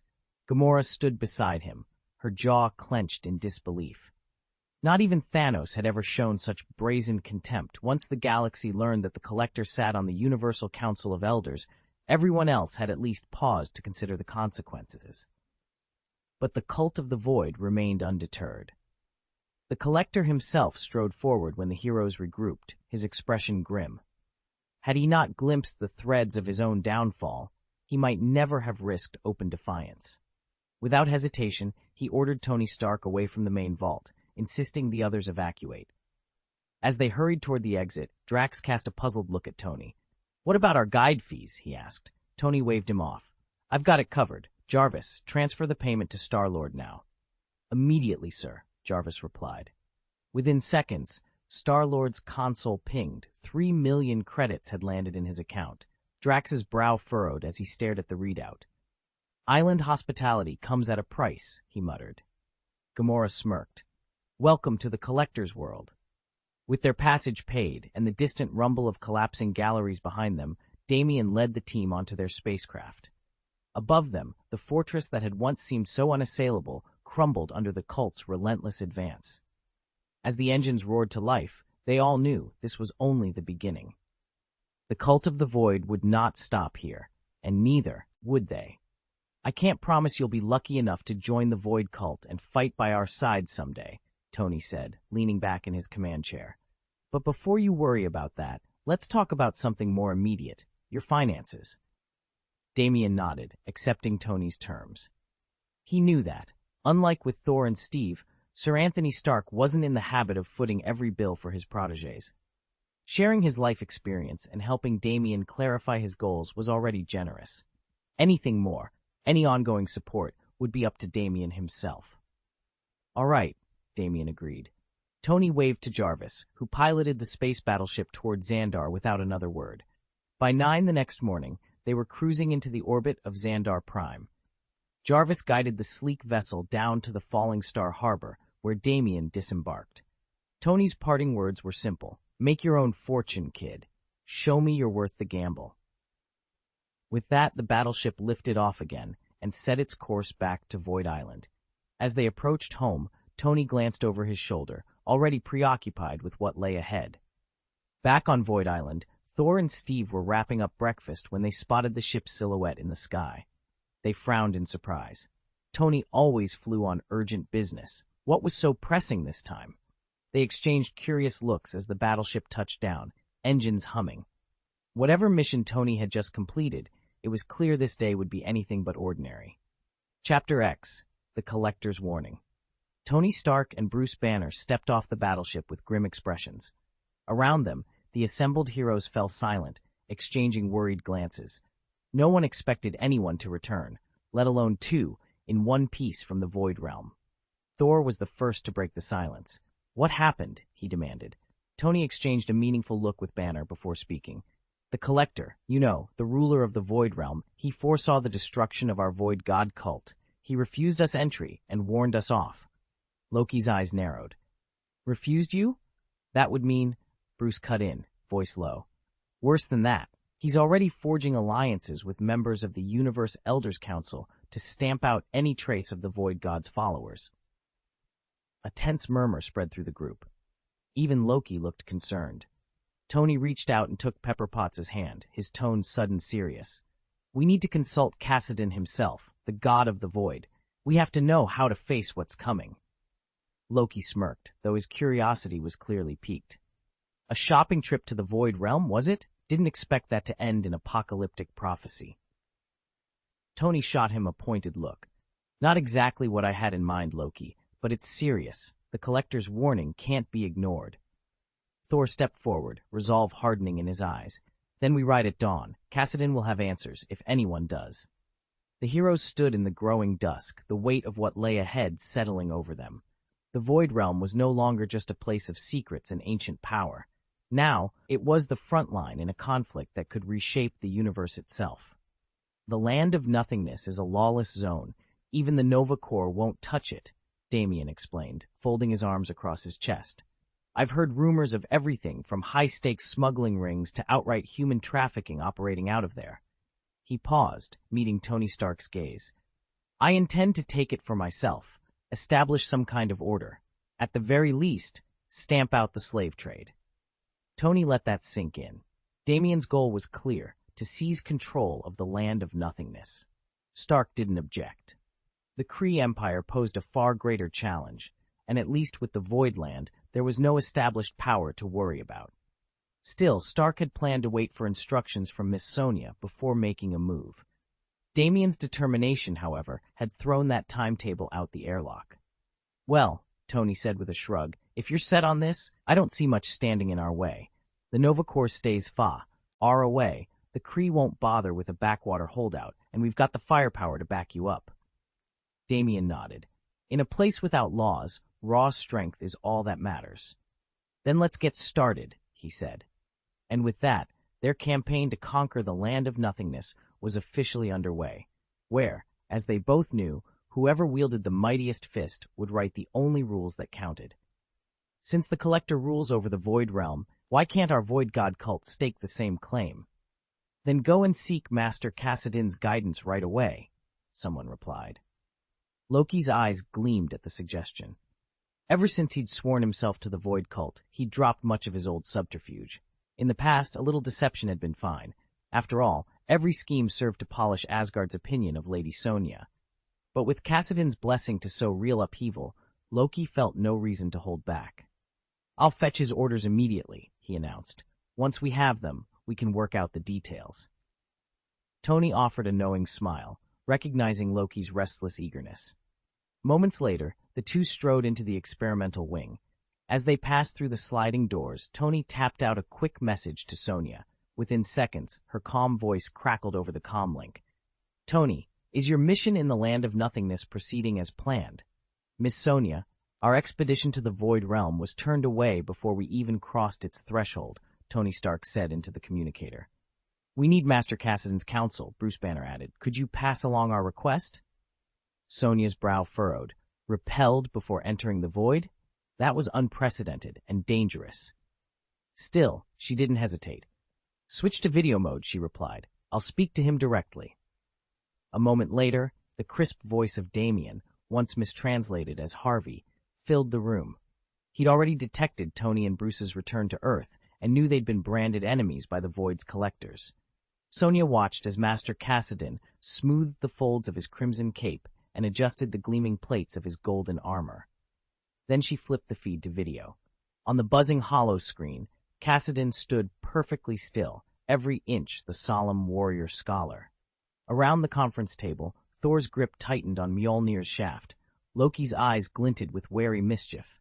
Steve Rogers sat ramrod straight, Bruce Banner's jaw clenched, and both Pepper Potts and Agent Peggy Carter exchanged anxious looks. Tony alone managed a composed expression, though a flicker of tension in his eyes betrayed his nerves. Master Cassidon inclined his head. Tony Stark, Bruce Banner, I understand the Void Collectors have turned you back and marked you as enemies. State your questions. I will do what I can to help. The chamber fell silent as Tony Stark stepped forward, voice steady despite the weight of the moment. Greetings, Lord Cassidon, mighty god of the Void.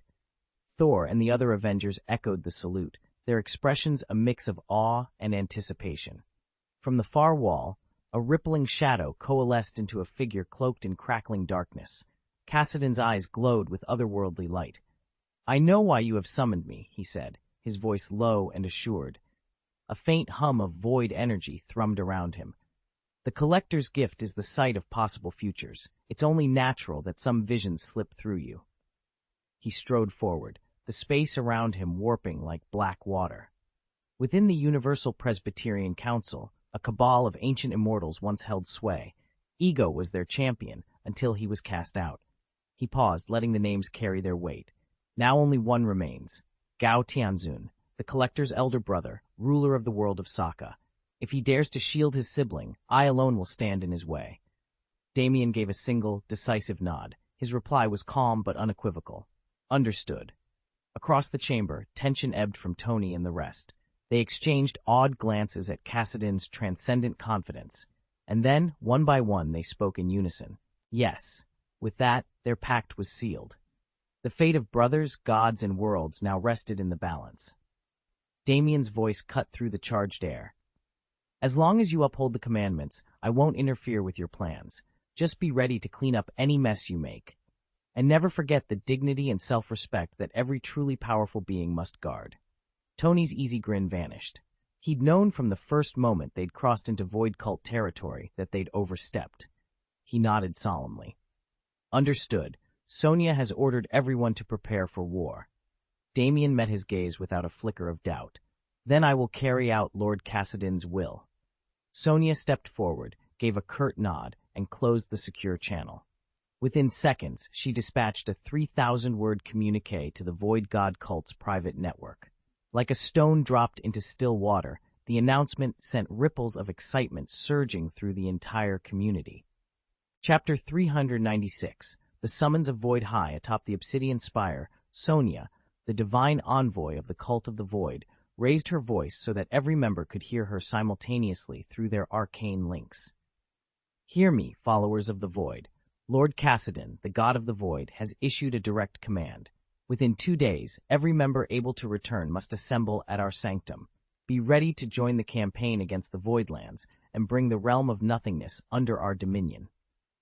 No sooner had her decree echoed across the network of hidden enclaves than stunned replies began to pour in. Yan Molix was the first to respond. 2 days is far too long. My forces will be ready in mere hours. I'll lead the branch hall back at once. He hesitated, then added, "Envoy Sonia, does this mean the cult is entering a new phase of expansion?" Sonia's tone remained calm but resolute. "Nothing here is for us to presume. We act only on Lord Cassidon's will. Draw no conclusions beyond his command." At the same time, Odin Bolson, the god king of the northern wastes, received news of the summons. His brow furrowed as he typed a quick reply. "Attack the Void? What has happened to provoke such an order?" Silence fell once more as every member's eyes turned to the looming horizon. In just 48 hours, the cult would march into the heart of nothingness, and the face of their world would change forever. Chapter 7. Echoes from the Void. Odin perched at the head of the council chamber's long obsidian table, his gray eyes shadowed by an ancient burden. He dealt with the collector of the Universe Presbyterian Church before, a being so old and inscrutable that Odin preferred a cautious approach, courteous words, respectful distance. The collector's motives remained a mystery, but one thing was certain: he was powerful, and his patience ran thin for insolence. Lacey leaned forward, elbows resting on the table. "It looks like Tony might be stranded in the Void," she said, voice low. Hercules Kyle sat up, his bulk of a frame filling half the chair. "What? Tony's trapped? Give me the details." Lacey exhaled. "He went to the land of nothingness yesterday, supposedly to purchase something that can't be obtained elsewhere. I saw his spatial cruiser return just this morning. No Tony aboard." She tapped a datapad. If he succeeded, it would be impossible to sue Lord Cassidine directly. But now that the war's begun, Tony must be running into obstacles we never anticipated. A low hum accompanied the arrival of supersonic Renoli, who hovered a few inches above the floor, flickering between solid and tachyonic form. "I'll head to the lab and see what diagnostics we can dig up." Predictor, reclining against the far wall, spoke without turning around. "I'm on my way, too." At the far end of the table, Phantom Damien, formerly known only as Harvey, pressed his fingertips together, gaze distant. "I can't join you right now. Once you've gathered intel, send word. I'll arrange for however many days leave you need. Odin inclined his head. Understood. The cult of the void moves rarely, but whenever they do, Damien is invariably there. As the advisors dispersed, Odin stared at the empty seat that should have held Tony. The shadows of the void whispered on the edges of his mind, and he knew the war had only just begun. Other members of the Void cult declared that they would slip back to Void Island as soon as possible to regroup. Sarah said nothing in response. Instead, she made her way straight to the research wing. She knew the Church of the Void God's war against the Void realm was inseparable from Damien's actions, and if she wanted the full story, it would be fastest to ask him in person. In the meantime, Odin opened a cosmic channel to summon his son Thor and get a first-hand report. But since Kassadin hadn't formally requested Thor's assistance, it seemed the Void cult wasn't having much trouble claiming the Void realm after all. Less than 10 minutes later, the lab's entrance hall was humming with activity. Renali, Lacey, Kyle, Prophets, Sarah, and Lalatina arrived in quick succession. As Damien stepped into the room, Kyle greeted him with a lopsided grin. Heard you ran into some issues in the Void realm, Damien, Kyle teased. Lacey leaned casually against a workbench. Oh, planning to file an official complaint with Lord Kassadin himself? Kyle laughed. Ignore Lacey's wild theories. Damien returned Kyle's grin, ready to set the record straight, and to fill his friends in on exactly what had happened on Void Island. It's not about feeling wronged or embarrassed, Tony said, staring in disbelief at Kyle's inscrutable smile.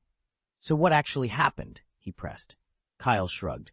According to Miss Sonia, the Void God cult isn't ready to expand its territory, at least not yet.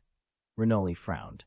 Apart from the recent defense of Xandar, they've never been the ones to launch an offensive. Sarah, her slender fingers tipped with jade-green nail polish, tapped her cheek and tilted her head. All right, sit down, everyone. I'll explain everything. Tony gestured toward the chairs around the table. Renali, Sarah, and the others sank into their seats as Tony took a deep breath. Here's the situation, he began. The Collector. He can see the future? Renali interrupted, eyebrows shooting up. Tony shook his head. It's more than that. He's not only forewarned, he can influence what's coming. A hush fell over the room. The prophet, silent until now, leaned forward, voice low and urgent. That makes him a far greater threat than any army. This is truly problematic. Damien knew better than anyone how powerful and perilous the gift of foresight could be. Having the ability to predict an opponent's moves granted enormous convenience, but facing someone with equal or greater prescience was a nightmarish challenge. From Tony's latest briefing, he now understood why. The Collector's predictive power exceeded Damien's own. He could peer into an uncertain future, and once he glimpsed an event, he treated it as an absolute certainty, instantly designating its source as an enemy. That explained Lord Kassadin's strange urgency to strike the Voidlands before the Void cult even began to expand its territory. In the Collector's vision, the cult was already an irreversible threat. And make no mistake, the Collector was no minor figure. He was one of the richest, most influential men in the universe. If the Void cult didn't neutralize him first, he would inevitably turn all his resources against them. Even if they somehow managed to subdue him, they'd unleash a cascade of bounty hunters, greedy desperados eager to collect the reward. Those mercenaries would lay waste to Void Island and imperil every last member of the Void God cult. A prolonged conflict wasn't an option. Damien clenched his fists, heart pounding. They had to end this now, swiftly and decisively, before the Collector's vision became reality. 2 days. That was all the time they'd been given.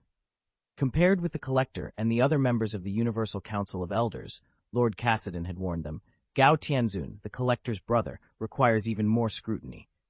At the mention of Gao Tianzun, Tony raised an eyebrow. You've dug up anything on him? He asked. Not much, Lacey admitted, tapping her datapad. All I know is that Gao Tianzun rules a harsh world called Sakar. Isn't the Land of Nothingness supposed to be the black market's ultimate playground? Damien asked, folding his arms.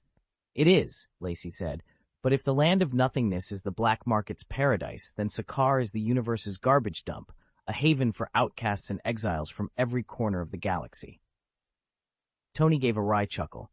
Bounty hunters hardly bother with Saga. It's too dangerous and too remote. Information never makes it off that world. Lacey frowned. So Gao Tianzun's power base is beyond our reach. No contact network, no informants, no way to track his moves. Damien's jaw clenched. A boss who can't be controlled and can't be watched. That's exactly the kind of threat Kasadi warned us about. Tony's expression grew serious.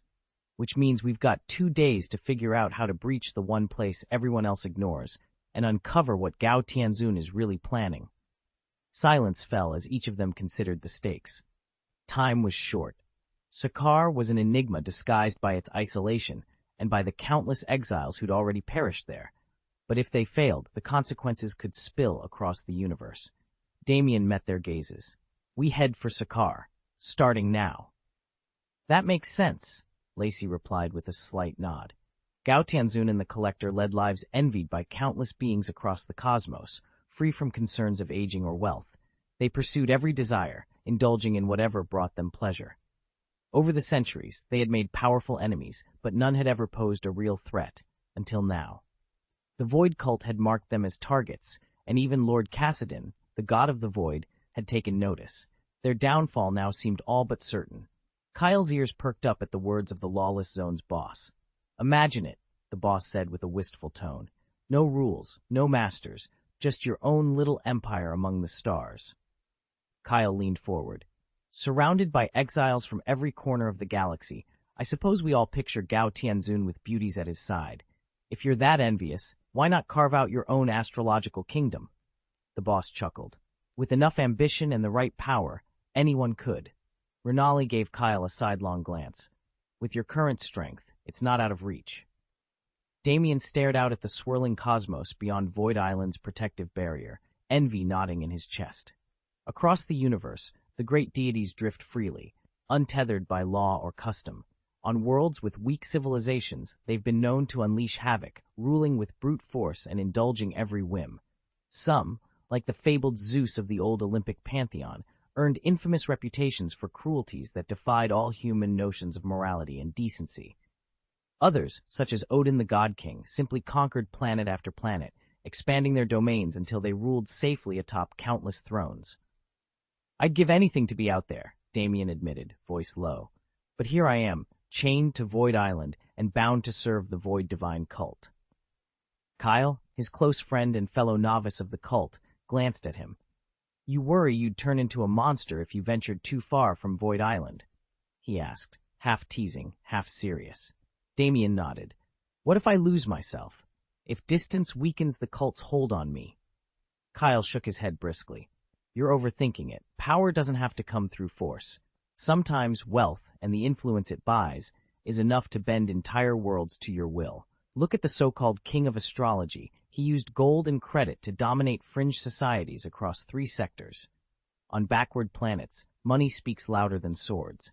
But be warned, Kyle continued, voice dropping, once you step outside the void god faith, the abyss of desire yawns wide. When gods abandon all restraint, even they can become monsters. Silence fell as both young men contemplated the price of power and the peril that lies in freedom without discipline. What else can we do? Lacey, the predictor, and I will personally see you captured. Renoli spread his hands in a casual shrug, a thin smile tugging at his lips.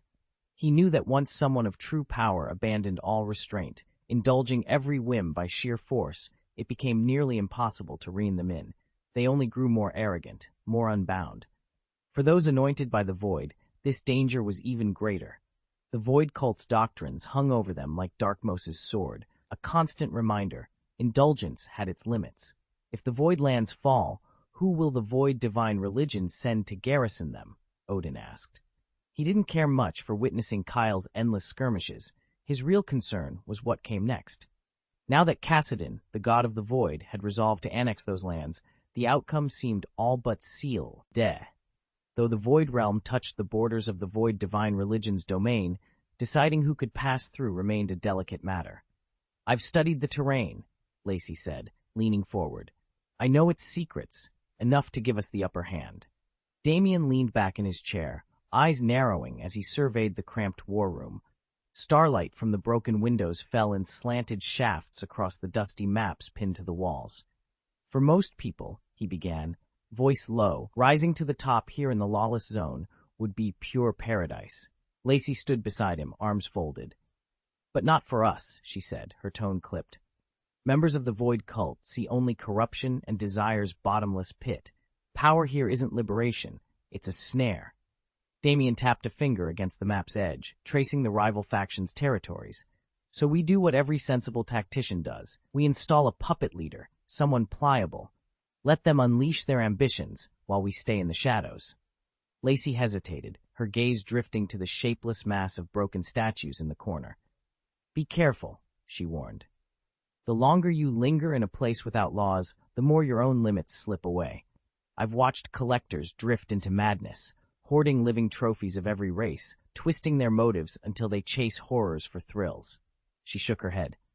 Maybe they started out curious or eager for new experiences, but fascination turned to obsession and then to something irrevocable. They never returned from that road.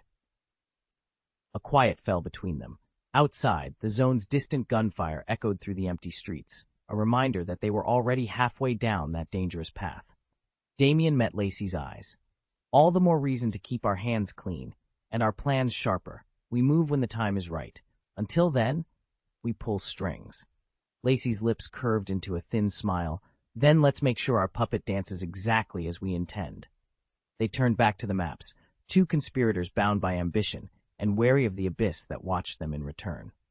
Chapter 397. The Eve of War. Damien slipped into the vaulted council chamber, where a dozen members of the Void God sect's inner circle were gathered around a floating hollow map of the land of nothingness.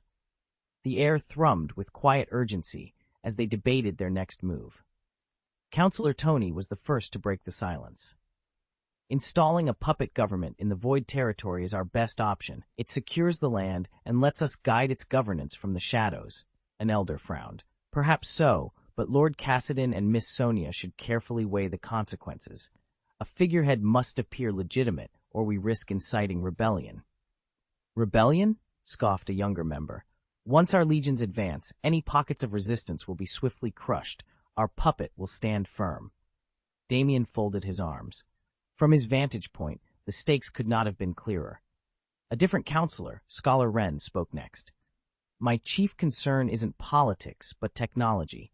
The land of nothingness hides advanced relics beyond our current understanding. We must secure them for study. Tony nodded in agreement. Exactly. Even if we conquer the Void territory, it remains under the Void God sect's umbrella. The Supreme Council will decide its stewardship. Our goal should be unfettered access to whatever wonders lie beneath that barren surface.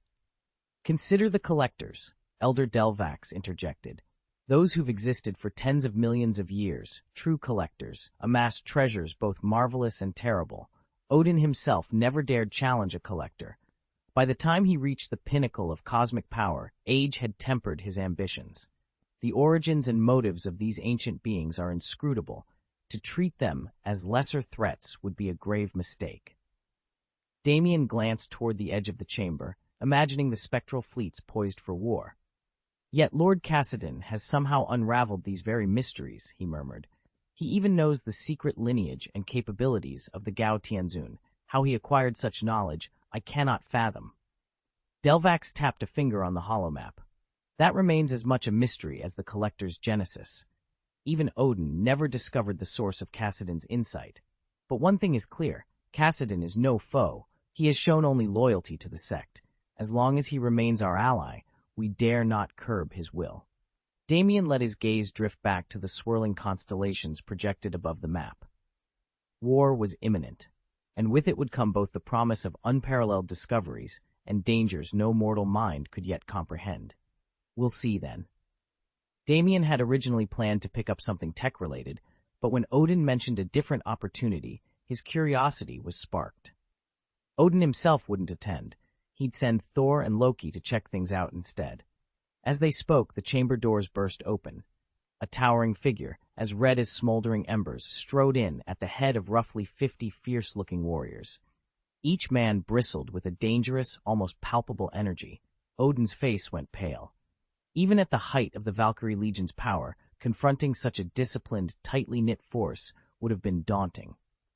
Without Hela's aid, they had no real chance.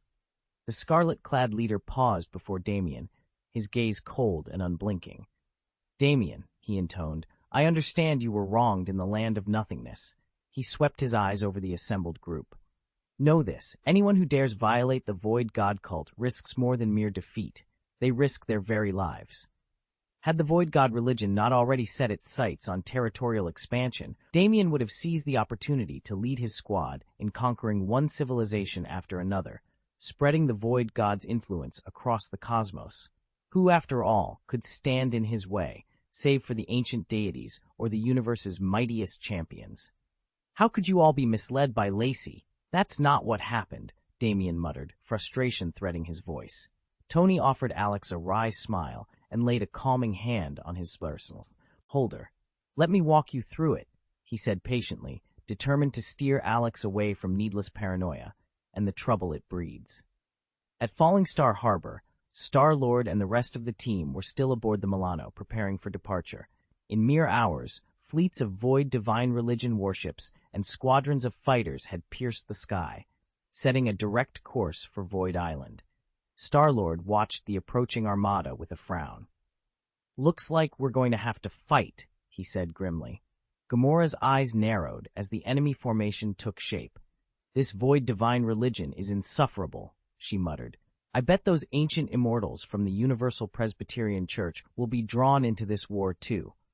Nebula's voice dropped to a whisper, dread tinting each word. "Do you really think the Void Divine cult can defeat the Land of Void? If nothing else comes up, the Land of Nothingness will simply change hands," Rocket remarked. "And there shouldn't be too many players involved," his companion added. "Unless you forged a close alliance with the Collector, even fellow members of the same organization might find themselves left out." Rocket couldn't deny that the Void God cult had impressed him with its speed and resolve, but he kept his expectations in check. The cult's reputation had spread far and wide across the galaxy, and its patron, Kassadin, the god of the void, was whispered to be the most inscrutable force in existence. No one really knew the full extent of Kassadin's power, yet nobody doubted that power. After all, it was the Nova Corps who coveted and safeguarded the Power Stone among the Infinity Stones, until the Void Cult made its move and the Corp immediately backed down. From that alone, Rocket concluded that the Nova Legion treated the Void God cult with the highest respect. They were in no hurry to make an enemy of Kassadin's followers, and it wasn't just their reputation for peacekeeping that made them cautious.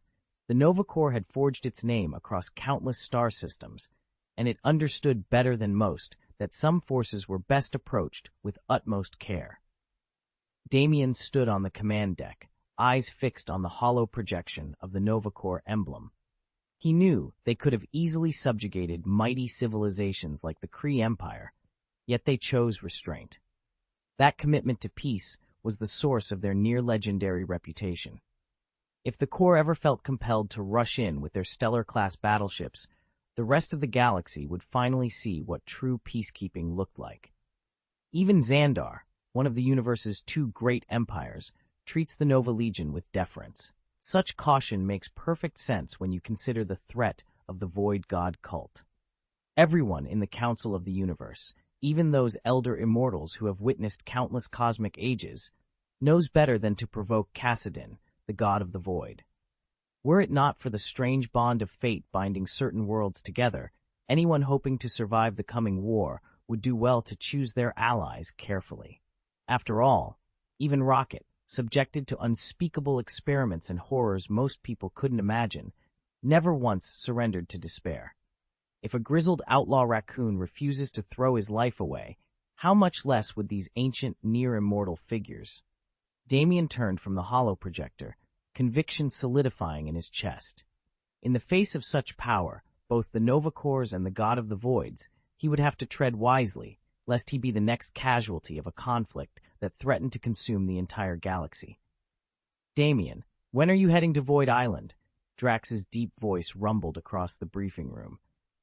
He knew a war was coming, but even the most epic battles couldn't distract him from this. Once Damien left, he'd be gone for years, maybe decades.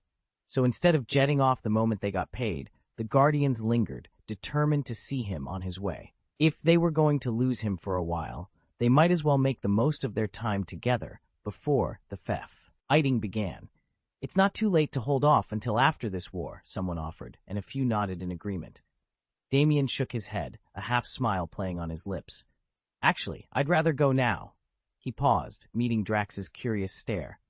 This is my chance to learn more about the Void Cult. The room fell quiet. On Blue Star, Tony Stark had shown Damien generosity, but he'd also witnessed Stark's single-minded ruthlessness. Damien needed to know, were all members of the cult as sharp-eyed and unyielding as Tony? Unlike Tony and Bruce Banner, who openly claimed they intended to seize the Void's heart, but planned to wait for the right moment, Damien's mission was pure reconnaissance. Drax shrugged and leaned against a bulkhead, folding his arms. If you say so. But don't be surprised if we miss you. Damien tucked a datapad under his arm. I'll send a full report when I can, he promised. As they made final preparations, the distant rumble of the coming war echoed through the ship. Still, for these few last moments, all attention was on Damien and on the secrets he hoped to uncover on Void Island. As soon as the Collector spurned the Void Cult and slipped into the Void, Tony Stark seized the moment and accelerated his plans mercilessly. He gave his rivals absolutely no room to breathe. After all, the Collector was a legendary antiquities dealer, an immortal who'd lived for centuries, and most people would have hesitated before making a bold move against him. But Tony Stark seemed to have no such scruples. Where that unshakable confidence came from was something Damien was desperate to understand. Right now, Tony's swagger was everything Damien aspired to, the freedom to act on your own terms, to bend the rules without fear of reprisal. If only he could awaken that same power within himself. With a backer like him, we're set, Rocket said, hands clasped behind his head as he stretched. He wore a grin equal parts pride and mischief. Don't you forget it. In the endless expanse of space, if you can't hold your own, you need someone strong enough to have your back. Allies like that don't pop up every day. Major players rarely bother to notice small fry, let alone protect them. But Damien and his crew had earned each other's loyalty through countless trials and narrow escapes. That kind of bond was worth more than any cosmic artifact. The Void Cult's inner circle told themselves there was only one way to guarantee salvation: win over Star-Lord and help him fully awaken. After all, if he swore to come to their aid at the last moment, he would. There was no way he'd abandon them. Even if I fail and return broken after 2 years, he joked with a confident grin, I'll still show up when you need me most. Star-Lord had smiled at the memory of his own promise. 6 hours later, in the villa perched atop the mountain, Sonia stood before Damien Cassadine, who lounged behind an antique rosewood desk. She tapped her datapad and looked up. Sir, 400 of our members are already on the move toward Xandar. A handful are stationed too far out to return within 48 hours. They've asked if they can arrive a few days later and then remain on standby. Damien's gaze was steady. That's more than enough, for now. As long as Gao Tianzun holds his hand, we're covered. He paused, weighing the situation. If Gao Tianzun makes his move sooner than expected, we still have those late arrivals in reserve. Keep me updated on every group's progress, and stand by to call in reinforcements at the first sign of trouble. Sonia bowed slightly and backed out of the room, already tapping furiously at her datapad to issue new orders. Damien leaned back in his chair, fingers steepled, a faint smile playing on his lips. The game was on. Damien stared down at the Council's projection, its dozens of glowing sigils shifting in midair. The Universal Council of Elders comprises over 10 members, he said quietly. That means more than 10 different powers are watching us. Sonia folded her arms, her brow furrowed. Are we sure we don't need more time to prepare? We could handle them in the field, but the Void Cult's numbers are limited. If we strike now, we risk heavy losses. She glanced toward the island where Sarah and Lalatina were stationed. Having only those two out there isn't exactly safe either. Maybe we should pull them back first, and then call them in as reinforcements when the battle begins. Master Cassadine, seated at the head of the table, remained unperturbed. He closed his eyes for a moment, then opened them again to meet Sonia's gaze. The Universal Council is fractious, he reminded her. Their votes are rarely unanimous. We have the advantage of surprise. If you believe we need more allies, summon them. Sonia nodded, relief softening her features.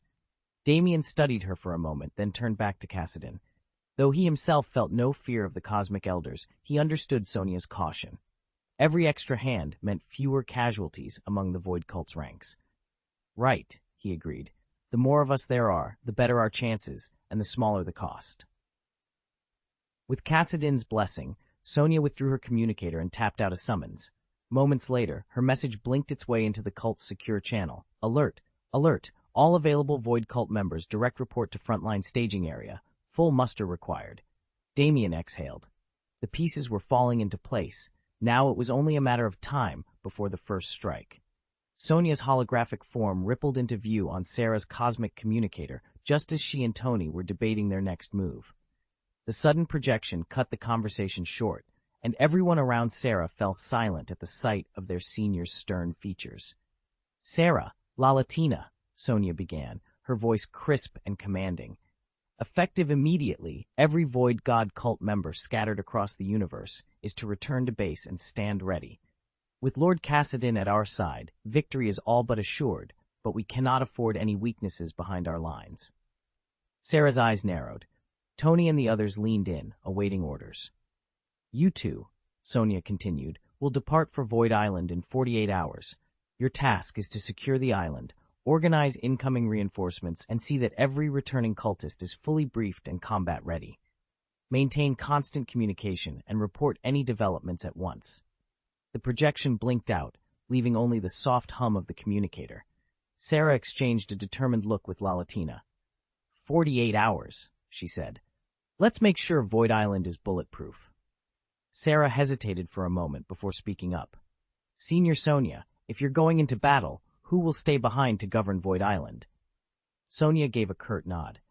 "Very well. I'll remain in command here. But understand this, the Universal Elders Council has over a dozen members. At worst, we could be facing a dozen separate armies, all bent on wiping out our cult." Damien stepped forward, his dark eyes alight with resolve. "Then we'd better steel ourselves for that possibility instead of assuming our enemies will be few. I'll lead the strike force on the front lines. If any casualties are to be had, I'd rather they come from my own unit than from the ranks of our fellow Void disciples." Sonia allowed herself a brief, grateful smile. "Thank you, Damien. The great Lord Cassidon, the god of the Void, watches over us from the shadows. He will not let us fall without intervention." Sarah's brow furrowed, torn between relief and apprehension. "Actually, Senior Sonia, I'd hoped to avoid open war, at least until we had a stable government for the Land of Nothingness. As it stands now, we have no suitable candidate to rule there in Cassidon's name." Sonia's expression darkened. "I share your concern. That was why we delayed any formal occupation.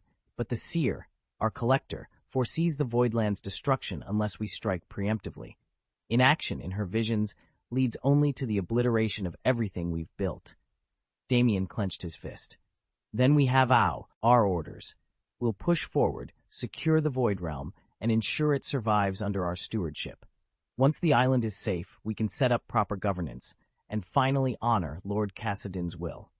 Sonia nodded gravely. "So it is decided. May the Void guide us all."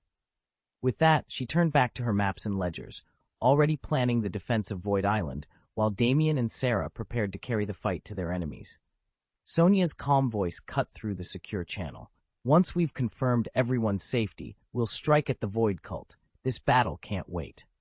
Sarah inclined her head. "So you'll lead the operation in person again, Miss Sonia? There's no need to be so cautious. Even a Void space battleship is no match for our fleet," Sonia replied, her tone matter of fact. Alex, who'd been listening quietly, couldn't stay silent any longer. He leaned toward the holo projector. "My strength alone could handle their best fighters." Sonia allowed herself a small, amused smile. "Not every Void cultist is on your level, Alex." He shrugged confidently.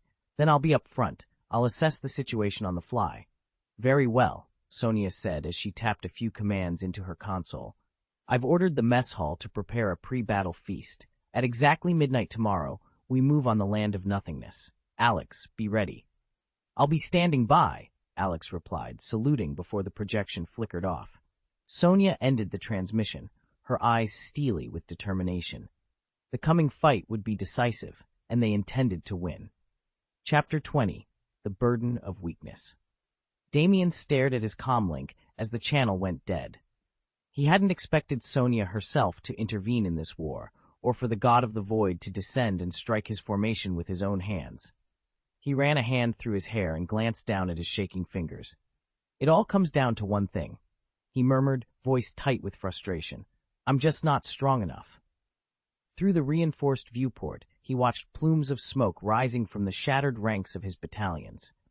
What moments ago felt like a pitched battle had become a scene of utter devastation. If Kassadin, the void god, was the supreme authority of the cult, then Lady Sonia stood just below him, second in command and twice as formidable. Their combined might had laid waste to his best troops in the blink of an eye. Damien's jaw clenched. His men looked to him for guidance, but against powers that toyed with reality itself, every tactic he'd learned proved worthless. Sonia's personal involvement was no longer merely a warning, it was a declaration. Until he could demonstrate true strength, he and his forces would always be relegated to pawns in the cult's grand designs. As dusk settled over the ravaged plains, a fierce resolve ignited within him. When this war finally ended, no matter the cost, he would return to the training grounds. He would push his soldiers beyond their limits and study the void until its secrets became his own.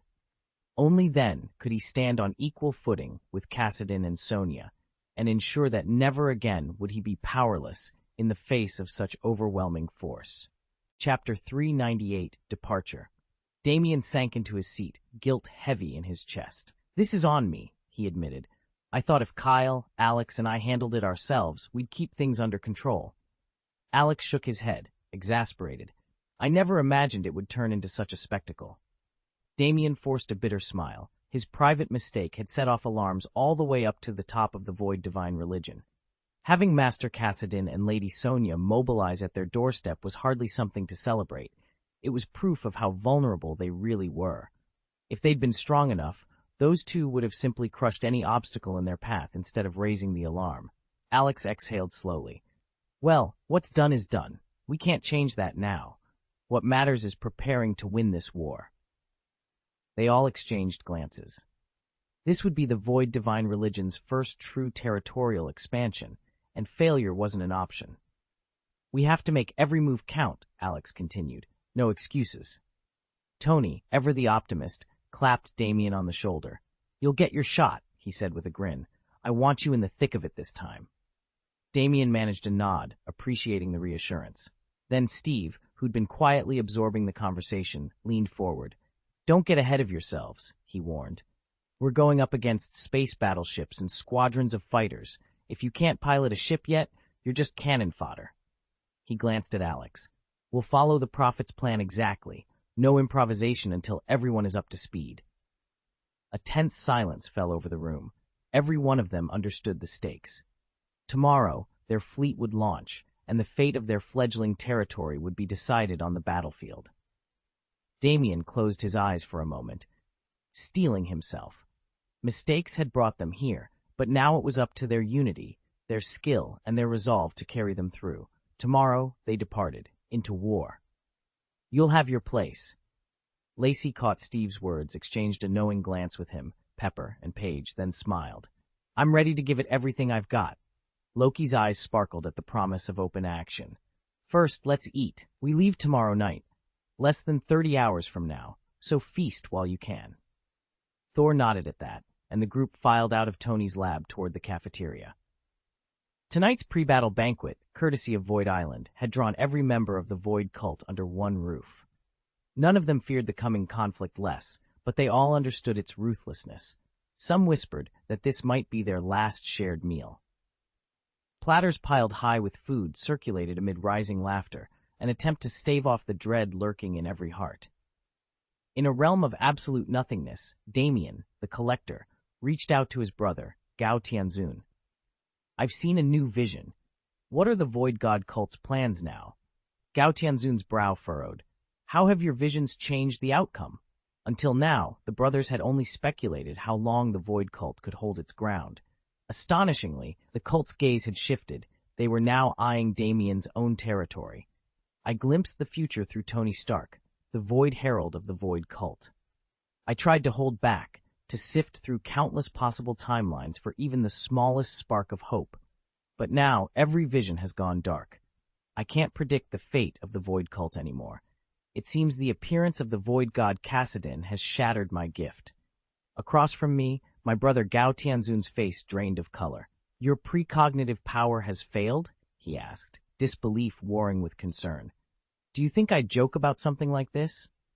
I shot back, though my voice trembled.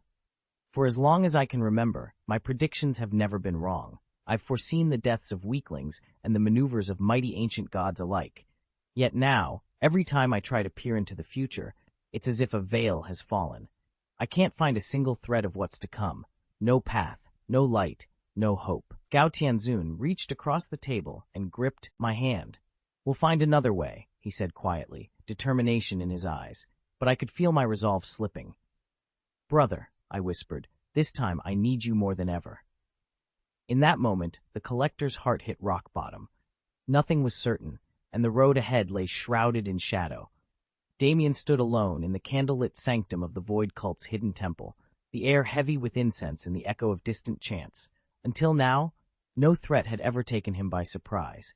His prophetic gift allowed him to scan every possible outcome, sidestep ambushes, and walk the narrow path that led to safety.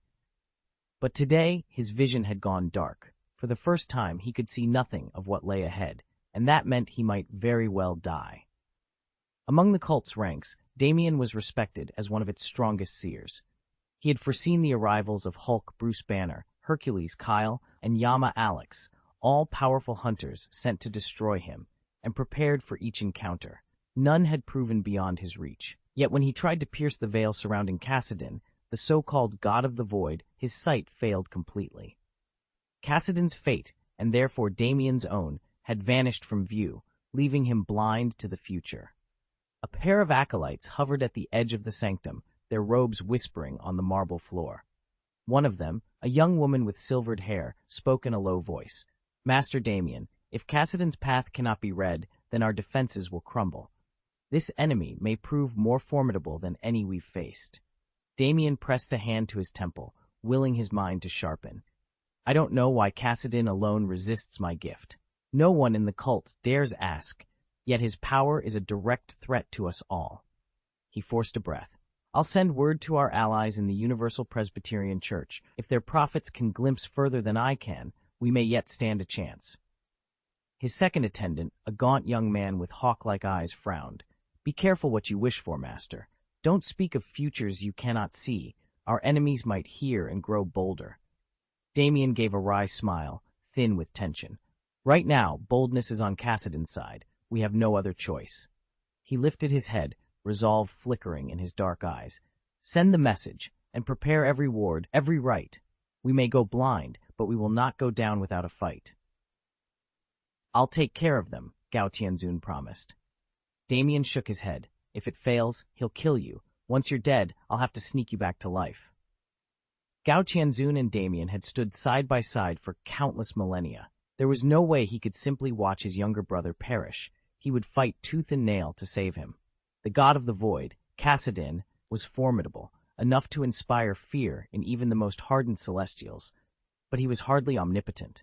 If the Celestial clan itself rose against him, Gao Tianzun would still stand his ground. Facing Kassadin, a being with a shrouded identity, was no more daunting.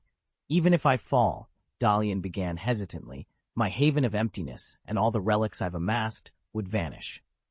Do you really want to lose everything you've collected over tens of millions of years? Gao Tianzun's eyes softened.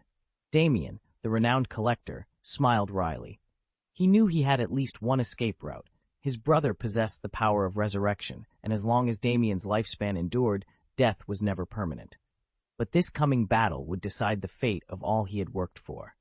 If he failed, every carefully gathered treasure, every artifact, every secret hoarded over the eons would slip irretrievably from his grasp. Chapter X, The Midnight Gathering. Gao Tianzun and his younger brother Damien stood in the dimly lit war room. Maps and battle plans were spread across a wooden table, but neither man dared glance at them.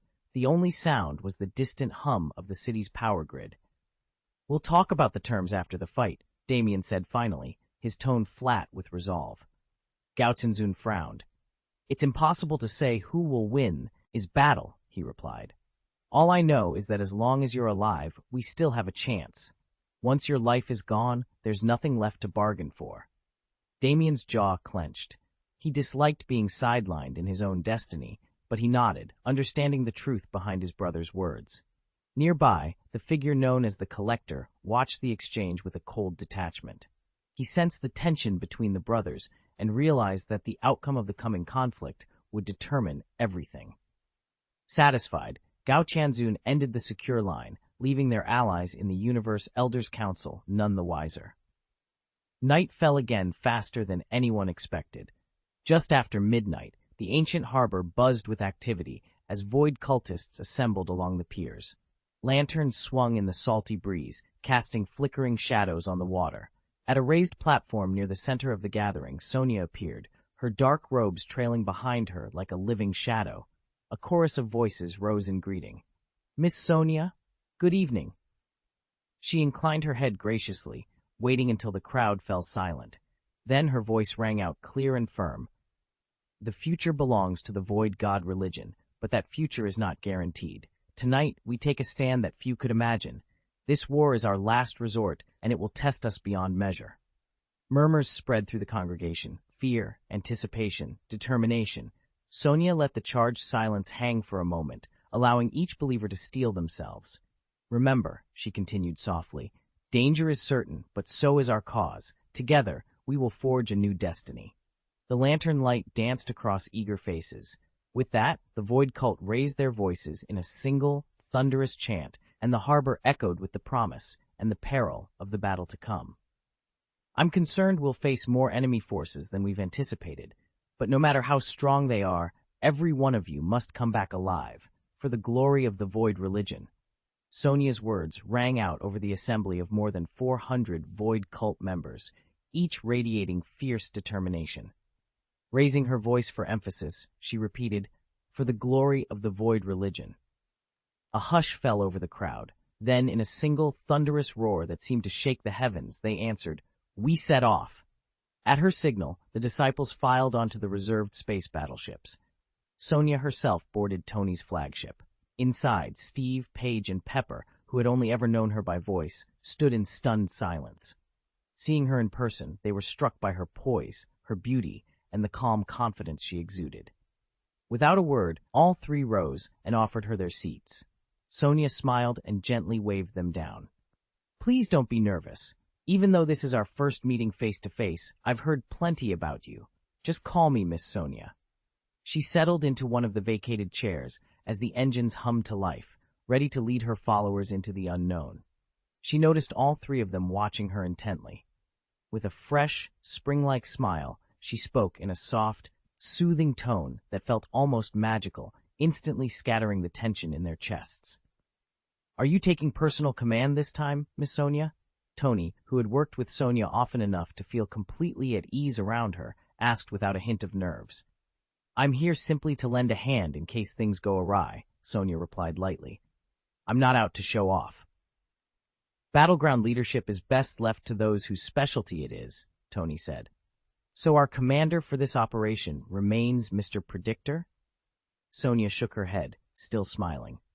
"The Prophet's strategic acuity is unparalleled. He can issue the most precise orders to our Void Cult operatives.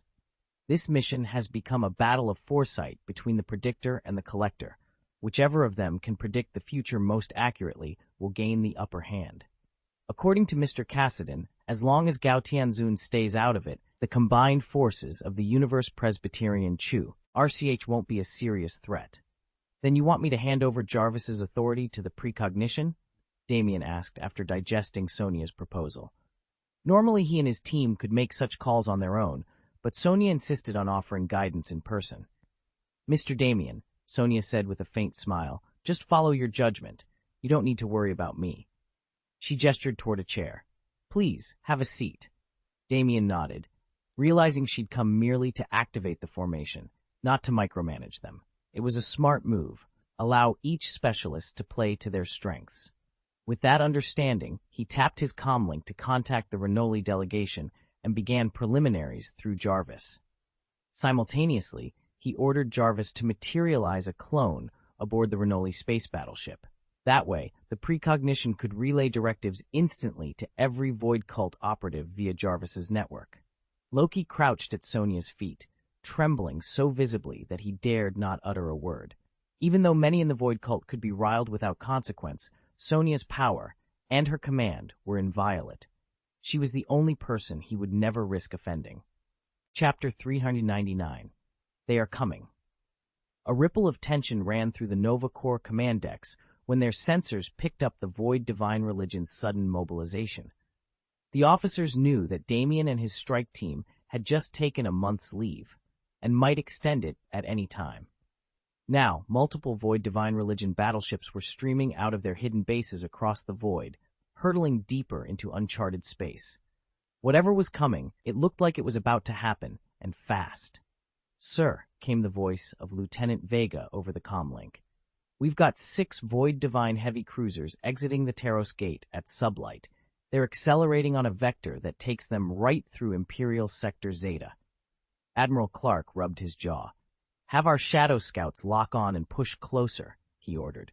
"I want eyes on every one of those ships, and alert all fleet assets in Zeta. Prepare to intercept if they try anything." Meanwhile, a squadron of Nova Corps reconnaissance fighters peeled off from the main pursuit, and discovered they weren't the only ones tailing the enemy armada. From the rear, a single but unmistakable profile emerged on their displays. A small battleship, bearing Guardian-class markings, just decloaked about 2 million kilometers out, reported fighter lead Chen, and it's shadowing us. "Should we force it off?" Chen asked.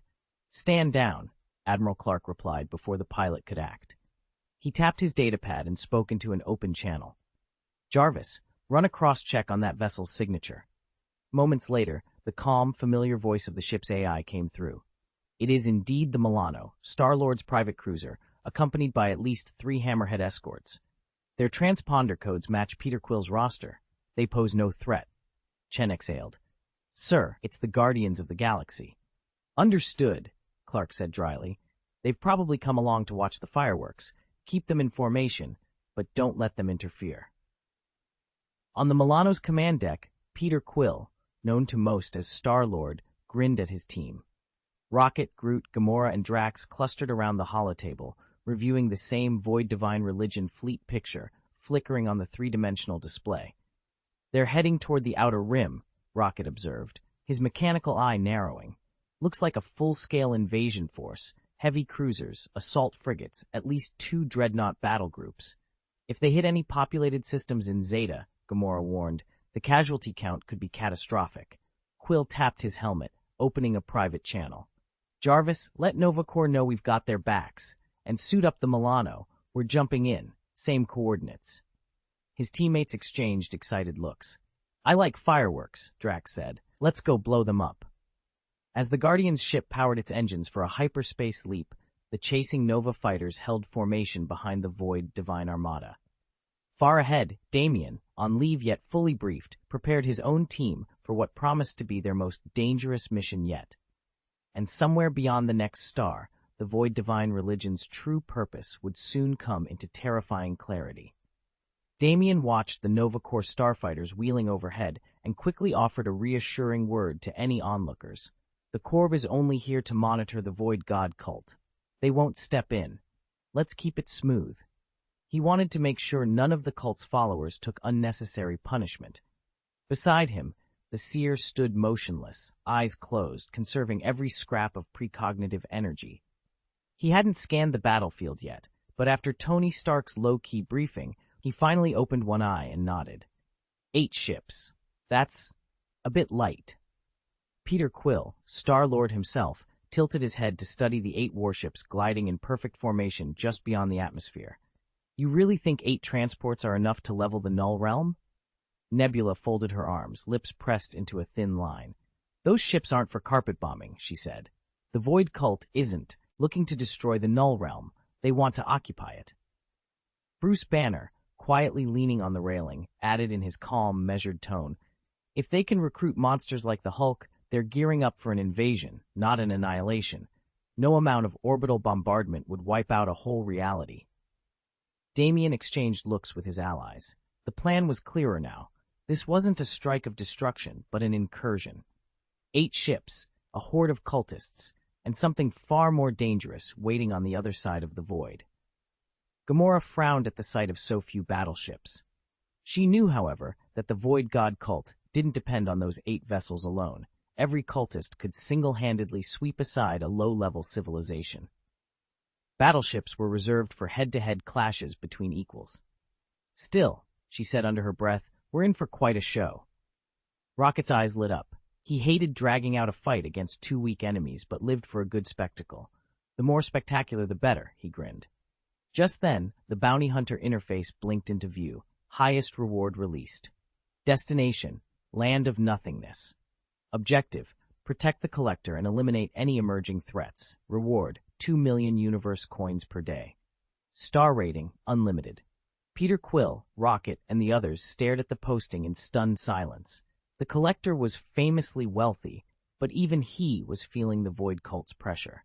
If the cult had waited much longer, the collector might have had to lure in top-tier mercenaries from every corner of the universe with even heftier bounties.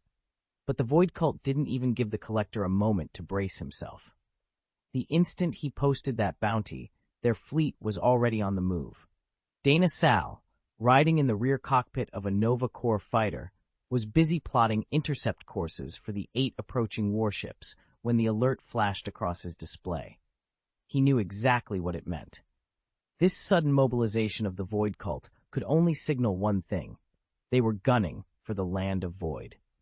In every corner of the galaxy, the Void is hailed as the grandest prize, an untold treasure trove waiting to be claimed. Yet even the Nova Corps has never managed to exert full control over that region, and no one dares launch a direct assault there without good reason. Their caution isn't unfounded. According to Corps intelligence, the Collector's brother, Gao Tianzun, is a figure of almost mythical power. Some say he's been around since the universe first took shape, even standing toe-to-toe with the Celestials and coming out unscathed. With a backer like that, the Collector himself is all but invulnerable. Venturing into the Void without comparable might is a fool's errand. Anyone who underestimates this domain, or the Collector's formidable patron, will find themselves staring down a dead end. Dana Sal still wasn't sure whether the Void God cult could win this time. Nothing would be decided until they'd examined what had and hadn't worked in the past. In the realm of nothingness, Gao Tianzun's figure materialized beside Damien. "Bounty hunters are only useful under normal circumstances," Gao Tianzun said. "Against the Void God cult, they're little more than cannon fodder."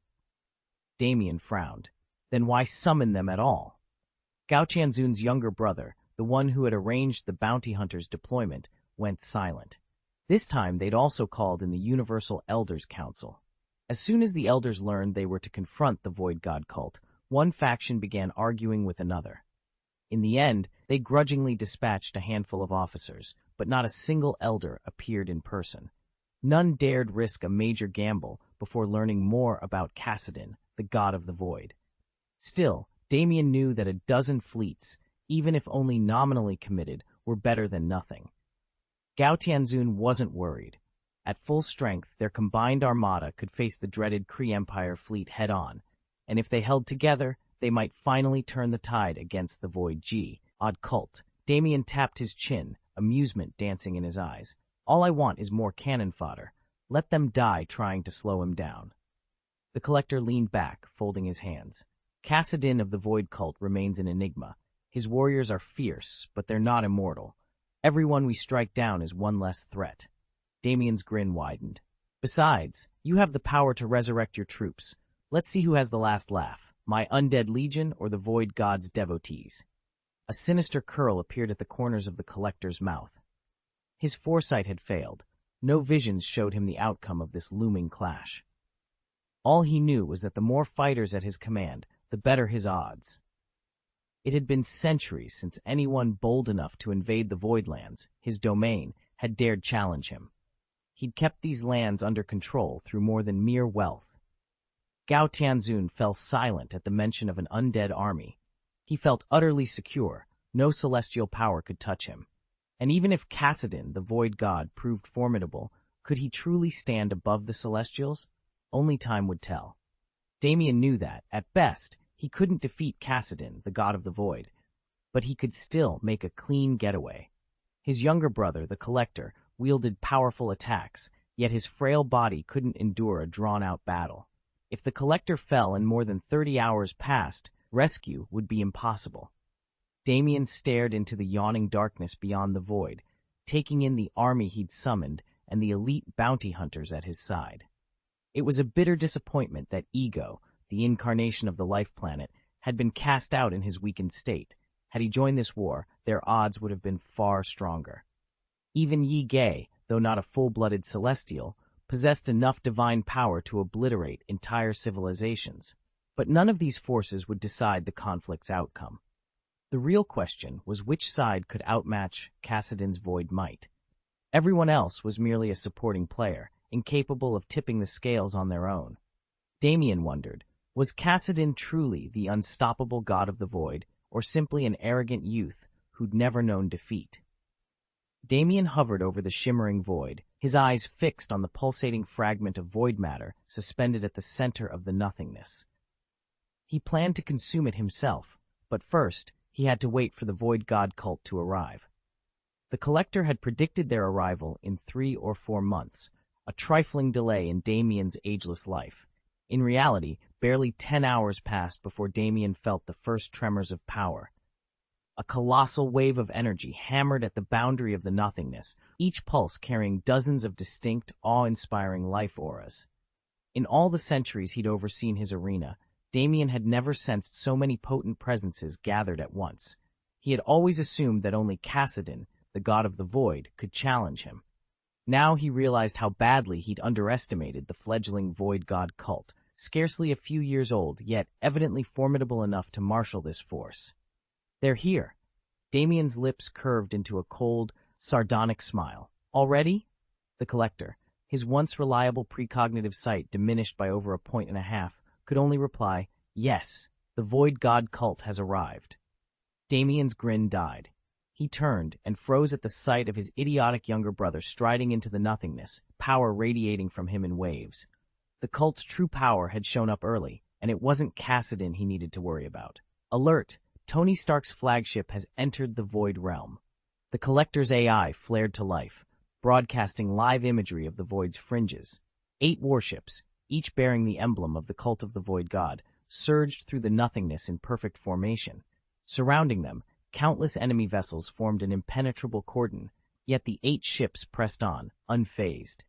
How are they moving this fast? The Collector's face went pale as he stared at the display. Across the Etheria, Expanse, Gao Tianzun sensed something even more unsettling. A presence, ancient, malevolent, had awakened somewhere within the void. He narrowed his eyes and unleashed his full spiritual perception, probing the darkness for the source of that unseen gaze. No matter how fully Damien extended his senses, he detected no sign of his opponent anywhere in the Void Realm, or even within 1,000,000 kilometers of its border. That could only mean one thing. The Void God Kassadin was observing them from far, far beyond his reach, at least 100 million light-years away. Such surveillance required an all-seeing eye, a power held by only a handful of beings in the entire universe. Kassadin, the god of the void, was unquestionably one of them. Kassadin, god of the void, Damien whispered, awe and caution rising in his chest. He could no longer afford to underestimate the foe he was about to face.